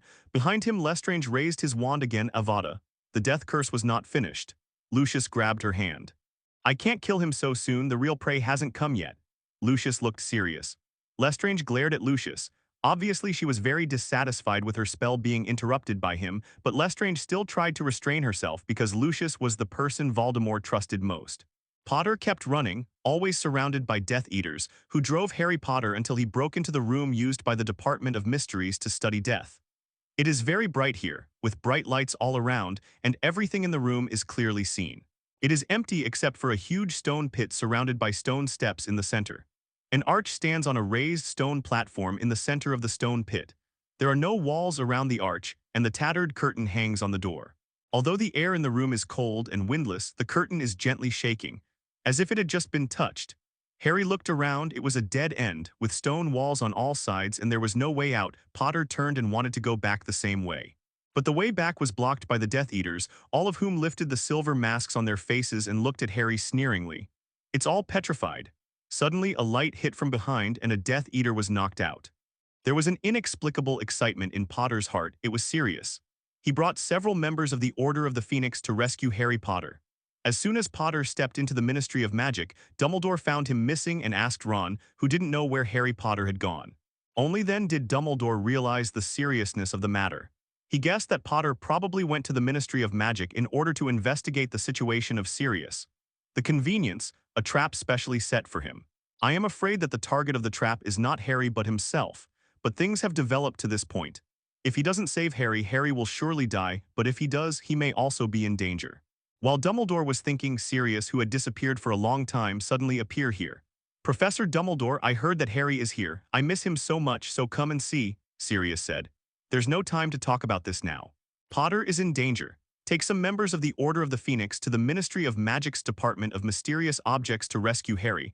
I'll be there later." Dumbledore had already made up his mind to fight with Voldemort, fight to the death. The moment Potter saw Sirius, he immediately felt a warm heart. Sirius may be one of the few people in the world who is close to Harry. Sirius was also very excited when he saw Harry. He stepped forward and grabbed Harry Potter while dodging the curses that came. He asked anxiously, "Harry, are you all right?" Sirius's kind words moved Potter very much. He wanted to speak but couldn't say a word. He could only shake his head vigorously, saying that everything is fine, don't worry. In desperation, Sirius pushed Potter away with all his might but luckily escaped the blow. With such a great opportunity, how could Lestrange let it go? Taking advantage of Sirius' distraction to protect Potter, the wand in her hand emitted a gleaming light, which hit Sirius's chest almost instantly. For the family traitor Sirius, Lestrange seemed to hate him very much. She waved her wand and fired countless curses one after another. Attack on Sirius. Sirius fought back while covering Harry Potter. Just as the two of them slowly retreated near the stone arch, a long-hidden Death Eater suddenly shot a spell from behind, targeting Potter. And behind Sirius is that mysterious and eerie stone arch. Sirius came at just the right time, and he helped Harry Potter to repel the attack of the Death Eaters, temporarily saving his life. At this time, the members of the Order of the Phoenix were already in a ball with the Death Eaters, and the various spells in the air were intertwined. Mutual exchange. At this moment, a spell rushed towards Sirius. Sirius flashed sideways, and when he looked up, he saw Lestrange. The magic spell used by the Death Eaters was such a painless magic spell that let out your weapon in a stupor. Sirius instantly stiffened, unable to move, and flew towards the back under the influence of inertia. Potter, this idiot, just stared blankly watching Sirius fly into the void, without taking any rescue measures. Sirius poured straight into the stone arch, and the curtain was the boundary between life and death, and once it crossed it, it meant death. Being involved in Sharingan, Sirius obviously has no chance of surviving. Seeing this, Lestrange's face showed a nervous smile, and she finally killed the traitor of the Black family with her own hands, and her heart was extremely excited. Potter, do you see? You are the source of all disasters, and all those who care about you are dying because of you. At this moment, the body of Voldemort's puppet controlled by Augustus appeared in front of Harry Potter. He stomped his feet and stepped on the ground, holding a wand in his hand, with a cold expression on his face. My lord! Lucius Lestrange and all the Death Eaters knelt down on one knee and surrendered to Augustus. Potter held his wand at Augustus but kept backing away. He was shaking uncontrollably, dominated by the fear of Voldemort and the grief of Sirius' death. Lestrange was even more happy when she saw the Master coming. She raised her hand and ordered an Avada to kill a member of the Order of the Phoenix. The reason why she didn't attack Harry Potter was because she knew Harry Potter clearly. Especially Voldemort's prey, no one else is qualified to touch. Lucius sent the crystal ball to Augustus, but to the shock of some people, Augustus squeezed it with his hand, and the whole crystal ball instantly turned into pieces. Fate has been rewritten, Potter. Not only will you die today, but all those who disobey me here will die too. Augustus's tone was incomparably flat, and as his voice fell, countless bright lights streaked across the sky one after another, and the members of the Order of the Phoenix who accompanied Sirius fell one after another, dying on the spot. No, Potter let out a painful cry. The scar on his forehead was in severe pain, and he also wanted to understand at this time. Everything I see is a trap set by Voldemort for himself, and it is because of his own stupidity that so many innocent people die for him. Kill me? My stupidity killed these people. Potter fell to his knees and he lost his wand, and the agony had destroyed his mental defenses. Augustus raised the wand in his hand, and at this moment a figure suddenly passed by, grabbed Harry Potter and rushed out of the Department of Mysterious Items. The prey has finally taken the bait. A cruel smile appeared on the corner of Augustus' mouth, and among all the people present, he was the only one who could clearly see that it was Dumbledore. Lucius, you are in charge of cleaning up the scene. I have to deal with Dumbledore alone. After speaking, Augustus turned into an afterimage and disappeared into the air. Dumbledore took Potter through the air as fast as lightning, but Potter in his arms was lifeless. After witnessing the death of Sirius and many members of the Order of the Phoenix, he had lost all fighting spirit, completely like a walking dead. Scenes of Sirius' death flashed in his mind. He had already believed Voldemort's words. He was a scourge, he was the source of the turmoil in the world, and it was because of his birth that countless people died. At this moment a black gas caught up. It was Augustus, who was constantly urging the illusion seeds in Harry Potter's mind to interfere with Potter's sanity. Potter saw his parents staring at him coldly. Sirius left him. Ron turned around in disappointment. He was the only one left in the whole world, and there was only endless coldness. Harry, don't be fooled by Voldemort. Dumbledore found Harry in his arms, showing an extremely painful expression. He knew that Voldemort was invading Harry's mind again, trying to make Harry fall into a hallucination and couldn't extricate himself. Dumbledore saw that Potter's situation was getting worse and worse. If he didn't stop to destroy Voldemort, it would be difficult to reverse the current situation, so Dumbledore could only fall from the sky. Professor, please go away and leave me alone. Potter said desperately. This is not the time to blame yourself, Harry. It's not your fault, it's Voldemort's fault, Dumbledore said, but in reality, how could he not blame Potter? He had already warned Potter not to be deceived by visions and not to act recklessly, but his savior did not listen to him in the end. The Order of the Phoenix is estimated to have lost more than half of it this time, and this is all because of Potter's unauthorized actions. The curled body of the fire snake suddenly straightened and flew like a spring. It opened its big mouth and bit the water ball. Between the collision of water and fire, the air, cloudy. I just want him to be quiet. I don't want him to disturb our battle because my real target is only you, Dumbledore. As soon as the voice fell, Augustus waved his wand, and a fiery flame sprayed from the tip of his wand. It turned into a huge fire snake. It shook its head and tail, spit out letters, and kept spewing out strong flames. The fire snake curled up and raised its head to attack Dumbledore. Dumbledore waved his wand and the whole ground began to vibrate violently. Soon the floor cracked open, and countless groundwater gushed out from the gaps, like countless water dragons gathered at the tip of the wand, and soon the water flow converged into a huge sphere. He tossed forward hard. The water polo spun rapidly on the ground like a spinning top, rushing towards Augustus. Before Potter could speak again, Augustus fell from the sky. Dear Dumbledore, we meet again. Augustus played with the wand in his hand and looked at Dumbledore with a playful look in his eyes. Dumbledore hurriedly waved his wand and more groundwater was connected to the water ball. The water ball continued to grow as the fireball grew. Voldemort smiled coldly. Although this figurative puppet can only exert 40% of its strength, but it's not a problem to deal with an old guy like Dumbledore who has been eliminated by the times. The magic wand in his hand burst out with huge magic power, and the fireball burst open at once, and the water ball and fireball were blown to pieces in an instant, leaving nothing behind. Suddenly Potter's eyes widened, and he seemed to see an extremely terrifying scene and suddenly passed out. Voldemort, what did you do to Harry Potter? Dumbledore's eyes widened, slowly put the fainted Harry Potter on the ground. This is the square of the Ministry of Magic, surrounded by windows of various departments. The fire snake roared, and the flames kept spewing out of its mouth to evaporate its tentacles. It twisted its body frantically, trying to get rid of the water polo, but it was finally dragged into the water polo. At this moment, a fire snake was wrapped in the huge water polo. As if being the ancient creature trapped in the amber, the fire snake kept twisting its body in the water ball. More and more water vapor evaporated. Suddenly, the fire snake stopped struggling. Its whole body shrunk together tightly and turned into a red fireball expanding inside the water polo. I want to burst the water polo. The huge fire snake used its body to entangle the water ball to death. Water may not be able to overcome the fire. If the fire is strong enough, it can evaporate all the water. At this moment, the huge water ball began to spin rapidly under the control of Dumbledore, flying in the air. It gradually changed its shape and turned into countless tentacles that stretched out from the water polo, firmly grasping the fire snake Zhao of Zhao, making it immobile. Dumbledore looked at Voldemort, and at this moment he felt uneasy. Voldemort was much stronger than before. His hand was holding his wand tightly, and his eyes were fixed on Augustus. Augustus' expression was still cold. With a wave of his wand in his hand, all the glass on the surrounding windows was shattered by the shock. The glass shards gathered in the sky, like countless sharp daggers rushing towards Dumbledore from all directions. Leto trying to stab him into a hive. Dumbledore waved his wand, and a light blue protective barrier shielded the bodies of Dumbledore and Harry. All the glass fragments that were attacked were decomposed into countless tiny quartz when they passed through the blue barrier. Sprinkle on the ground. When the quartz dissipated, Dumbledore raised his head but found that Augustus was nowhere to be seen. He stood up, holding his wand, and looked around vigilantly. There was nothing around him. Just when he was wondering, Harry's body suddenly shook violently. Stand up. Dumbledore turned around, and he was surprised to find a strong black gas suddenly rising from Harry's face. His body was twitching violently, and he kept shouting, "No, no. Harry, what's wrong with you?" Dumbledore crouched down anxiously. It was only at this moment that he felt that something was wrong, and suddenly Harry, who had closed his eyes, suddenly opened his eyes, and he stared at Dumbledore viciously.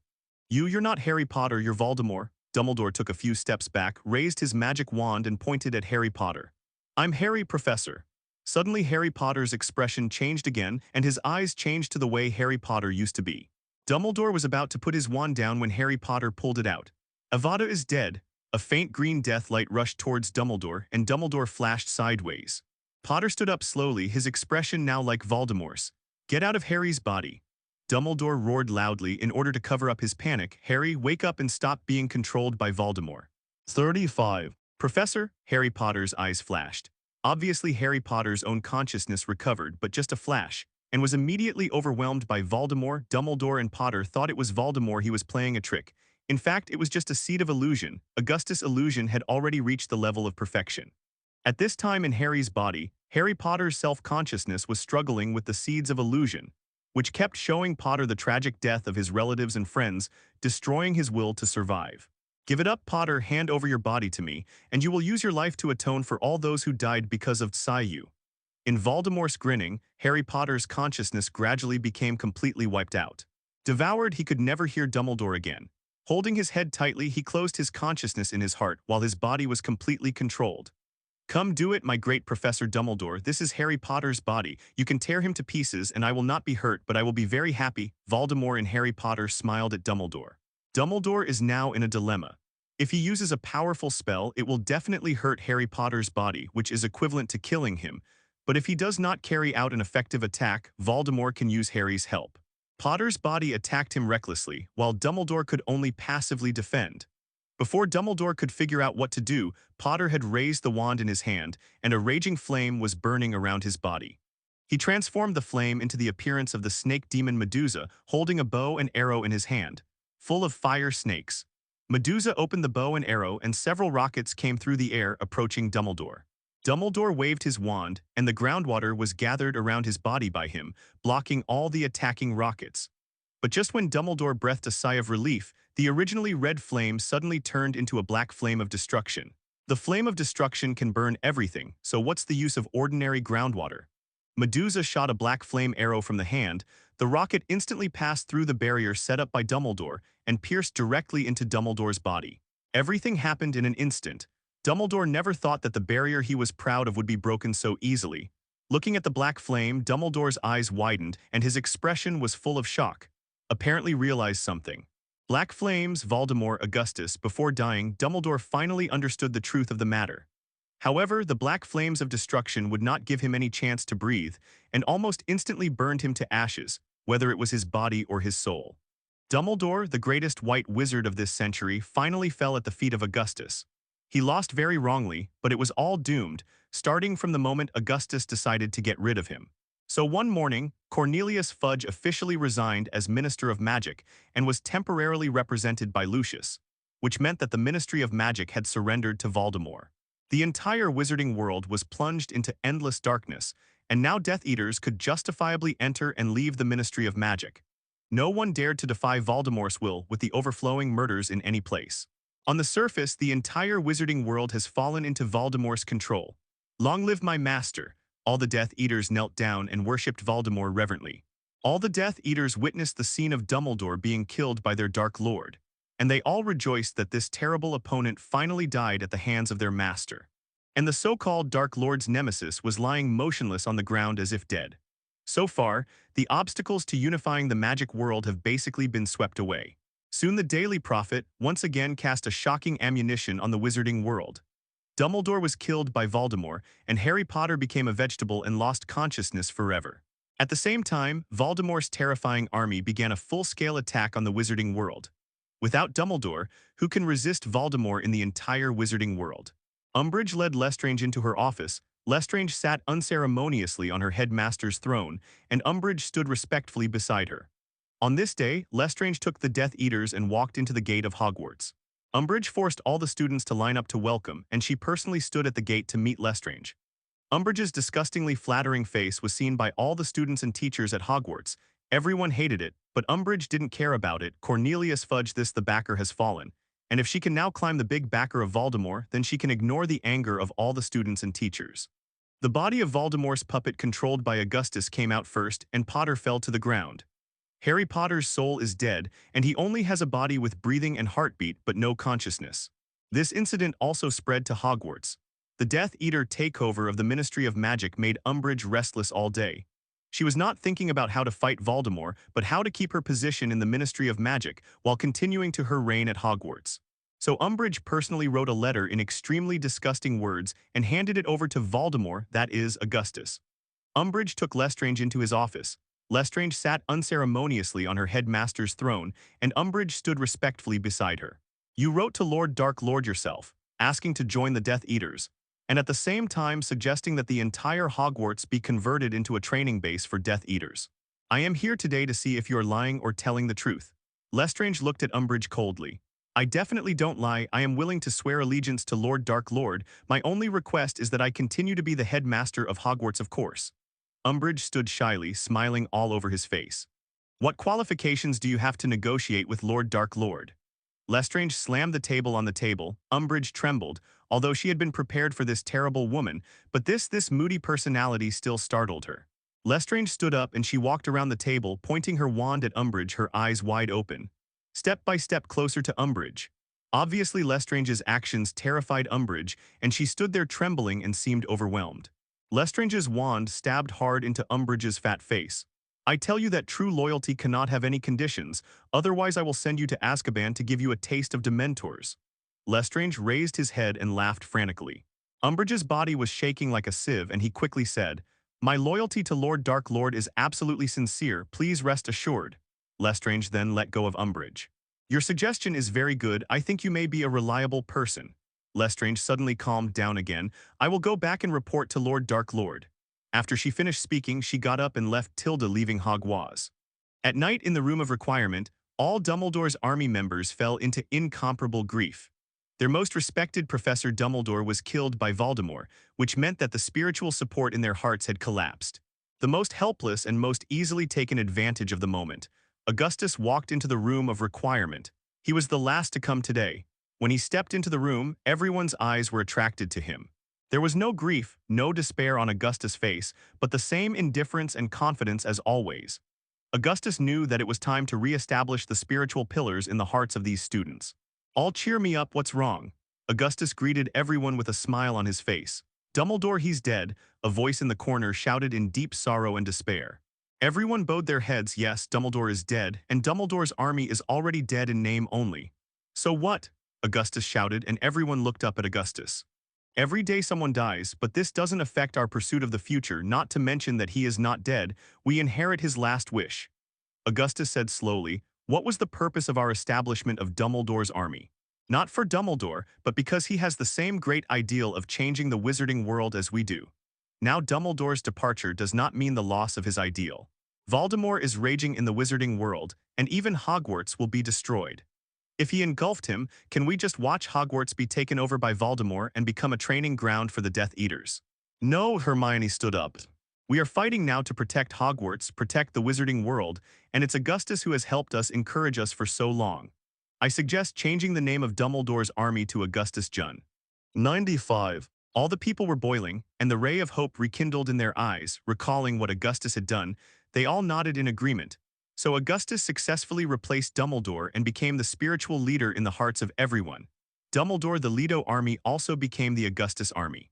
Now our first plan to defend Hogwarts is to retake Hogwarts from Umbridge. As everyone has seen, Umbridge is openly associated with Death Eaters. She has taken refuge with Voldemort, become a member of the Death Eaters. Now to convert Hogwarts into a training base for Death Eaters, to continue her reign of terror here. For us not to become Death Eaters, for the Dumbledore we left, for the freedom of all, I decided to get rid of Umbridge first. 35 Augustus' words immediately cheered the members of the Augustus army. This afternoon, Augustus and his men rushed into Umbridge's headmaster's office. At this time, in addition to Umbridge, there were Draco, Crabbe, and Goyle in the headmaster's office. Seeing Augustus break in, Umbridge immediately took out his wand and pointed it at Augustus. What are you going to do? We will restore Hogwarts to its former purity and drive Voldemort's lackeys out of Hogwarts. Augustus stared at Umbridge, his words provoking the wrath of all the Augustus army. They shouted in unison, get Voldemort's lackeys out of Hogwarts. Flowers. Augustus didn't care much about Umbridge's life. Killing her as Augustus might damage his reputation, so he kicked Umbridge out of Hogwarts. Augustus came over, took Draco's hand, and the two smiled at each other. All of this was planned by the two of them, so that Draco was justifiably cleansed and became the righteous party. Umbridge touched her arm in fear, but she remembered that she had Voldemort as a backer and immediately felt emboldened. She said viciously, August, I have endured you for a long time, and now the great Dark Lord has taken control of the Ministry of Magic. What else can you do? Draco, put it on me, clean up Augustus, and I'll do it for you in front of Lord Dark Lord. Well, when he said these words, Draco himself was hypocritical, and the corner of Augustus's mouth twitched. But Draco didn't listen to Umbridge's words. He turned around with a sneer on his face and took out the wand in his hand. It's all petrified. After a spell, Umbridge's body turned into one piece. The stiff stone fell to the ground. Umbridge still hasn't figured out what happened. 0. Then Augustus gathered all the teachers of the school together, talked about the expulsion of Umbridge, and then elected Professor McGonagall as the headmaster of Hogwarts. All of Augustus did not have their own headmaster. The reason is very simple. To deal with many tedious things in the school, it is better to leave it to Professor McGonagall, who is serious and has a good relationship with him. It was already in his hands, and his goal was not a small Hogwarts headmaster, so he generously gave it to Professor McGonagall. Cousin, I can't stand this disgusting stupid woman anymore. I really regret joining the special investigation team. Please forgive my young ignorance. Now I have decided to join the Augustus army and defend Hogwarts with you. Against Voldemort, Draco's words were extremely sincere, which moved the members of the Augustus army present and forgave Draco. A week after Augustus ousted the headmaster, Umbridge appeared in the Gorivia Valley, staggering and weary as she stumbled down the rough hills. Umbridge's bright pink suit was now so dirty that she couldn't tell the color, and she had several scars on her face, apparently from being beaten. Her only wand for survival had also been snatched away on the way to escape. Finally, after a week of hard trekking, she finally came to Voldemort's base camp. Umbridge's heart is full of hatred for Augustus, and she wants to retake Hogwarts from Voldemort. Walking to the gate of the fortress, facing the black iron gate shaped like a dragon, Umbridge seemed to have seen a savior. Her staggering footsteps suddenly became fast and fast, She flew to the gate and shouted at the fortress. I am Umri 707 Chi, here I come see Lord Dark Lord. I'm Umbridge, and I'm here to see Lord Dark Lord. The Death Eaters who were in charge of vigilance had already informed Lucius about this matter. At this time, Augustus also entered the body of Voldemort's puppet. Hearing the news, Augustus smiled slightly, and of course he understood Umri.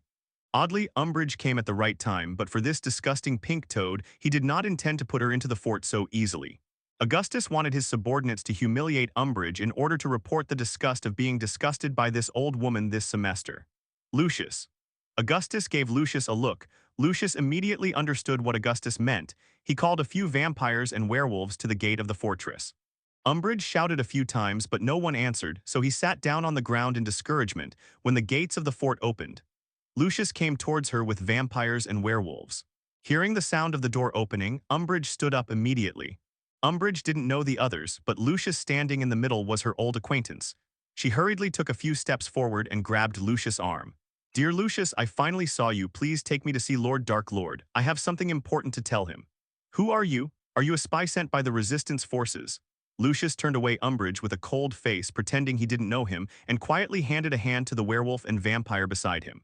Eyes, the werewolves immediately understood. They showed their sharp claws and said viciously in front of Umbridge. Quickly answer the question of the master. If you are a spy, don't blame me. I will use these claws to open a skylight above your head, said the werewolf, shaking his gleaming paws in front of Umbridge. Then use my teeth to take good care of the blood on your body.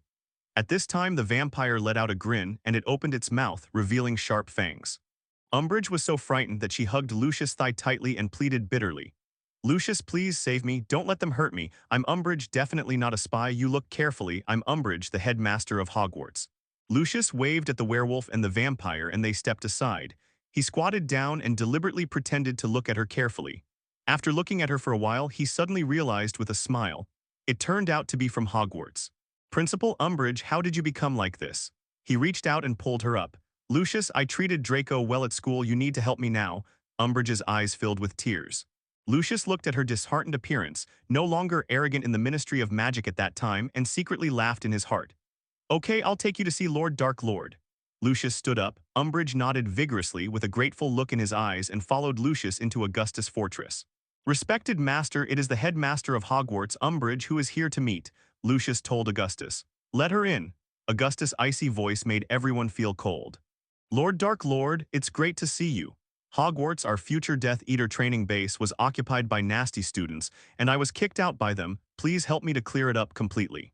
Dumbledore's remnants, especially Augustus, were Dumbledore's most loyal followers. 35 Umbridge fell on his knees as soon as he entered, crying at Augustus. Hearing Umbridge's words, Augustus burst into laughter, which was a complaint against him in front of him. But his expression was still cold. It turned out to be the headmaster of Hogwarts. Umbridge, your suggestion is very good. I was going to find you, but why are you looking so embarrassed now? It's all Augustus's fault. He led the students to drive me away. Lord Dark Lord, please help me. Umbridge said bitterly. Help you? Why should I help you? Augustus laughed out loud, and everyone around him, including Lucius, laughed out loud. Umbridge looked at them with a puzzled look on their smiling faces. My lord, what's so funny? Augustus suddenly put away his sarcastic expression and stared coldly at Umbridge. You are no longer the headmaster of Hogwarts, and to me, you have what capital you can bargain for.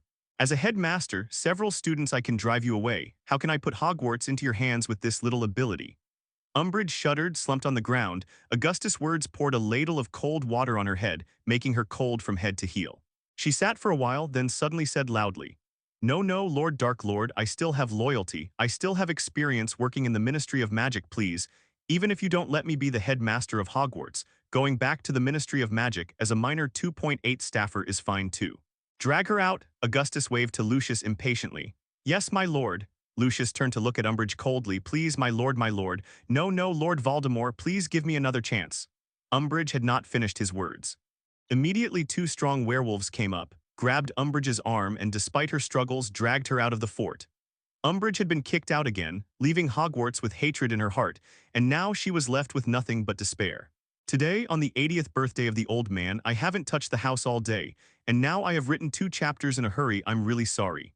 This 4-day master, as a martial artist who has just entered the martial arts world, all he can look back on is nothing. The 4 celestial masters of the Fengyun tribe broke the curtain between Kaiyuan and Kailing with one shot. but almost turned the area between these three peaks very hard, making more noise than when she passed Kaiyuan and Liu Hui. The teacher of four also seemed satisfied with his appearance and said with a smile, "Today the first bird of the Fengyan family broke through the peaceful mountains." The giant wave, carrying the man's wish, echoed between the same mountain and the six peaks, reaching the ears of the four Lingshan martial arts behind him. Children of the four mountains, men, what are they waiting for? Run up, today they will be able to climb these 7 isolated peaks. But amid the cheers of the disciples outside the mountain, Aunt Yujiang Shanxi's clear voice suddenly came from the opposite side of Tongyu Mountain. The pure blood of the Fengyan tribe is a swallow, and the mixed blood is a lark. Are you a swallow or a bird? Or 4. Some changes have been made, so the update is over. 2 cables, 1 gun. As Yu Jiang spent more time in both fields during the war, the more he knew about Kang 17 Ling Wushu, the more he knew about Kang Ling Wushu. Generally speaking, Kangling Wuxiu is a martial arts world that respects blood. In such a martial arts world, the purity of a person's blood directly determines the upper limit and strength of his future as a martial arts artist. Therefore, the purity of blood also affects the status of martial arts to a certain extent. Sometimes, a person whose blood purity is very high, but has not yet become an extraordinary martial artist, may be valued more by the tribe than a person with advanced extraordinary martial arts, but the blood purity is very low. In the Kangling world, people are divided into ethnic groups according to their blood types and form different tribes. In tribes, the purity of blood veins is divided by the purity of blood veins. The high-purity blood vessels are naturally direct blood, while the low-purity blood vessels are classified as ordinary blood. Of course, the name is just a superficial word. Within the tribe, this division will inevitably lead to hatred between the two classes. Therefore, the direct blood vein often emphasizes the purity of its own blood and is more inclined to call itself pure blood. They reduced the pulse of normal blood to mixed blood, which sounded more like a curse. Within the Fengyan people, this division seems to be more obvious, and the status of straight line and pure breed is also different, which makes the division between these two classes more obvious. All direct blood or pure blood veins are often referred to as inflammation, while normal blood or mixed blood veins are often referred to as larks and are often modified by their names, which sounds more like a derogatory term. And this disagreement, in Jai Long and Yan Su's initial negotiations, seems to have been hinted at, to use his words. It is precisely because of Feng Tongyu's understanding of this situation that these 4 Fengyan heavenly masters, who call themselves birds, have such a choice. It is because of this that Shanxi will stimulate his spirit, ask this question aloud, and humiliate his opponent, in order to solve the heavy pressure on the entire Tongyu peak after the master has broken through custody for 4 days. This seems to have worked, and after the next hilarity, the original depression was immediately resolved greatly. Some extraordinary martial arts also deliberately stirred the spirits, amplified their laughter, and echoed in the valley. However, Shanxi's words did step on the others' painful feet, and friend Feng then had to be rewarded by the angry 4 kings. You son of a b****ch, son of a b****ch. You all be damned. It turned out that because the curtain of the swimming wind was broken, the 4 birds in the sky were content, and suddenly stepped on their tails like a cat, cursing loudly, and a strong wind blew between the 3 peaks, condensing into a black dragon in front of him. In fact, as Shanxi speculated, the 4 celestial masters who called themselves birds were indeed the common blood of the Fengyan tribe. However, this person is also a genius. With his own thin blood, he will be promoted all the way to 4 days and become the leader of the entire Fengyan tribe in one fell swoop. This period coincided with the decline of the straight line of Fengyan clan, and the talent master cut off the cog. In order to maintain the power of the entire Fengyan tribe, as the only 4 kings at that time, the status of birds suddenly rose.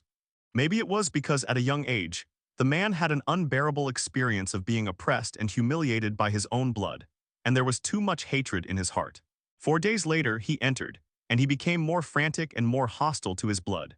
The Fengyan tribe originally wanted to use this person to maintain the status of the 4 tribes, but did not want to further aggravate the division within the tribe. It can be said that they stole a handful of rice. For the bird, 4 days after he was gone, his own position seemed to have risen, but he was actually still able to detect the contempt behind his eyes, which made his heart more sensitive. Especially in these 4 attacks on Lingshan, Tongyu Feng, and Yansu, because of Jailong's sneak attack and serious injury, avoided the war. Bird took the initiative to participate in the war, and wanted to take this opportunity to prove himself. However, after rendezvous with the 4 heavenly kings of the other 3 tribes, The bird is again aware of the contempt hidden behind the surface courtesy, and even the scattered deer who are temporarily attracted to him are indifferent to him. This made Lark accumulate too much tyranny in his heart, making him hold his breath and prove his worth to everyone. In fact, his timing was good, and he was about to be a pivotal turning point in this war. At this time, Shanksy's words were sincere again, and suddenly stirred up Asuka's tyranny. The all-weather dragon was swept together by the only light of its own destiny, swept into the air everything that could sweep the valley, even dug a 3-foot-deep trench in the ground and moved slowly toward the main peak. At this time, the iron cable that was cut off from the main peak of Kaiyuan and isolated from the world was originally waving in the sky like noodles. But suddenly it was thrown away like a whip, and suddenly flew towards the birds in the air. The 4-day-old owner laughed and grabbed the cable with his bare hands as he stretched out his arm. Unexpectedly, the cable turned deftly in the sky, piercing the black tornado. The tornado had been slowly advancing towards Postal Peak, but was suddenly delayed. Professor McGonagall, please arrange for the teacher to send home all the students who are incompetent or unwilling to fight in the school, and even the only son in the family. We are facing a severe battle, Augustus said to Professor McGonagall. Don't worry, as the headmaster, my responsibility is to protect the safety of every student at Hogwarts, Augustus. You all go back and Hogwarts will be handed over to us to guard. Professor McGonagall said. No, I'll stay, Professor McGonagall, Augustus said.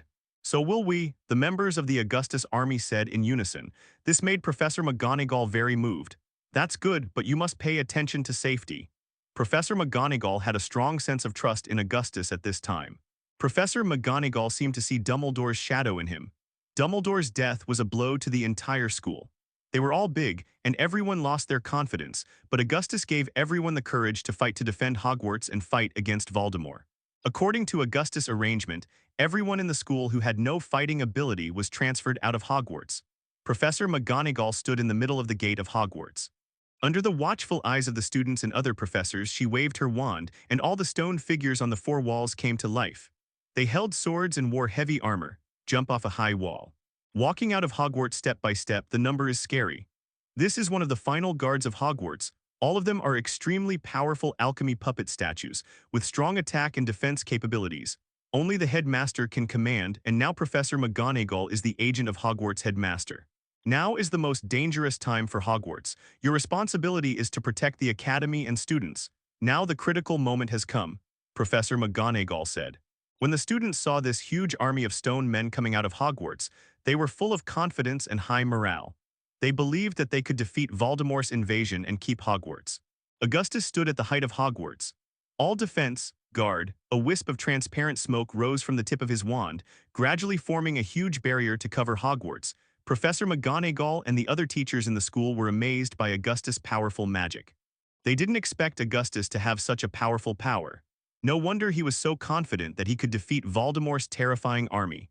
Under Augustus' arrangement, Hogwarts quickly transformed from a school into a temporary military fortress. All remaining students and teachers were on full alert for the arrival of the Dark Lord's army. Unlike everyone's nervous mood, Augustus looked very relaxed, because he knew that there was still a day before the arrival of Voldemort's army, and he decided to relax. Augustus took Q back to his dormitory. Q hugged Augustus. You are so amazing, I admire you more and more. Q kissed Augustus on the cheek affectionately. The original Slytherin prince, now he is already the king of Hogwarts in everyone's mind. Such a change is beyond everyone's expectations, but it seems reasonable. In particular, Augustus drove out the headmaster Umbridge and ended her tyranny over Hogwarts, which was even more deeply rooted in the hearts of the people. Aren't you nervous now? Augustus asked, looking at Q in his arms and looking into her beautiful and charming eyes. I'm relieved to have you here. A shy expression appeared on Q's face. She originally thought that Augustus would not have time to find her, but she didn't expect to spend a night with Augustus today, which made her very excited, and Q dressed herself up. Very beautiful. As soon as Augustus snapped his fingers, the entire bedroom was suddenly filled with countless delicate roses, red, blue, and purple. The roses of various colors made Q feel like he was in the ocean of love. Q Xingxing hugged Augustus tightly and kissed passionately together. This is the last warmth before the battle. Q is more indulgent than ever before, and the two let out the best they can. Augustus controlled Voldemort's puppet to stand on top of the black dragon's head. He looked down at the army below. Giants and goblins walked at the forefront. When encountering obstacles, the giants were responsible for clearing the way. Bridges were built over the river and the hills were leveled. Goblins are as scary as locusts. The corners of Augustus' mouth twitched slightly, delighted to be able to control so many troops. When night fell, Voldemort climbed the heights again, and at the same time Augustus also stood on the Tower of Hogwarts. The two looked at each other silently, and it was amazing to see himself. And it still exists as an opponent. There were many cities along the route of attack that Augustus chose, and he let his men destroy these cities, but let their people flee in order to increase people's hatred of Voldemort. The more people hate Voldemort, the more they will worship and respect him. So he deliberately chose such a route so that more people could witness the horror of Voldemort with their own eyes. Both Mudu and Count Dracula saw that the current Dark Lord seemed to be a little out of shape. For some reason, both Mudu and Count Dracula felt that the battle might be lost, but whether it was fighting strength or quantity, Hogwarts was far from it. The terrifying army under the Dark Lord can be compared. The two looked at each other, thinking in their hearts that this must be their own delusion. How could it be possible? We cannot lose. The Daily Prophet's special correspondent Rita Skeeter was also invited here by the Death Eaters to record the whole process of Voldemort's attack on Hogwarts. Master, I request to start attacking Hogwarts now. The Frost Giant looked impatient and he walked up to Voldemort and said, "Zhao does." The Hogwarts in front of them was being protected by a huge barrier. They clearly saw countless stone soldiers stationed on the main roads around Hogwarts, ready to fight at any time, and there were students patrolling everywhere. The bells rang in Hogwarts. Apparently they had spotted Voldemort's army and were warning everyone. Under the feet of magic spells and powerful creatures, the modern cities that people are proud of are as fragile as paper, and the so-called Muggle army is even more vulnerable in the face of the terrifying Dark Army. As if seeing the end of the world, the wizards were full of despair, and everyone thought that this time no one could stop the Dark Lord. Augustus shook his head and said, "Lucius, please bring everyone to settle down and the official battle night will begin." After a day and a night of marching, the huge Dark Army finally arrived at the foot of Hogwarts. Voldemort got down from the top of the Black Dragon, and he walked up to a high ground near Hogwarts, where the whole Hogwarts can be clearly seen. The Frost Giant, Mudu, Count Dracula, and Lucius all followed behind him. The Death Eaters held the wand in their hands, roared and rushed towards Hogwarts frantically. But when they came into contact with the protective barrier set up by Augustus, their bodies instantly burst into flames and instantly turned into a pile of ashes. The Death Eaters in front wanted to stop, but the Death Eaters in the back were still rushing forward, colliding with each other in chaos. And as a result, many of the Death Eaters were killed by the barrier or trampled on each other. Rita Skeeter looked at what was in front of her and was horrified. It was the first time she had seen casualties of this magnitude. Finally, the Death Eaters stopped in front of the barrier, dare not take a step forward. He could only stare at Hogwarts through the barrier and couldn't take a step forward. "Master, what should we do?" Mudu and Count Dracula saw this scene, and they all understood that if they didn't destroy this defensive barrier, it would be a fool's errand to enter Hogwarts. Voldemort in this chapter, in order to distinguish the puppet from the main body, directly called Voldemort, Voldemort is equivalent to Augustus, did not answer the question of Mudu and Count Dracula. Towards the protective barrier of Hogwarts, a raging flame burned in the air in an instant, and the entire protective barrier was burned with countless holes by the flames. None. In this way, the barrier protecting Hogwarts no longer exists. Rita Skeeter looked at everything in front of her in horror. Voldemort once again showed her powerful strength to the world. This blow completely dispelled the doubts in the hearts of Mudu and Count Dracula. Lord Dark Lord just looked a little bit. His spirit is not good and his strength has not weakened at all. Without the protection of the barrier, Mudu and Count Dracula, as well as giants and goblins, began to attack Hogwarts frantically. They thought that without the barrier, Hogwarts was just the fish on the chopping board, but they were wrong. Countless stone statue warriors wearing heavy armor rushed out with neat steps, team up with werewolf vampires. In the face of these stone warriors, vampires can be said to be completely at a disadvantage. Their teeth cannot cause any damage to the stone statues. Ordinary weapons are useless against the stone statues' hard armor. Vampires have no chance of winning in the face of giant stone warriors. Werewolves are relatively better, but the battle is also very difficult. The stone statue warriors have no pain at all. Only by cutting off all their hands and feet or completely smashing their bodies, they cannot stop the stone statue warriors from attacking at all. Soon the forward composed of werewolves and vampires was frustrated by the load, and the goblins also faced the same problem. A stone warrior can easily kill dozens of goblin soldiers without being injured. In this way, the war situation is quite unfavorable for Voldemort.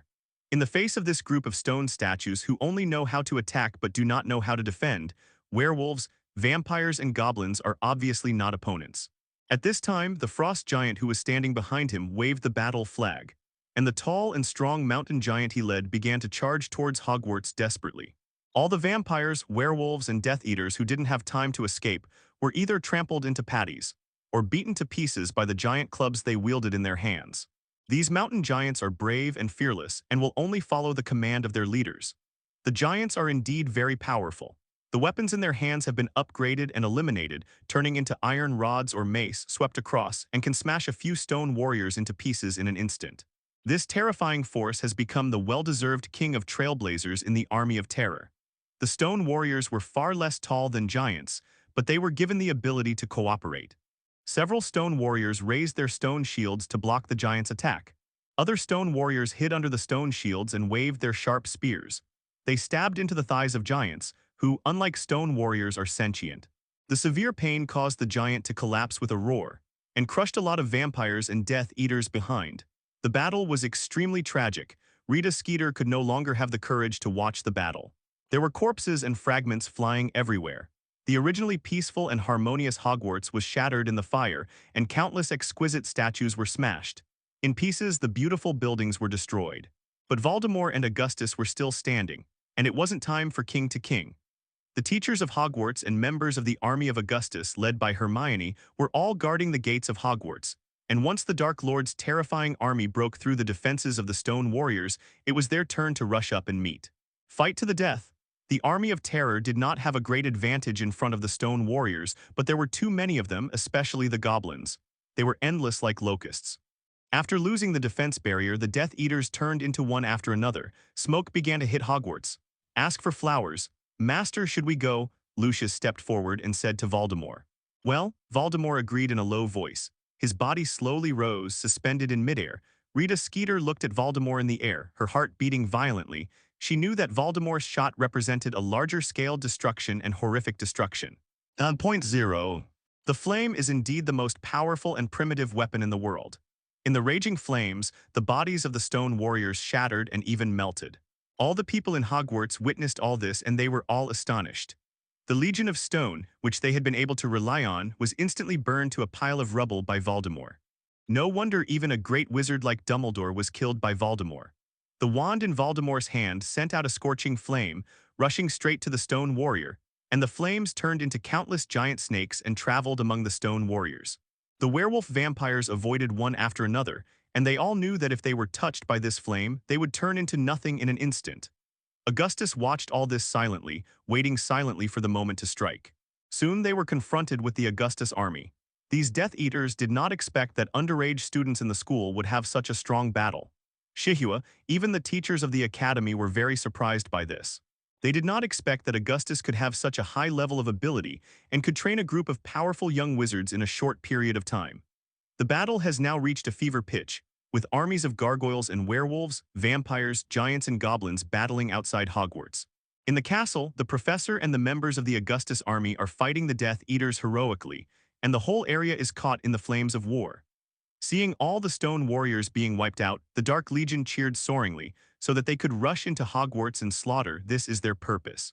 The Death Eaters in the castle saw this scene, and their morale was also boosted, and soon their reinforcements would invade the city.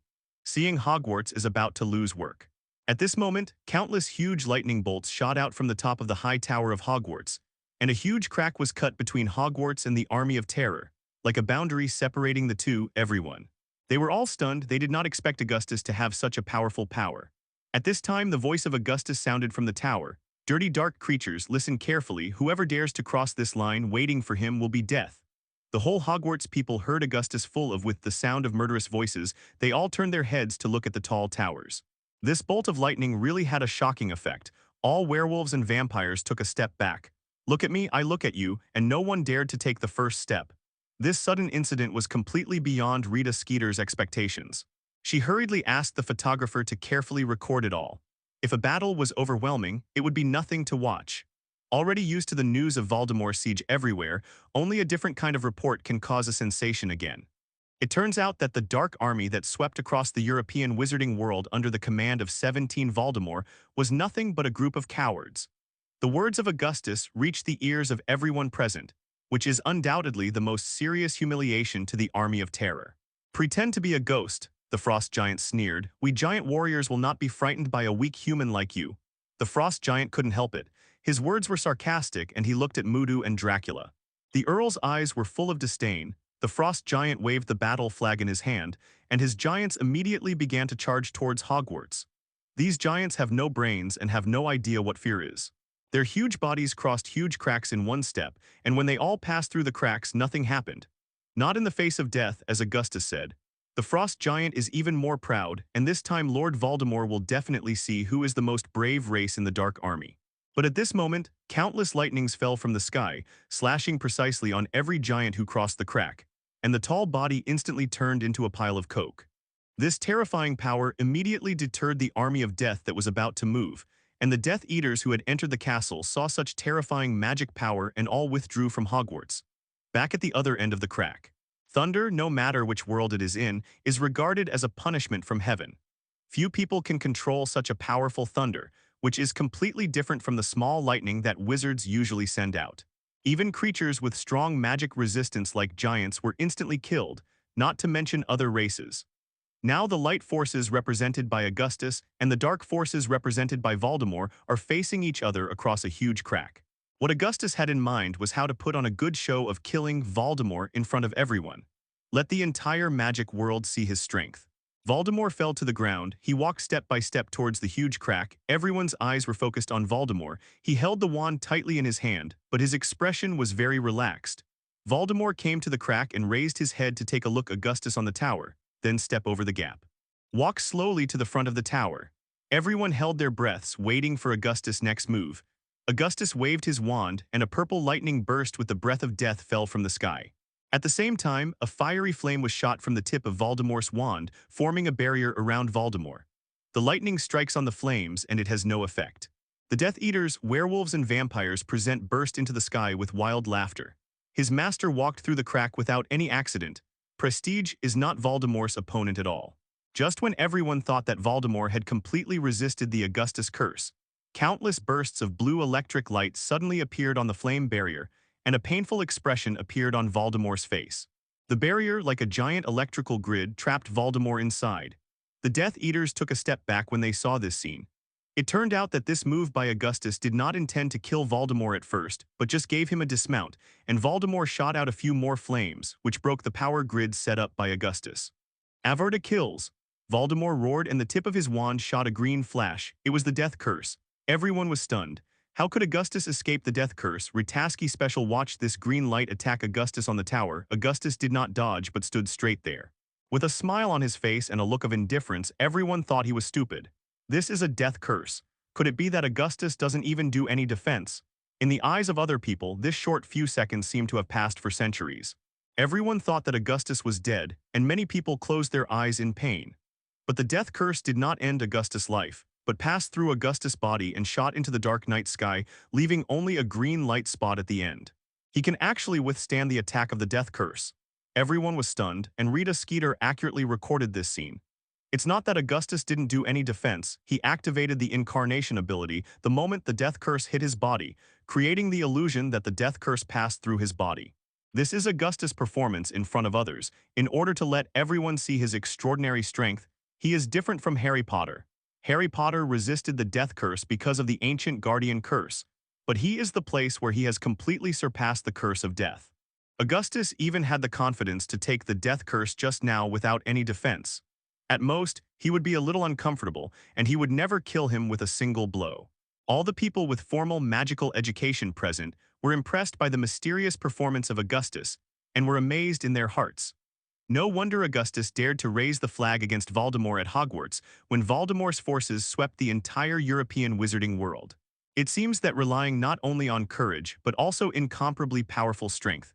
Dear Dark Lord, if you have any other tricks, just use them, or there will be no chance. Augustus stared coldly at Voldemort condescendingly. His tone inspired all Hogwarts students. Voldemort waved his wand, and a black flame burst out from the tip of his wand. Everyone's eyes widened, especially vampires, werewolves, and giants. They may not have a deep understanding of Voldemort's death curse, but they have all experienced the power of the flame of destruction. The terrifying flame that won't go out without burning all life made Mudu and Count Dracula couldn't help swallowing a mouthful of saliva. At this moment, a faint blue-black flame suddenly burst out, gathered in the air and grew bigger, turning into a huge flame dragon. Mudu and Count Dracula raised their heads, and they once again saw the death giant. Dragon, this terrifying creature, is their eternal nightmare, but at this moment their hearts are both afraid and happy. What they are afraid of is the flames that the dragon spewed out last time, which is enough to destroy their race. They are happy that right now they are not Voldemort's enemy, but his entourage. The dragon's flame was aimed at Augustus. The giant dragon fanned its huge fleshy wings and rolled up a hurricane in the air, and the flaming black flames on its body were filled with the breath of hell. The strong dead aura that filled the air made everyone present shrank their necks. They were all sweating for Augustus. Q, Luna, Hermione, and other girls were even more anxious. They watched the terrifying dragon staring viciously at Augustus on the tower, all worried about Augustus' safety.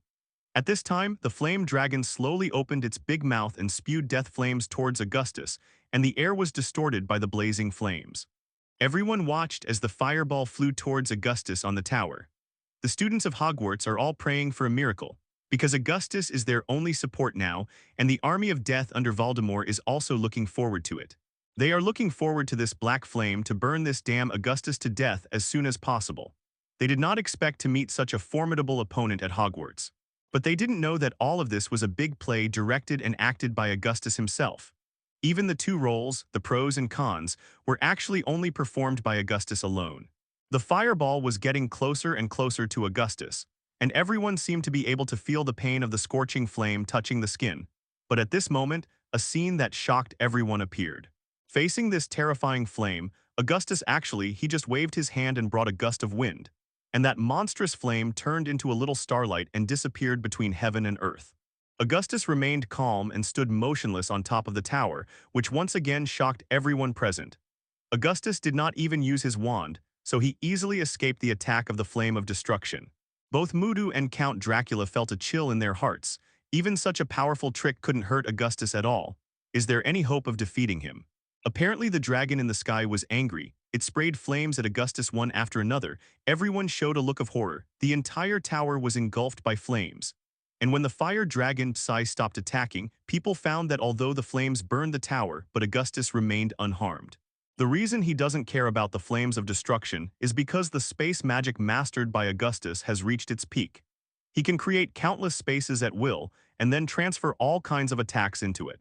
Impossible to do any harm to yourself. Seeing that the flame dragon had stopped attacking, Augustus waved his wand, and in midair, a thunder of thick wood fell from the sky and struck the dragon. The black giant dragon raised its head to the sky and let out a mournful cry. Its entire body fell to the ground, and another bolt of lightning fell from the sky, hitting the dragon's body, followed by bolts of lightning, and finally split the entire huge fire dragon into countless scattered flames. It can be seen from this confrontation alone that Augustus is not weaker than Voldemort, even stronger. Long live Augustus! Someone shouted such a sentence, and all the Hogwarts students present burst into a frantic long live sound. The sound continued like a surging flood, and for a while the morale of Hogwarts was boosted, while the army of death under Voldemort on the opposite side was shaken. Some Death Eaters who were not firm enough even turned into a black gas and fled the scene. Come back to me quickly. Lestrange looked at these deserters angrily. In her heart, the Dark Lord was always the strongest. Always the god in her heart, she insisted that people all over the world should have the same idea as her, and if she betrayed Voldemort, she would die. Avada saves my life. Lestrange waved his wand and killed a fleeing Death Eater at once, but more and more people were fleeing, and Lestrange couldn't stop the fleeing Death Eater at all. Disciples, she could only curse those who betrayed Voldemort with the most vicious words in her heart. Even werewolves, vampires, and giants had the intention of retreating, but in the face of the original oath and the terrible power that Voldemort left in their hearts, they did not dare to act rashly for the time being. The hole runs through the entire tower. The tower was smashed to pieces and everyone was stunned. They all thought that Augustus, who was standing on the tower, was either pierced by a spear and died or was killed by falling bricks. Kyo closed her eyes in fright, fearing that she would see a picture that would break her heart.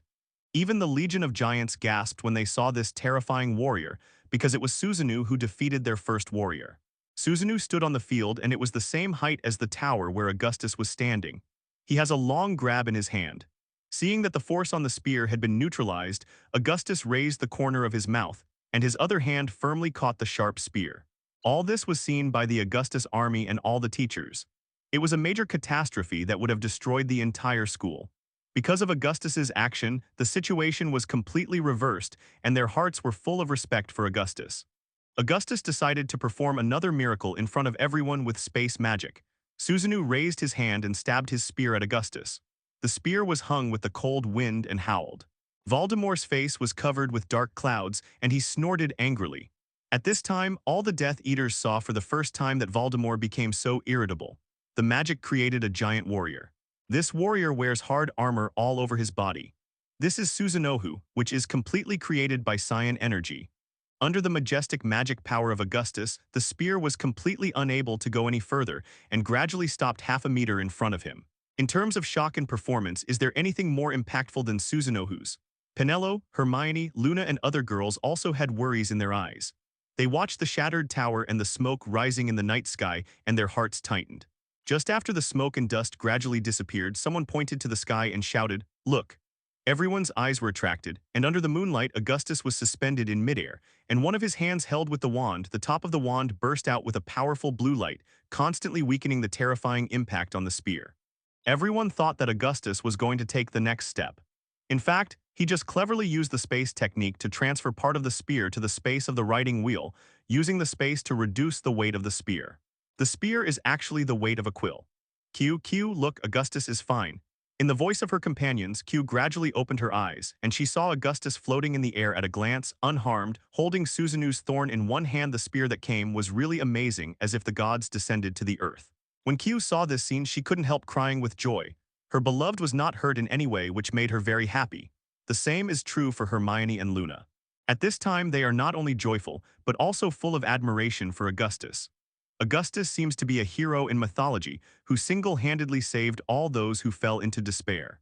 Of course, Rita Skeeter would not miss this scene. The photographer beside her, the camera in her hand, continuously took pictures of Augustus' heroic appearance. Her shorthand quill was also recording quickly, and she was actually very happy in her heart. How could she ever want to see Voldemort's terrifying army sweeping the entire magical world, causing the entire magical world to fall into endless darkness? At the same time, Rita Skeeter was also very surprised that an underage wizard who had not graduated could stand alone against Voldemort, who made the whole magic world stunned. What kind of courage and strength was required for this? She secretly cheered for Augustus in her heart. At this moment, a black mass quietly appeared behind Augustus and suddenly attacked him from behind. Augustus didn't turn his head back, and the magic wand in his hand spurted a flame, forcing the sneak-attacking shadow back. It was only then that it became clear that it was a group of bats that attacked Augustus. It turned out that Count Dracula felt that if he continued like this, Voldemort would definitely be defeated, and then his blood factory and the right to live a normal life would all be lost. So he seized the opportunity, and when Augustus let his guard down, he wanted to sneak up on him from behind. But he was terribly wrong. Augustus has keen senses, and no danger can escape his senses.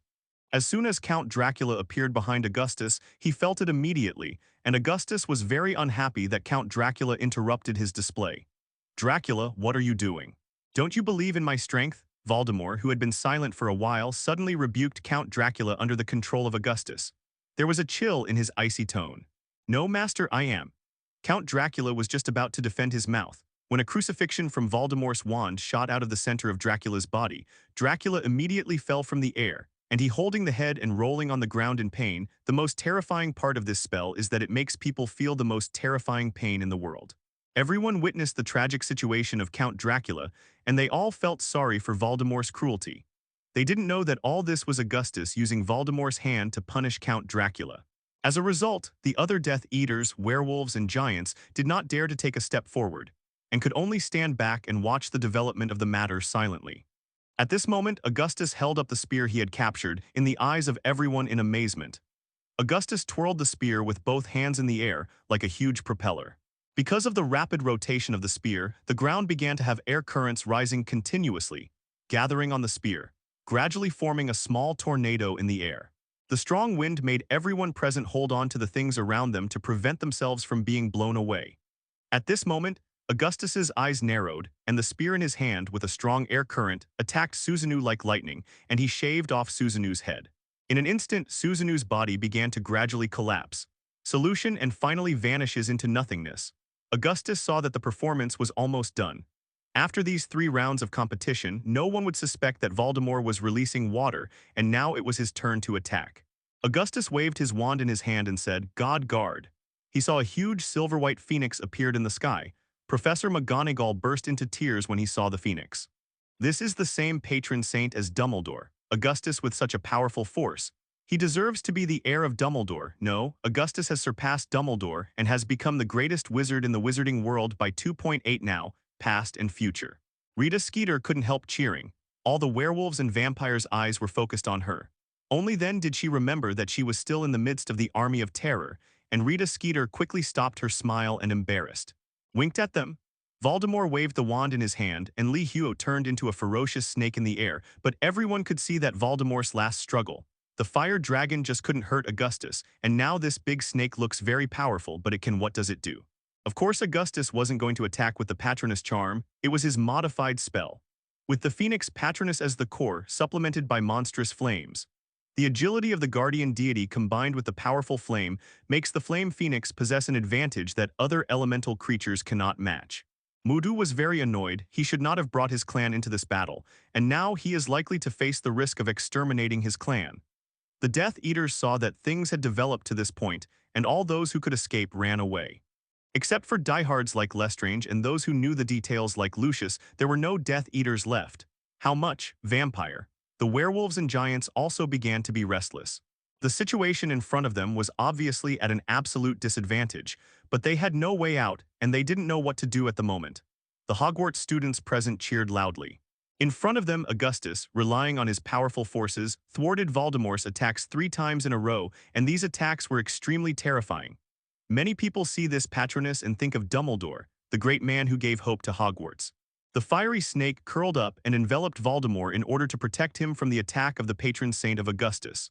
The snake's head was constantly moving, posing an attacking posture all the time, guarding against the silver phoenix in the air. Although the members of the Augustus army have seen the silver phoenix, the patron saint of Augustus, they feel extremely excited every time they see it, and the powerful strength and hopeful light make them feel warm. But this warm light seemed to the army of the dead to be the light of doom, and they looked desperately at the silver phoenix in the sky. Each of them was sure that Voldemort was about to lose. The reason why the silver phoenix was not in a hurry to attack was just to demonstrate to them. Rita Skeeter kept recording the situation on the battlefield and quietly retreated. She wanted to run away without paying attention. Once Voldemort died in battle, the entire army of death will collapse, and most of them will be killed by these terrifying creatures that are out of control. Slowly, Rita Skeeter moved to the back of the army. She turned into a ladybug and with her cameraman fled hastily to safety away from the battlefield, where the battlefield is still visible but not affected. Insurgent attack. The silver phoenix in the air kept whizzing past the fire snake's head, and every time the fire snake opened its mouth to bite at the phoenix, but it was all empty. Like a game, the phoenix constantly stirs up the fire snakes on the ground. The fire snakes have no better way to deal with the phoenix than constantly spraying flames. Patriarch, let's retreat quickly, continue to find an old castle to live in, while everyone's attention is still on the Dark Lord. Once he is defeated, we will fall into great danger. What blood factory or don't think about it, it's important to run for your life. At this time, a vampire rescued Count Dracula who was struggling on the ground. The Cruciatus curse has disappeared, but the pain just now made him unable to stand up. Okay, let's get out. Count Dracula suffered Voldemort's Cruciatus and hated Voldemort in his heart. He tried his best to hold up his body and turned into a bat. He left the battlefield with all the vampires, fled for his life and hid, and survived with a lingering breath. It was not a difficult task. The students saw a group of bats flying from the Legion of Death and soon disappeared into the distance. They all knew that this meant that the Legion of Vampires had defected and fled. They cheered again. The vampires' escape immediately caused a huge panic in the entire Death Army. The people were unstable and morale was low.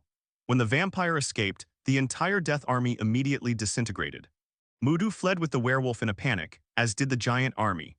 Only Goblin, their king, is Voldemort, so they did not escape, but they were also killed and injured in the collision of giants and werewolves.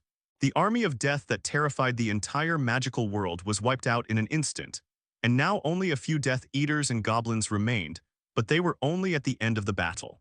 Members of the Augustus army, join me in destroying these damn Death Eaters. Hermione shouted, and the Augustus army was already gearing up with high morale.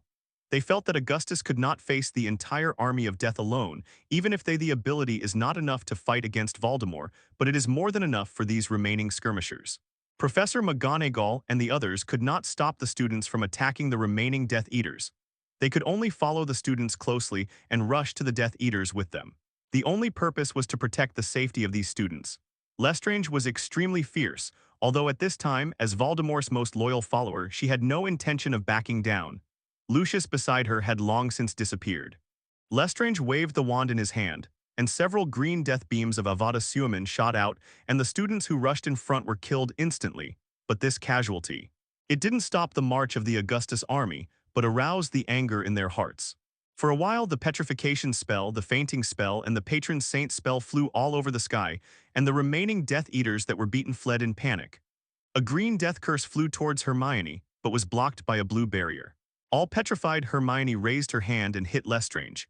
Then with another wave of the wand, the hateful witch, Voldemort's devotee, was turned into a pile of crumbs. At the same time, the silver phoenix waved its sharp claws from the air and rushed towards the fire snake. The phoenix and the fire snake tangled together, and the sharp phoenix roar resounded throughout the earth. Augustus looked at the scene in front of him and was very satisfied. The time had finally come. He wanted to turn Voldemort into a pile of ashes in front of everyone. Where the fire snake is the opponent of the phoenix, the body of the giant snake is torn apart by the phoenix in a few rounds and becomes invisible. Everyone's eyes gathered again and felt Voldemort's body. At this time he was lethargic and knelt on the ground, almost losing all his fighting power. Voldemort, your reign of darkness is over. After Augustus waved his wand, the silver phoenix roared through Voldemort's body. Voldemort let out a scream and was stunned. The phoenix disappeared in the air and everyone's eyes were fixed on the motionless Voldemort. Rita Skeeter felt that time seemed to stop at this moment. Gradually, Voldemort's body began to disintegrate little by little, and countless ashes flew into the air and scattered everywhere. Everyone cheered. Voldemort was finally dead. A man died, but another legend was born. Unlike Harry Potter, Augustus killed Voldemort with absolute power in front of everyone, which made him truly the greatest hero in the entire wizarding world. Although Hogwarts, which has experienced the baptism of war, is no longer the same as it used to be, there are ruins everywhere, broken stone statues, corpses of giants, werewolves, vampire goblins all over the land, but everyone's hearts are still happy. Because magic, the world's biggest dark power, Xiaodas, has been eradicated. The students and teachers started the aftermath under the arrangement of Augustus, sending the injured to the school infirmary, handing them over to Madame Pomfrey for treatment, and using magic to repair the broken places one by one. Hogwarts was largely restored to its original appearance. This evening, to celebrate the defeat of Voldemort, a grand dinner was held at Hogwarts, and all kinds of food were served on the table, and there is nothing more soothing than delicious food. We invite our great hero, Augustus. In the cheers of the people, Augustus stepped onto the teacher's seat, and he was arranged to sit next to Headmaster McGonagall, which was a great courtesy of Hogwarts to Augustus. Everyone's eyes were focused on Augustus. He was so perfect, no matter in strength, appearance, or gentle and noble temperament, he was unique in the world. Augustus sat down quietly, facing the cheers of countless people. His face did not show a proud look. He raised the glass in front of him and said to everyone, "Let's mourn the dead." Augustus just finished his words. The whole scene fell silent. Everyone raised their glasses and drank it all. Augustus' behavior was once again impressive. What he wanted was not a Hogwarts but the whole wizarding world. We have experienced this terrible disaster. While we are glad that we can destroy Voldemort, we should reflect on why there are dark wizards like Voldemort. Augustus said, "So I hope everyone will join me to change this decadent the wizarding world. 99. Augustus' words immediately resonated with everyone, and he was surrounded by countless applause. That night Augustus brought Penelo, Hermione, Zhang Qiu, Luna, and Ginny to his villa on the outskirts of Hogwarts. The situation at the banquet was different. Augustus and the 5 girls had a blast. One night he decided to bring them together into the Ministry of Magic to be his secretary. The next day, a special guest, Lucius, was welcomed into the villa. "Dear Augustus." Lucius walked into the house, took off his hat, and nodded to Augustus. Seeing Lucius, Hermione and others immediately took out their wand. "How dare you come here, you damned Death Eater?" 35 Hermione scolded. "No, you all misunderstood. Lucius is not a Death Eater. He is an undercover agent I planted beside Voldemort." Augustus smiled and reached out to stop Hermione. "What? He's undercover?" Hermione looked up and down Lucius's face full of confusion. "Yes, I am Augustus's undercover agent beside Voldemort." Lucius looked at Hermione with a smile. Hermione put away her wand and changed her mind about Lucius. Augustus took Lucius into the study alone. Uncle Lucius, you have done a good job with Voldemort. Now I have more important things for you, that is to contact the Ministry of Magic around the world. I hope to unite all the forces of the world has implemented my new policy, which is that I will make the world learn magic. Lucius was heartened by the words of Augustus. It is so great, I will do my best to complete the task you have given me. I know it's not easy. Those old wizards of the wizarding world will try to stop me from reforming. They are all people who hold their own interests, but you just need to convey my meaning. Augustus looked at Lucius.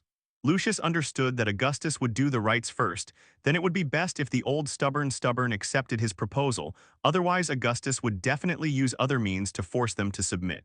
Now the righteous people in the European wizarding world are gathering at Hogwarts, and I hope you will lead them to sweep away Voldemort's remnants throughout Europe. Lucius continued to Augustus. Well, I see, soon the August army will become the largest magical force in Europe. Augustus stood up and said with a slight smile. The news that Voldemort was killed quickly spread throughout the entire European wizarding world with the Daily Prophet, and Augustus' name also spread throughout the wizarding world. Everyone was excited and wept bitterly for Augustus' victory. He became the greatest hero in the entire wizarding world and a living legend. Countless people came from all over the world. Augustus greeted all with a smile on his face, in whom Augustus was their god and the hope of the whole of Europe. Augustus walked into his office and sat on the large leather sofa, leaning his body gently on the soft chair back, when all the doors of the office suddenly opened, and 5 uniformed secretaries walked in. Naturally Q, Penelo, Hermione, Luna and Ginny, the girls all smiled and walked to Augustus's side. Q walked behind Augustus and massaged her soft little hands on Augustus' shoulders. The other 4 either pour coffee for Augustus, or organized the office for him.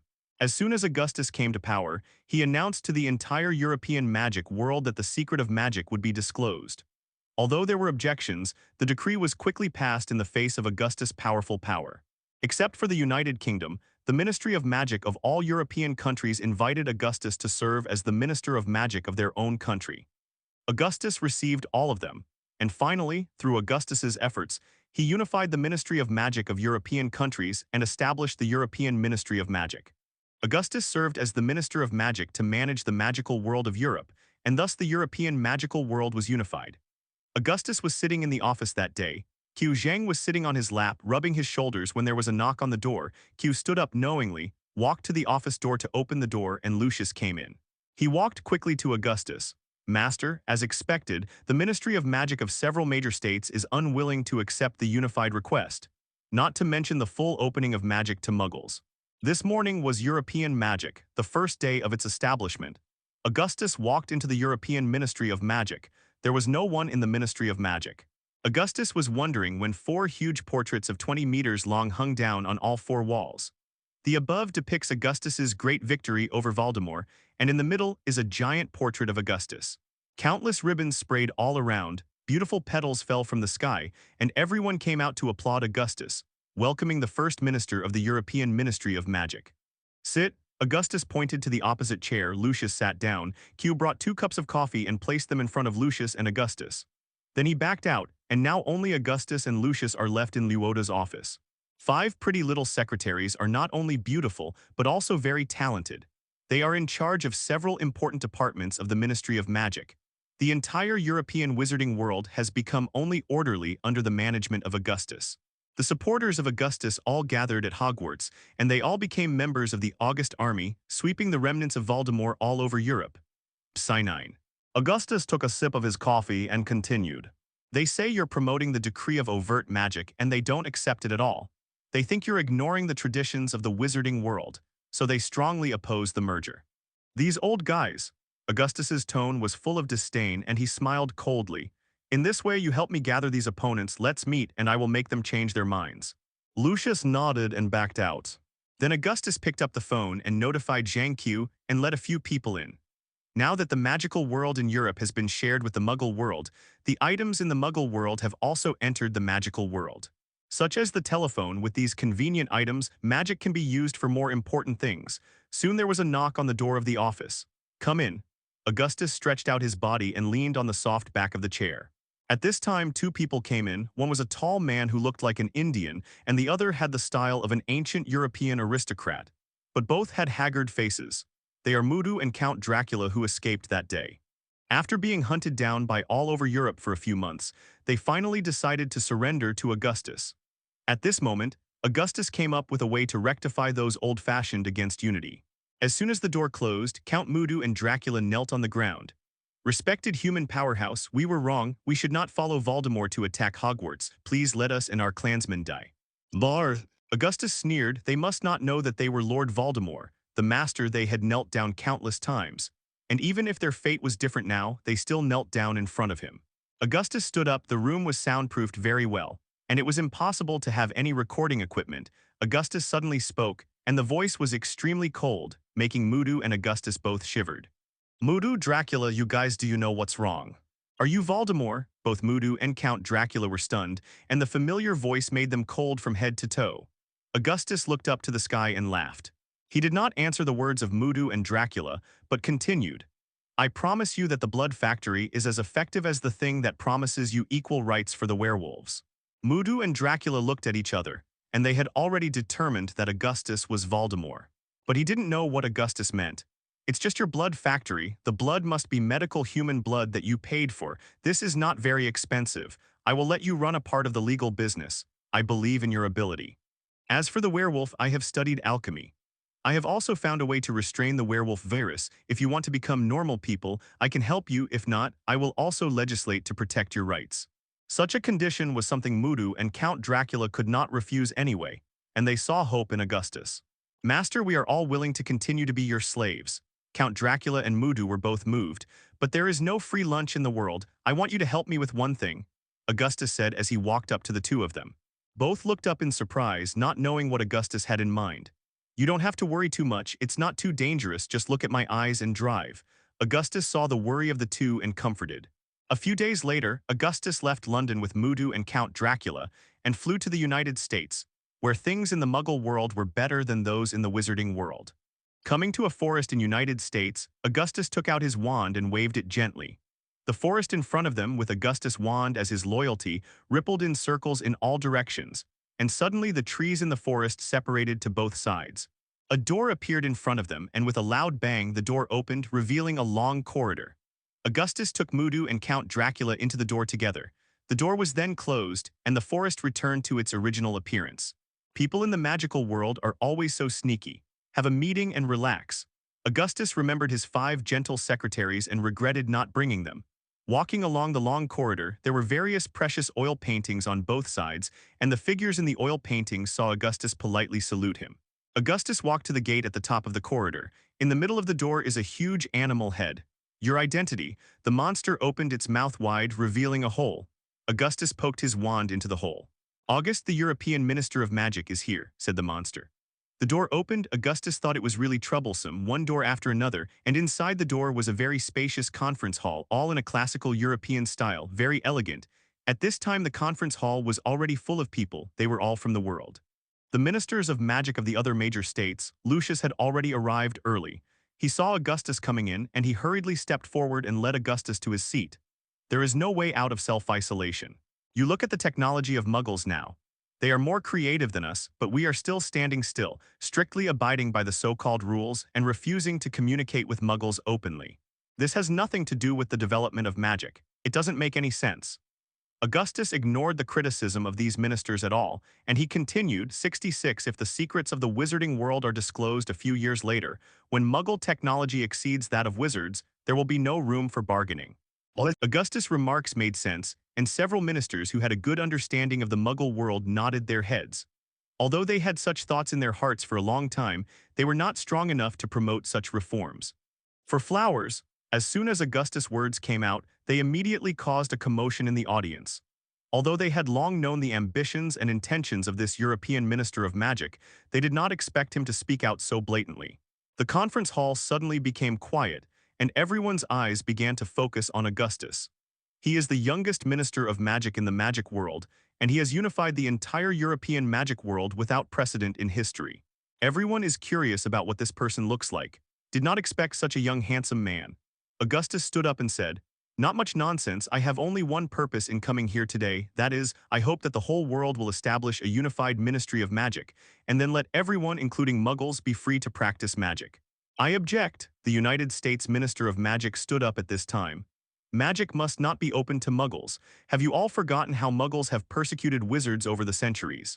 Countless witches are called heretics by them, being burned alive on a cross. This has happened all over the world, and once muggles have mastered magic, we lose the power to protect ourselves, and we all end up being killed.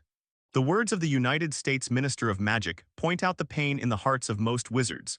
That painful experience is no less than the panic that Voldemort caused in the wizarding world. This fear of muggles is indelible in the blood of every wizard. Instinct. A cold smile appeared on Augustus' face. If you do not agree to this bill, then I will release the werewolves and vampires, July 13, from Europe. Especially the werewolves who have been persecuted and unequal by the magical world for centuries. If you don't agree, the werewolves will spread all over the world. Augustus waved to Mudu. Mudu took off his clothes and immediately turned into a werewolf. Everyone present was stunned. No one thought that Augustus would bring a werewolf to the meeting. The werewolf, it is another nightmare for wizards. At the same time, vampires also show their fangs. Everyone knows that as long as they are bitten by werewolves and vampires, they will be infected and become werewolf vampires. It took centuries of the wizarding world to finally condense werewolves and vampires into Europe. They are now the leaders of werewolves and vampires. Their people have been discriminated against. They are now angry. And as the Minister of Magic of Europe, I have decided not to restrain these creatures and let the whole world feel their anger. 35 Augustus's every word sent chills in those present. If he did, centuries of effort would be in vain. If everyone accepts my proposal, the Unified Magic Alliance will be able to make a good agreement with muggles, and the sales of our magic products will increase exponentially, and we will become one of the most popular in the muggle world. Prestige class isn't that enough to impress your hearts, said Augustus. Under his coercion and temptation, the Ministry of Magic all over the world finally reached a conclusion and formed a unified magic alliance, with Augustus as the leader of the alliance, so that the entire magic world was unified by Augustus. Learning magic soon became a new fashion in the entire magic world, but the huge magic fluctuations brought new troubles to Augustus. This morning, Augustus got up. When the door opened, Luna delivered a copy of the Daily Prophet and Breakfast. What a laugh! See if I don't pick you up. Let Augustus teach you a good lesson. Quidditch matches are now really popular all over the world, and the sales of broomsticks have greatly increased. The whole world is booming, but when Augustus opened the backside of the newspaper, a small report appeared in his field of vision, saying that people in many parts of the world had a brief fight. They were fighting each other, but suddenly wake up and don't know what happened. This morning, Augustus got up. When the door opened, Luna delivered a copy of the Daily Prophet and Breakfast. What a laugh! See if I don't pick you up. Let Augustus teach you a good lesson. Quidditch matches are now really popular all over the world, and the sales of broomsticks have greatly increased. The whole world is booming, but when Augustus opened the backside of the newspaper, a small report appeared in his field of vision, saying that people in many parts of the world had a brief fight. They were fighting each other, but suddenly wake up and don't know what happened. But according to people who have experienced it themselves, they all saw a red shadow. An ominous premonition came to Augustus's heart. Could this red shadow be the god of death? Augustus frowned. Has this hidden enemy awakened? Augustus hurriedly got up and had breakfast. According to the location reported, he came to the scene alone. Suddenly, he saw a red sports car driving in the distance. On the sports car sat an old man. He was wearing a gorgeous suit and his face very kindly. His car stopped in front of Augustus. You are Augustus. The old man stuck his head out of the sports car, and suddenly Augustus felt a strong mental pressure rushing into his mind, and an infinite anger surged in his heart, wanting to destroy everything in this world.